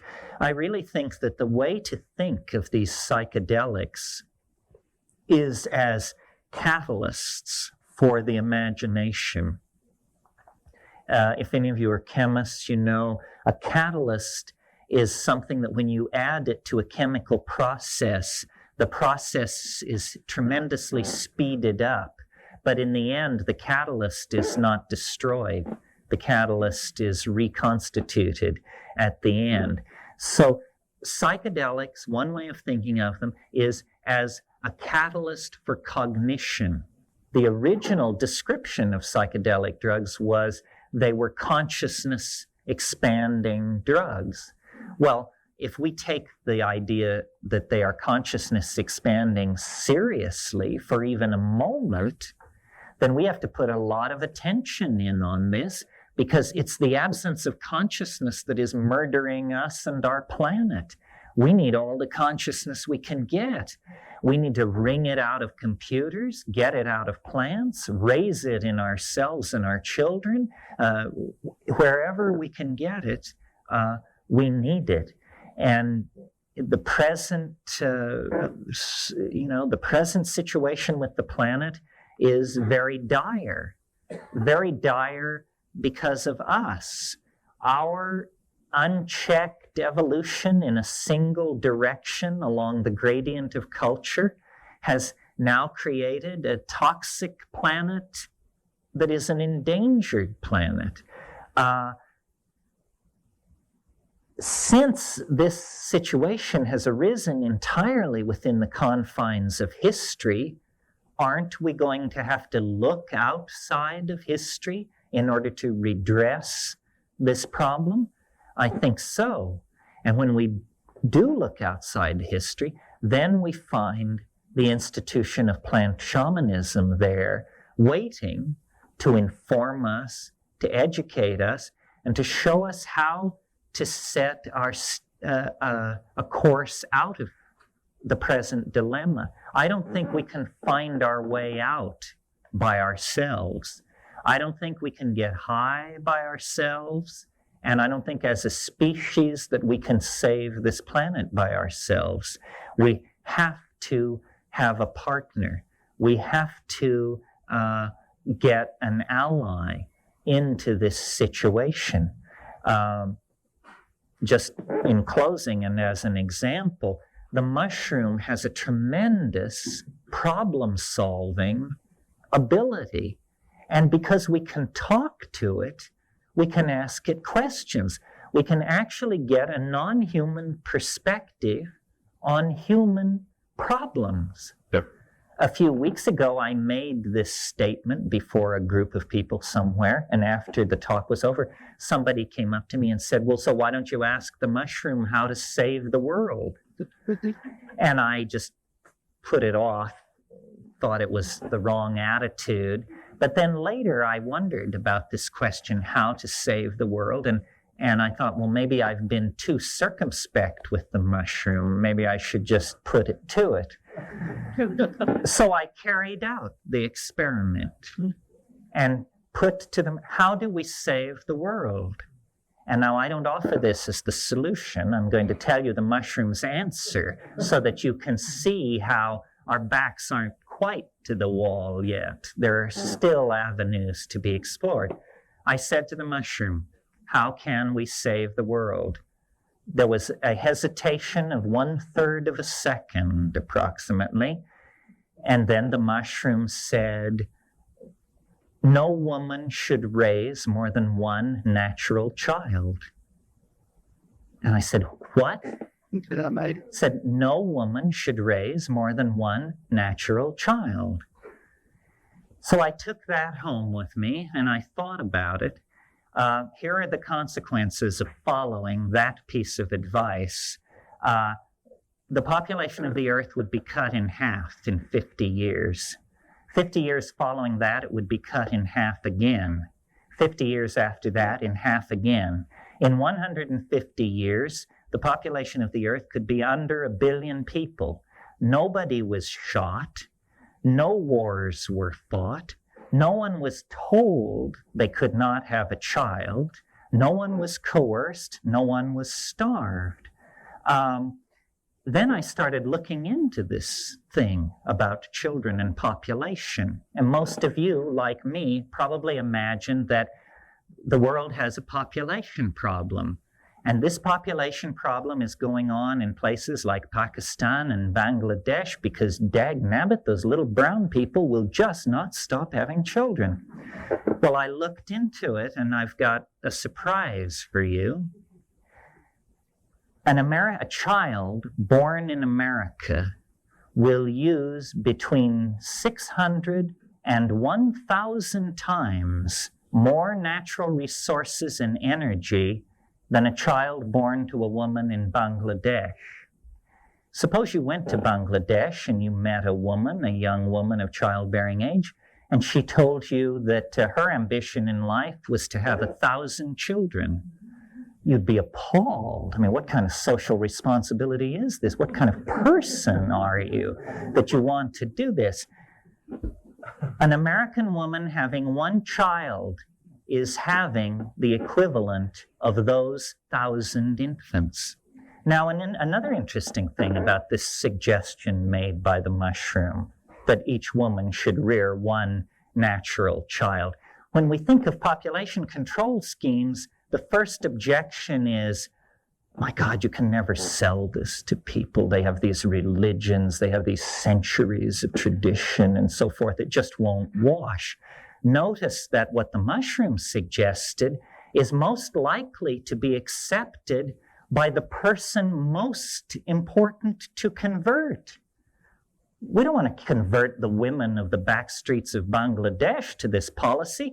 We want to convert the women of Sherman Oaks, Malibu, Santa Monica, Grosse Pointe, Boston, New York, Philadelphia, because these are the women whose children are using the resources. So here is, in one sentence, the mushroom was able to answer a question I put to it with a suggestion I had never dreamed of, that seems, at first glance anyway, to stand up pretty well, and I've spent a lifetime trying to figure out ways to solve human problems. See, we're a little stupid because we're all alike. And something years ago the mushroom said to me, which deals with this, was people are always this question of enlightenment. And the mushroom said, for one human being to expect to obtain enlightenment from another is like a grain of sand on the beach expecting to attain enlightenment from another grain of sand on the beach. Don't you get it? You're all grains of sand. I mean, Joe Schmo, who runs a body shop, and Mukta Ruby Baba are the same people. There's no difference between those two guys. No reason to assume so. So I think we need help, and that little exercise in what do you do about the population problem shows that there are suggestions out there we haven't thought of, avenues we haven't tried. When I thought about why haven't we tried this avenue of one woman, one natural child, it took me about 30 seconds to understand that it's real hard to make a buck in a situation when population is retracting at a rate of 50% per generation. And our whole world is based on making a buck. I told this idea to someone and they said, but if the women of Malibu stop having children, they will lose all their political power because political power is numerical. This is not true. Political power is power. And if the women of Malibu stop having children, they will be quite a bit wealthier than they already are. Notice that this deciding to voluntarily have one natural child is also very helpful to you personally. That a woman will have to work less hard, will have to cut fewer deals with the in-place structure of male dominance if she has only one child. A woman with 2 children has got to cut a deal with male dominance, or she has a trust fund or something. The reason we are, I think, we have a tendency to clench at this suggestion and not follow it through, is because we imagine that there is something holy and sacred about the nuclear family, and that we don't want to attack this biological unit that has such integrity. But this is a bunch of nonsense. The nuclear family has no biological integrity whatsoever. It's a creation of the post-industrial Reformation. The extended family is the natural human unit to ease the pressure of child rearing on young women and to give everybody the benefit of contact, intergenerational contact, and so forth. No, this nuclear family that our politicians are always beating their breasts about is the absolute cauldron of neurosis in this society, as far as I can see. And when you look at the demographics of what is happening, the number of women with the number of households that are one woman, one child household, I think you can see that maybe our unconscious has already been in communication with the mushroom, and it's just the ego who's going to get the news last. Well, I don't want to spend too much time on that, but it's an example of how these things offer solutions to human problems. And if it can offer solutions to a human problem like overpopulation by 6 billion people on a planet, then it can surely take care of the needs and concerns of a group of rainforest hunter-gatherers that numbers 70 or so people. I doubt they can conceive of a question that it doesn't have an answer to, because it can operate on many levels simultaneously. And this is an example of consciousness in action. You see, me plus nothing had nothing new to say about the population problem. Me plus psilocybin had a whole new take, a suggestion. We can swat it down and ultimately decide it's a bunch of malarkey, but at least there was a new thought, a new try, a new hope. This is the consequences of consciousness. And we're beset by problems like this. And we shouldn't assume that they are insoluble simply because we haven't solved them. In fact, we must assume that they are soluble, or else we are not going to have a place to hang our hat in 50 years. But the solutions come through an act of humility, an act of opening to the dynamic of nature, the feminine, the psyche. The ego is the calcareous knot of tumorous tissue that stands outside of all that and cannot be trusted and cannot be relied upon.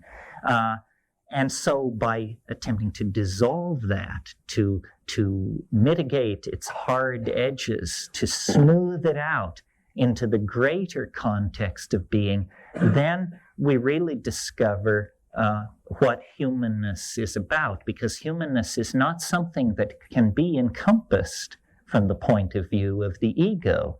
That's why, having created the ultimately egoistic society, we've created a society with so little humanity in it, you know?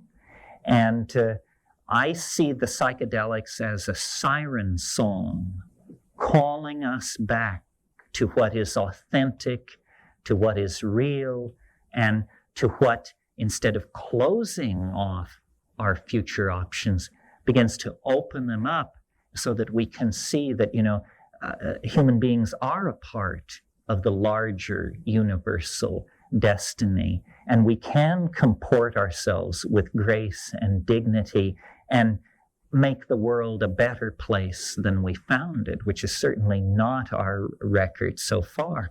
But it's not too late. I mean, H.G. Wells called history a race between education and disaster. It's not mere coincidence, nor even mere synchronicity, that at this moment in time and space, with these tremendous crises bearing down upon us, that we have reached out to the archaic peoples with a new attitude, not an attitude of how can we enslave them, but how can we learn from them. My hope is that here in the final ticking of the clock of history, we are going to end our prodigal descent into the desert world of the ego and return with what we have learned, the fruits of the prodigal journeying of the errant son, which is what history has been, return with the fruits of that prodigal wandering to the larger human family that waits on us in the rainforests, in the deserts, in the marshes, in the thorn forests of this planet. The archaic people are waiting for us to get on the train, and then the train will be able to depart. But we have to awaken to our past, and then we can set a course toward a meaningful future. That's the wrap, basically.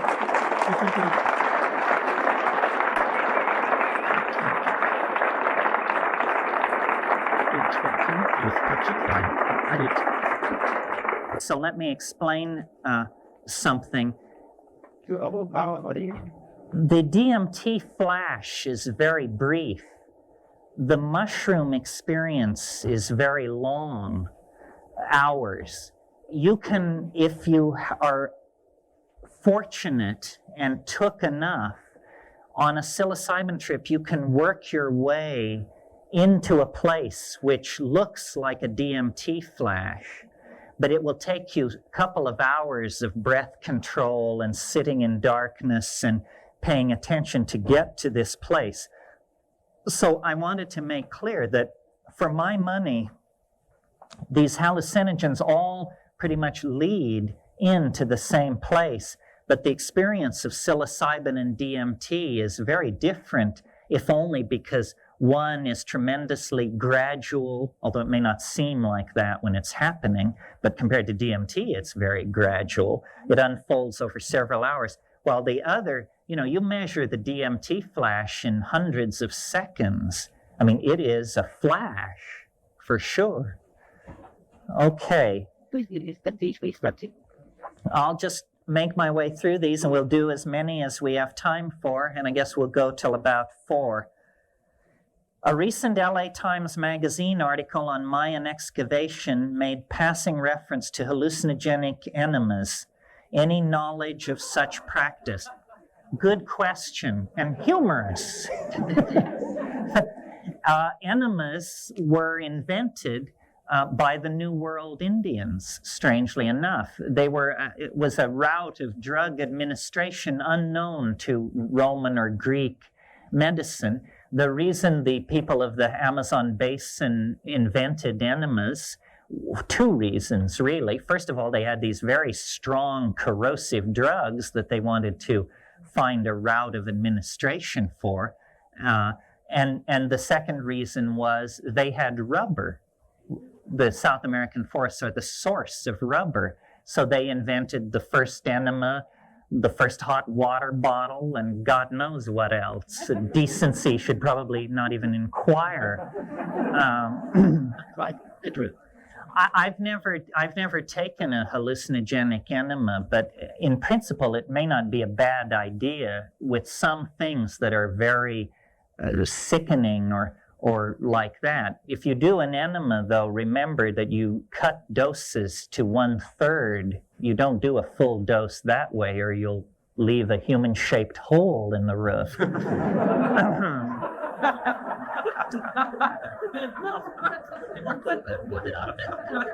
Once the European contact began, enemas became just a fad in Europe, and they were even doing tobacco smoke enemas at one point, which is really weird.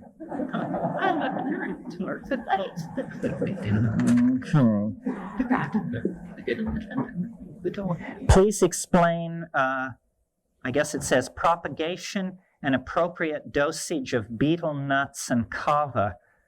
I don't know too much about betel nuts. That's Piper beetle.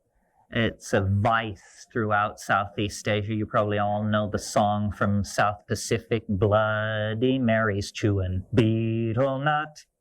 That's what that's about. Kava is Piper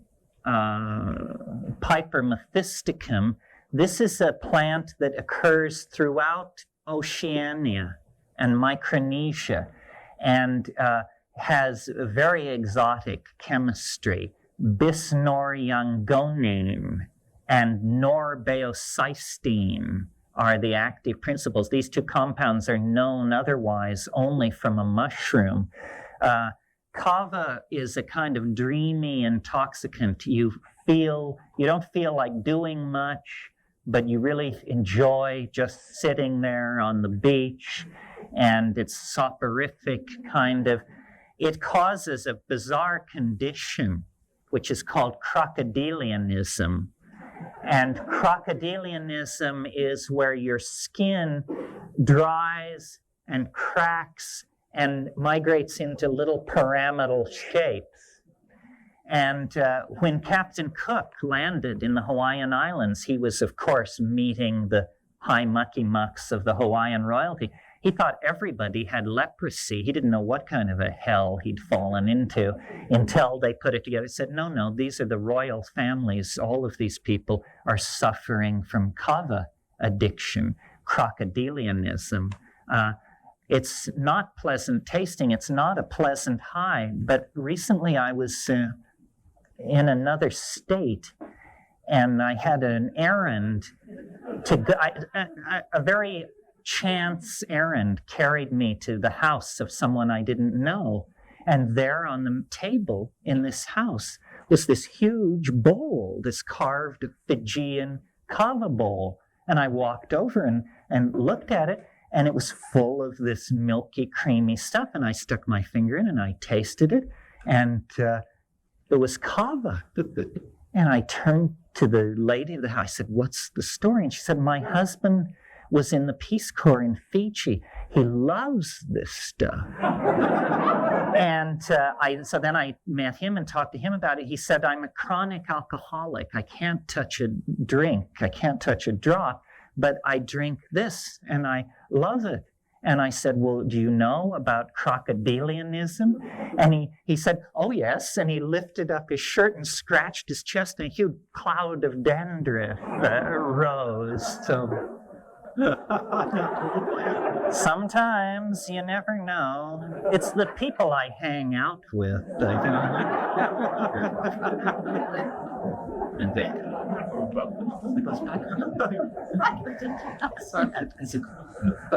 Could you ask the mushroom what we should do about George Bush?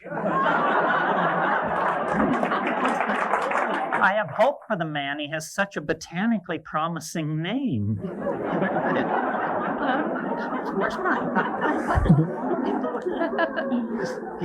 The ones that I'm not reading aloud are the ones which seem to go to areas of my concern that I haven't addressed here today, so I don't carry you over into them. This is an important question.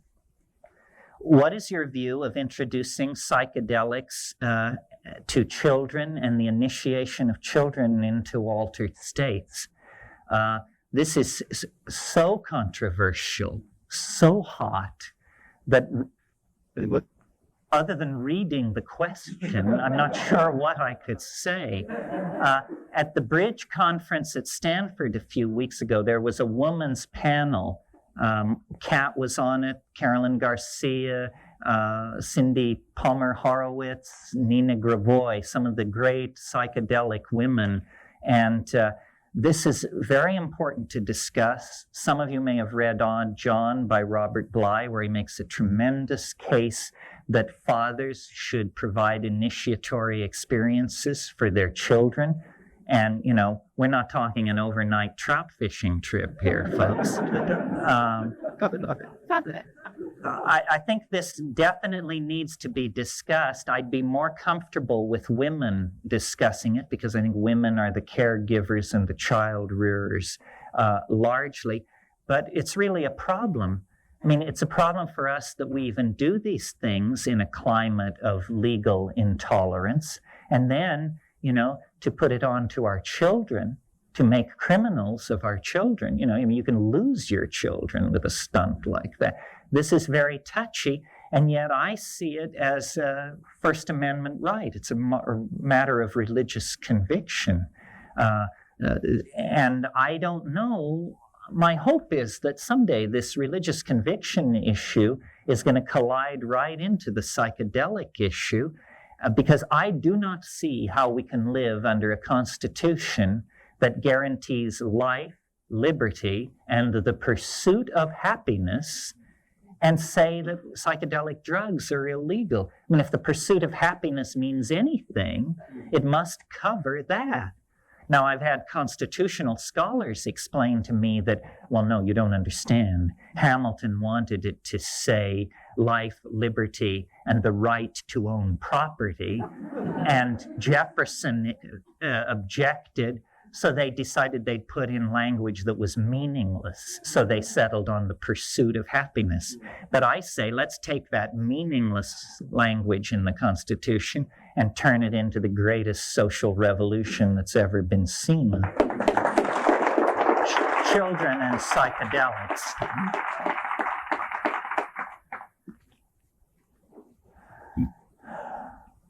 And here's a technical question that is about mushroom media that we should spare the rest of you. All three explanations of the tykes are interesting, but are interpretations of experience. What if your tykes are contemplations which are becoming as diversely as they see themselves? The self-reflection of intelligence contains all forms. Correct.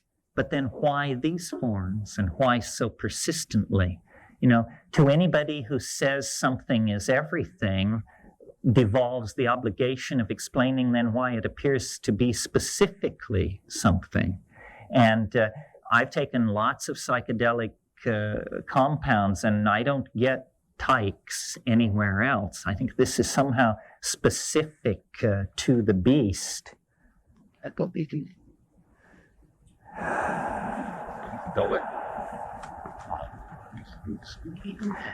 this is this is more a statement than a question. Quantum mechanics, especially the Schrodinger's cat experiment, show that we are simultaneously dead and alive, rather like a Kekule resonance structure of the two. DMT creatures are consistent with contemporary science. This is true. I mean, language is what divides, but what is divided is not divided. It simply appears divided through the convention of language. I'm real uncomfortable with this death and DMT issue because I don't know quite what to do with it. It's a little, I like profundity, but even that seemed like deeper water than I wanted to get into. How does ibogaine relate to MDMA in opening the heart? Well, this is a funny thing about compounds. Most drugs, after their discovery, in the process of entering general awareness, undergo a phase in which they are the love drug. This happens. Marijuana has been the love drug.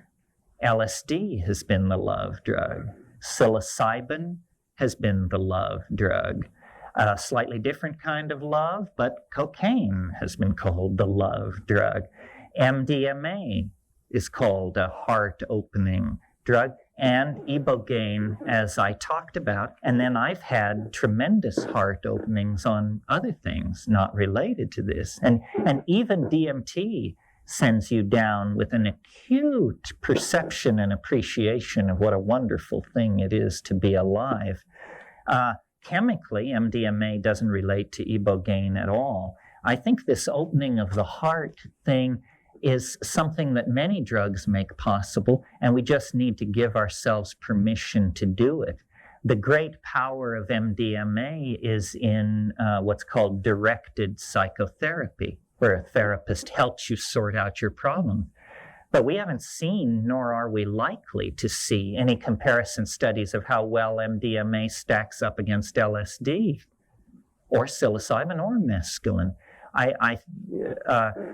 Some therapists have preferred MDMA because they like how it sort of stays on the surface. No titanic hallucinations, no visitations by flying saucers, just an acute awareness of what a schmuck you may have been. Well, other people want this deep material, want the dreamlike mythological stuff to be brought up. So that's sort of a matter of fadism. I think that any drug that you're unfamiliar with may well open your heart just in poking around. Opening the heart is an act of attention in a state of unusual psychic dynamics. And the unusual psychic dynamics part can be provided by numerous substances. How rich in psychedelics are the Caribbean islands, especially Haiti and the Dominican Republic? There are psychedelic plants in the Caribbean islands. There are the mushrooms, certainly, and there are these Anodonanthera trees, the source of the Niopo snuffs, and there are daturas. There is also a fairly highly evolved folk medicine in some of those areas. If some of you are ethnobotanists or aspiring ethnobotanists, but you have language difficulty, think about some of the English-speaking islands of the Caribbean, or think about Belize. Belize is a fascinating cultural area. The three language groups of Belize are English, Spanish, and Mayan. And it's not at all unusual to meet someone who speaks Mayan and English. And that's what you're looking for, because then your informant, you can actually form a real relationship there.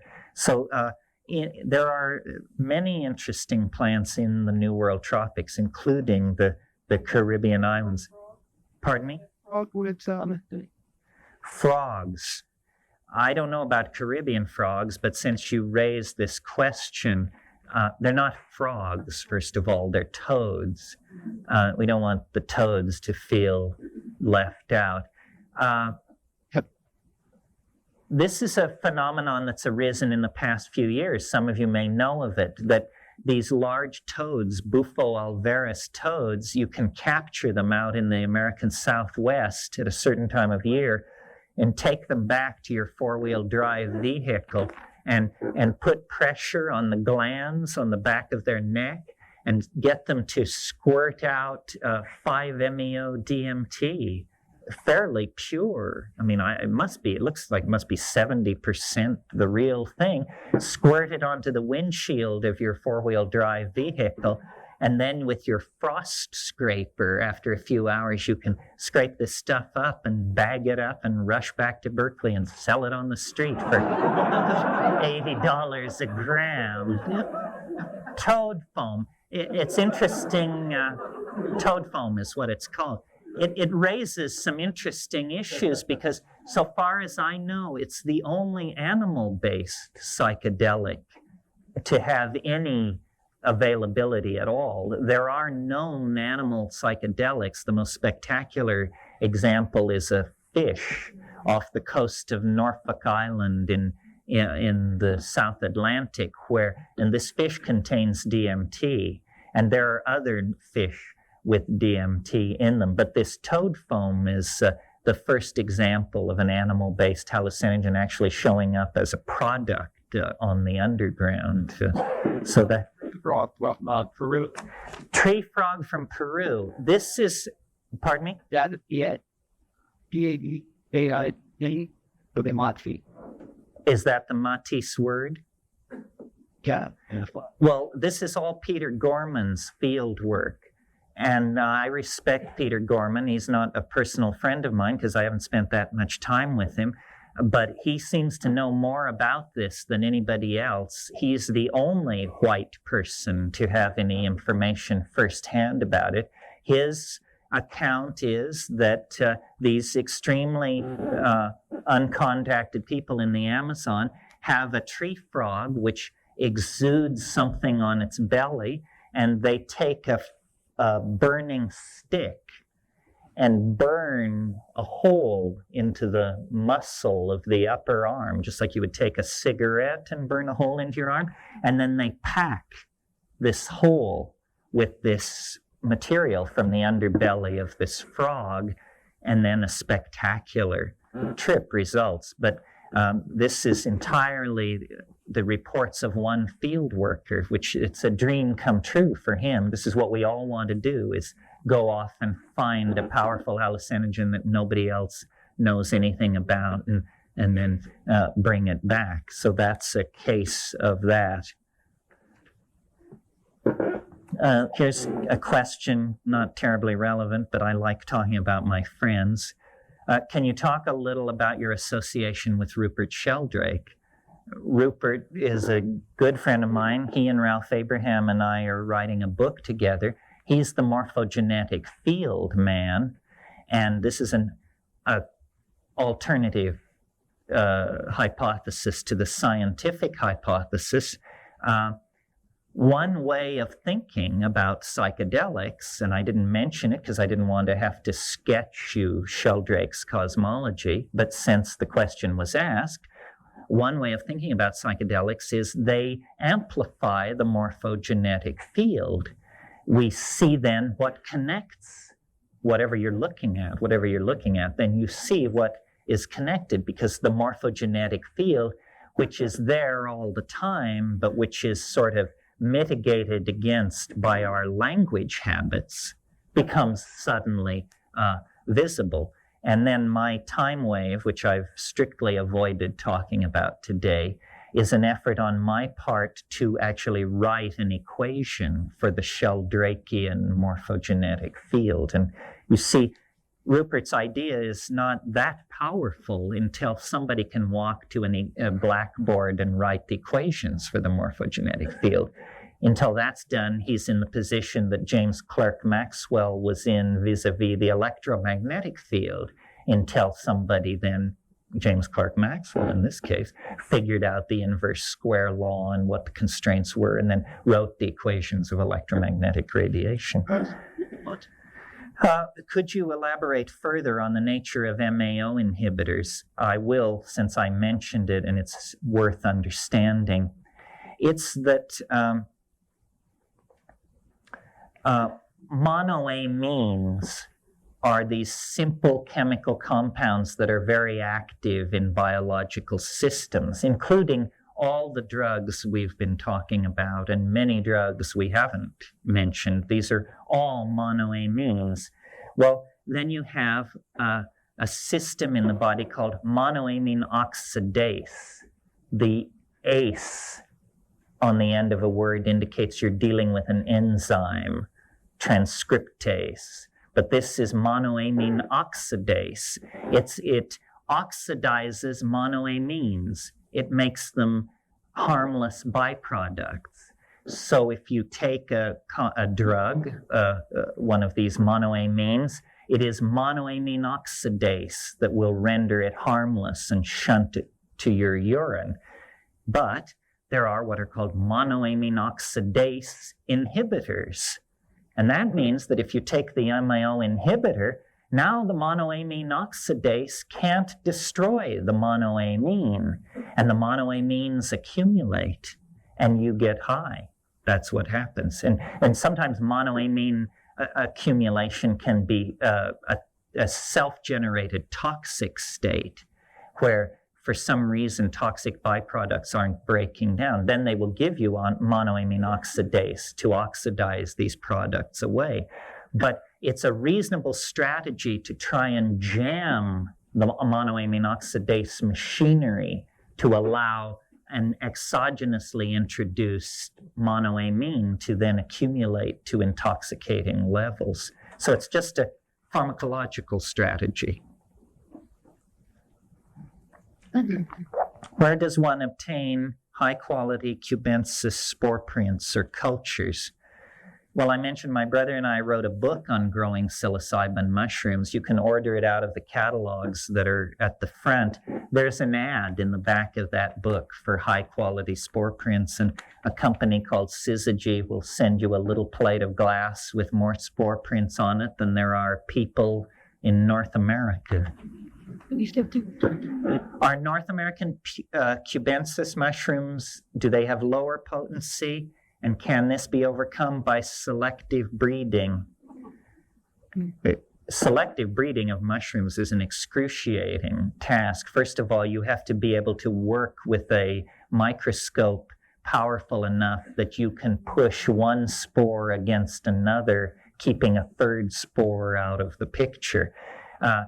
What people call breeding is where you inoculate to a plate two separate strains, and where the two growing edges meet, you cut a square out of that and austerize it and then re-inoculate. But that's not really selective breeding. Are North American cubensis mushrooms lower in potency? Yes, they are. Apparently, equatorial heat has something to do with the production of psilocybin. Say something about San Pedro cactus as a psychedelic agent. This is one of the ones that sort of got left out of the survey this morning because I was ripping right along. This is a very large columnar cactus that grows on the northeast coast of Peru and contains mescaline, just like the peyote cactus. And it has been used for a long, long time. We have pottery out of Peru, 3,000, third millennium BC of this San Pedro cactus. It's a very powerful shamanic agent.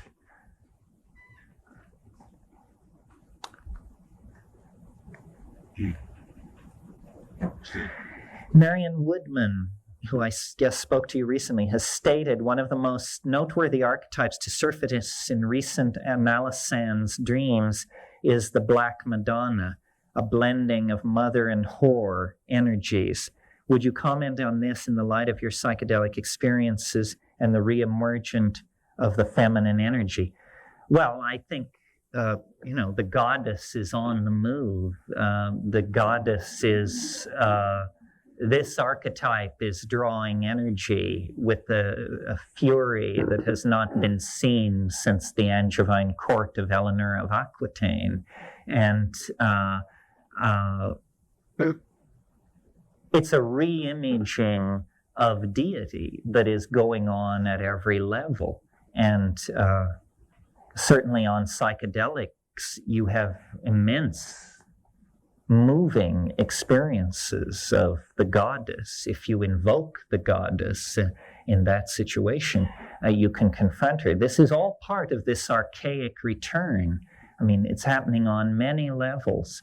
And imaging the supreme power of the universe as feminine, boundaryless, penetrating, is very important.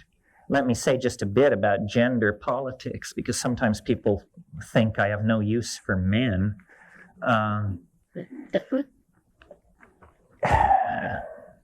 When you look at human beings against the background of the rest of nature, we are all so yang that the struggle between the masculine and the feminine is not something that should be fought out between the two varieties of human beings.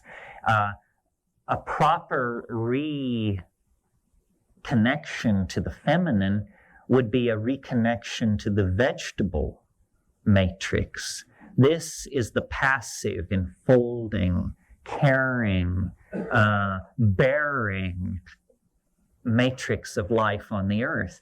And all animal life comes off as tremendously young, regardless of its sexual expression. So I think we do have work to do on gender relationships between men and women.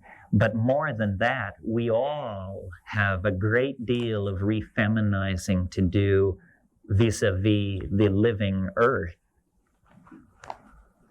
Alrighty, right? Bye. Does one need a shaman guide in order to enter the world of sacred plants? Is there a danger in working with sacred plants without a shaman? Does one need a shaman guide in order to enter the world of sacred plants? This is the question of the sitter. You know, if you're going to experiment with these things, should you have someone sit with you? I think in the name of prudence, the answer has to be yes, at least the first time. I'm a little uncomfortable giving that advice because I don't like sitters. They hold me at the surface. And if there's a person around, that's what I end up thinking about. I want to get everybody out of the way so that I can make a very clean, deep plunge to where I'm going, and I don't want any witnesses. Because one of the things that happens in psychedelic states is often you're going through something, you're totally ecstatic, but the presentation of it is crisis-like. There you are, you're on the ground, covered with dirt, moaning, screaming, and you say, are you all right? Is something wrong?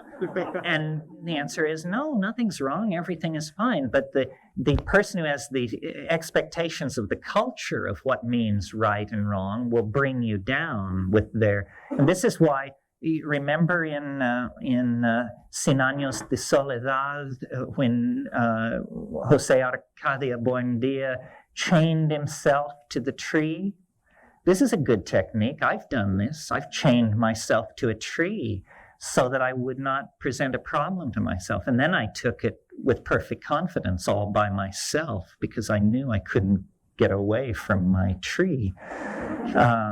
Although maybe I could fall out of my tree. Is there a danger in working with sacred plants without a shaman? Well, I suppose the New Age answer is certainly. My answer is no less danger than there is working with a shaman, I would say. I mean, you got to watch these shamans, you know. They're a fairly beady-eyed lot. It is the archetype of the trickster. Don't forget that. I mean, the notion that this is just some open-hearted little forest fellow who wants to tell you all his hard-won secrets. I mean, that's a cheerful assumption. Of course, you don't want to go too far the other way. I find over and over in the Amazon when I'm off with these people, we come to the place where now we've taken the ayahuasca or whatever it is, and I'm sitting across the fire looking at this guy, and I realize, you know, we're 4 days up this river and 2 days down this trail, and then I realize with perfect certainty that they're going to kill me right there that evening. This, you have to have a chat with yourself about this kind of thing well ahead of time, because you must be able to discipline your hind brain. Your hind brain is always telling you crazy stuff to blow your focus. And you just have to say, no, he's not going to kill me. And even if he tried, I'm bigger than he is. So, you know, and work your way out. But this thing of cross-cultural shamanism, I don't really know what to do with it. I see the shamans, noble souls, brought from the Peruvian jungles, and they do not do well in these cultures. We don't understand what a corrosive force we are. We don't understand what an air ticket to Paris means to somebody who's never been to the big town at the bottom of the river. And we tend to hold things so close to our chest that we smother them. I think it would be a good idea to leave the shamans in the jungle, and if it's so damn important to you to spend time with them, then bite the bullet. go there, go to them. I mean, what kind of spiritual quest is this where we fly the teacher in to a waiting group of sycophants? How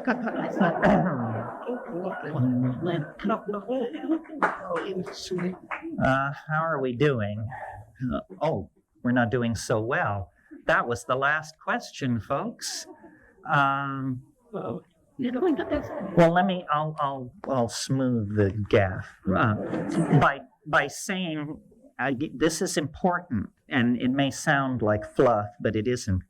We look exactly like everybody else to most people, and we will now leave this hall and disappear back into our lives. But you might take a moment.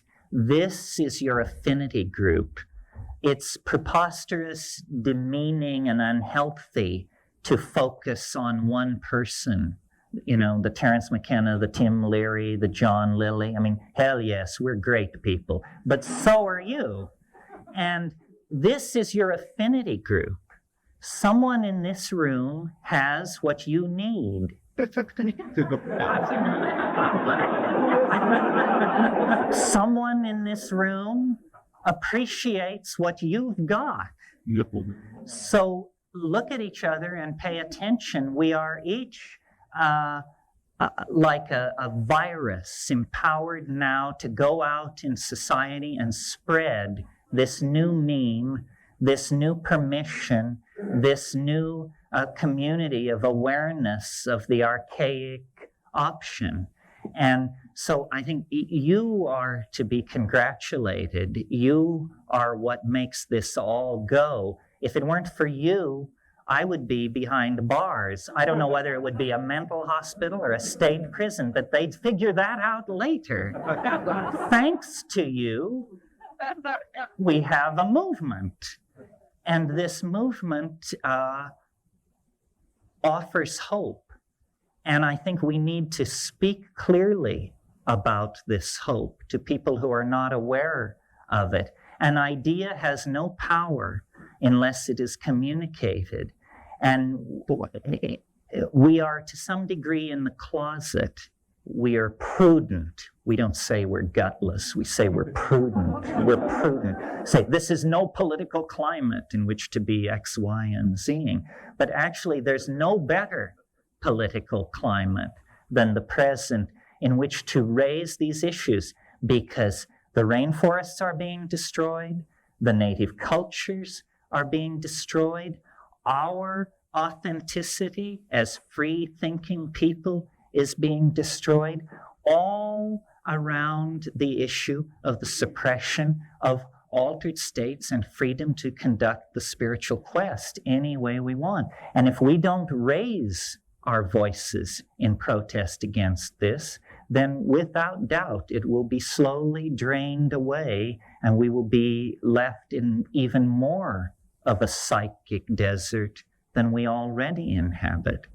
So this is the last opportunity. I think that in 100 years, the earth will be empty. And whether that will be because we are extinct or because we found home is entirely up to us. But our story, the story of the errant monkey, is coming to an end. The final seconds of that story are ticking out. Is it to be followed by no more story or a new chapter, a new story? Well, this has to do with how much integrity, how much self-generated love, and how much intelligence we can bring to bear to the human dilemma. And these plants, these sacraments, are central to a full exploration and understanding of what it means to be a human being. It's just that simple. Thank you very much.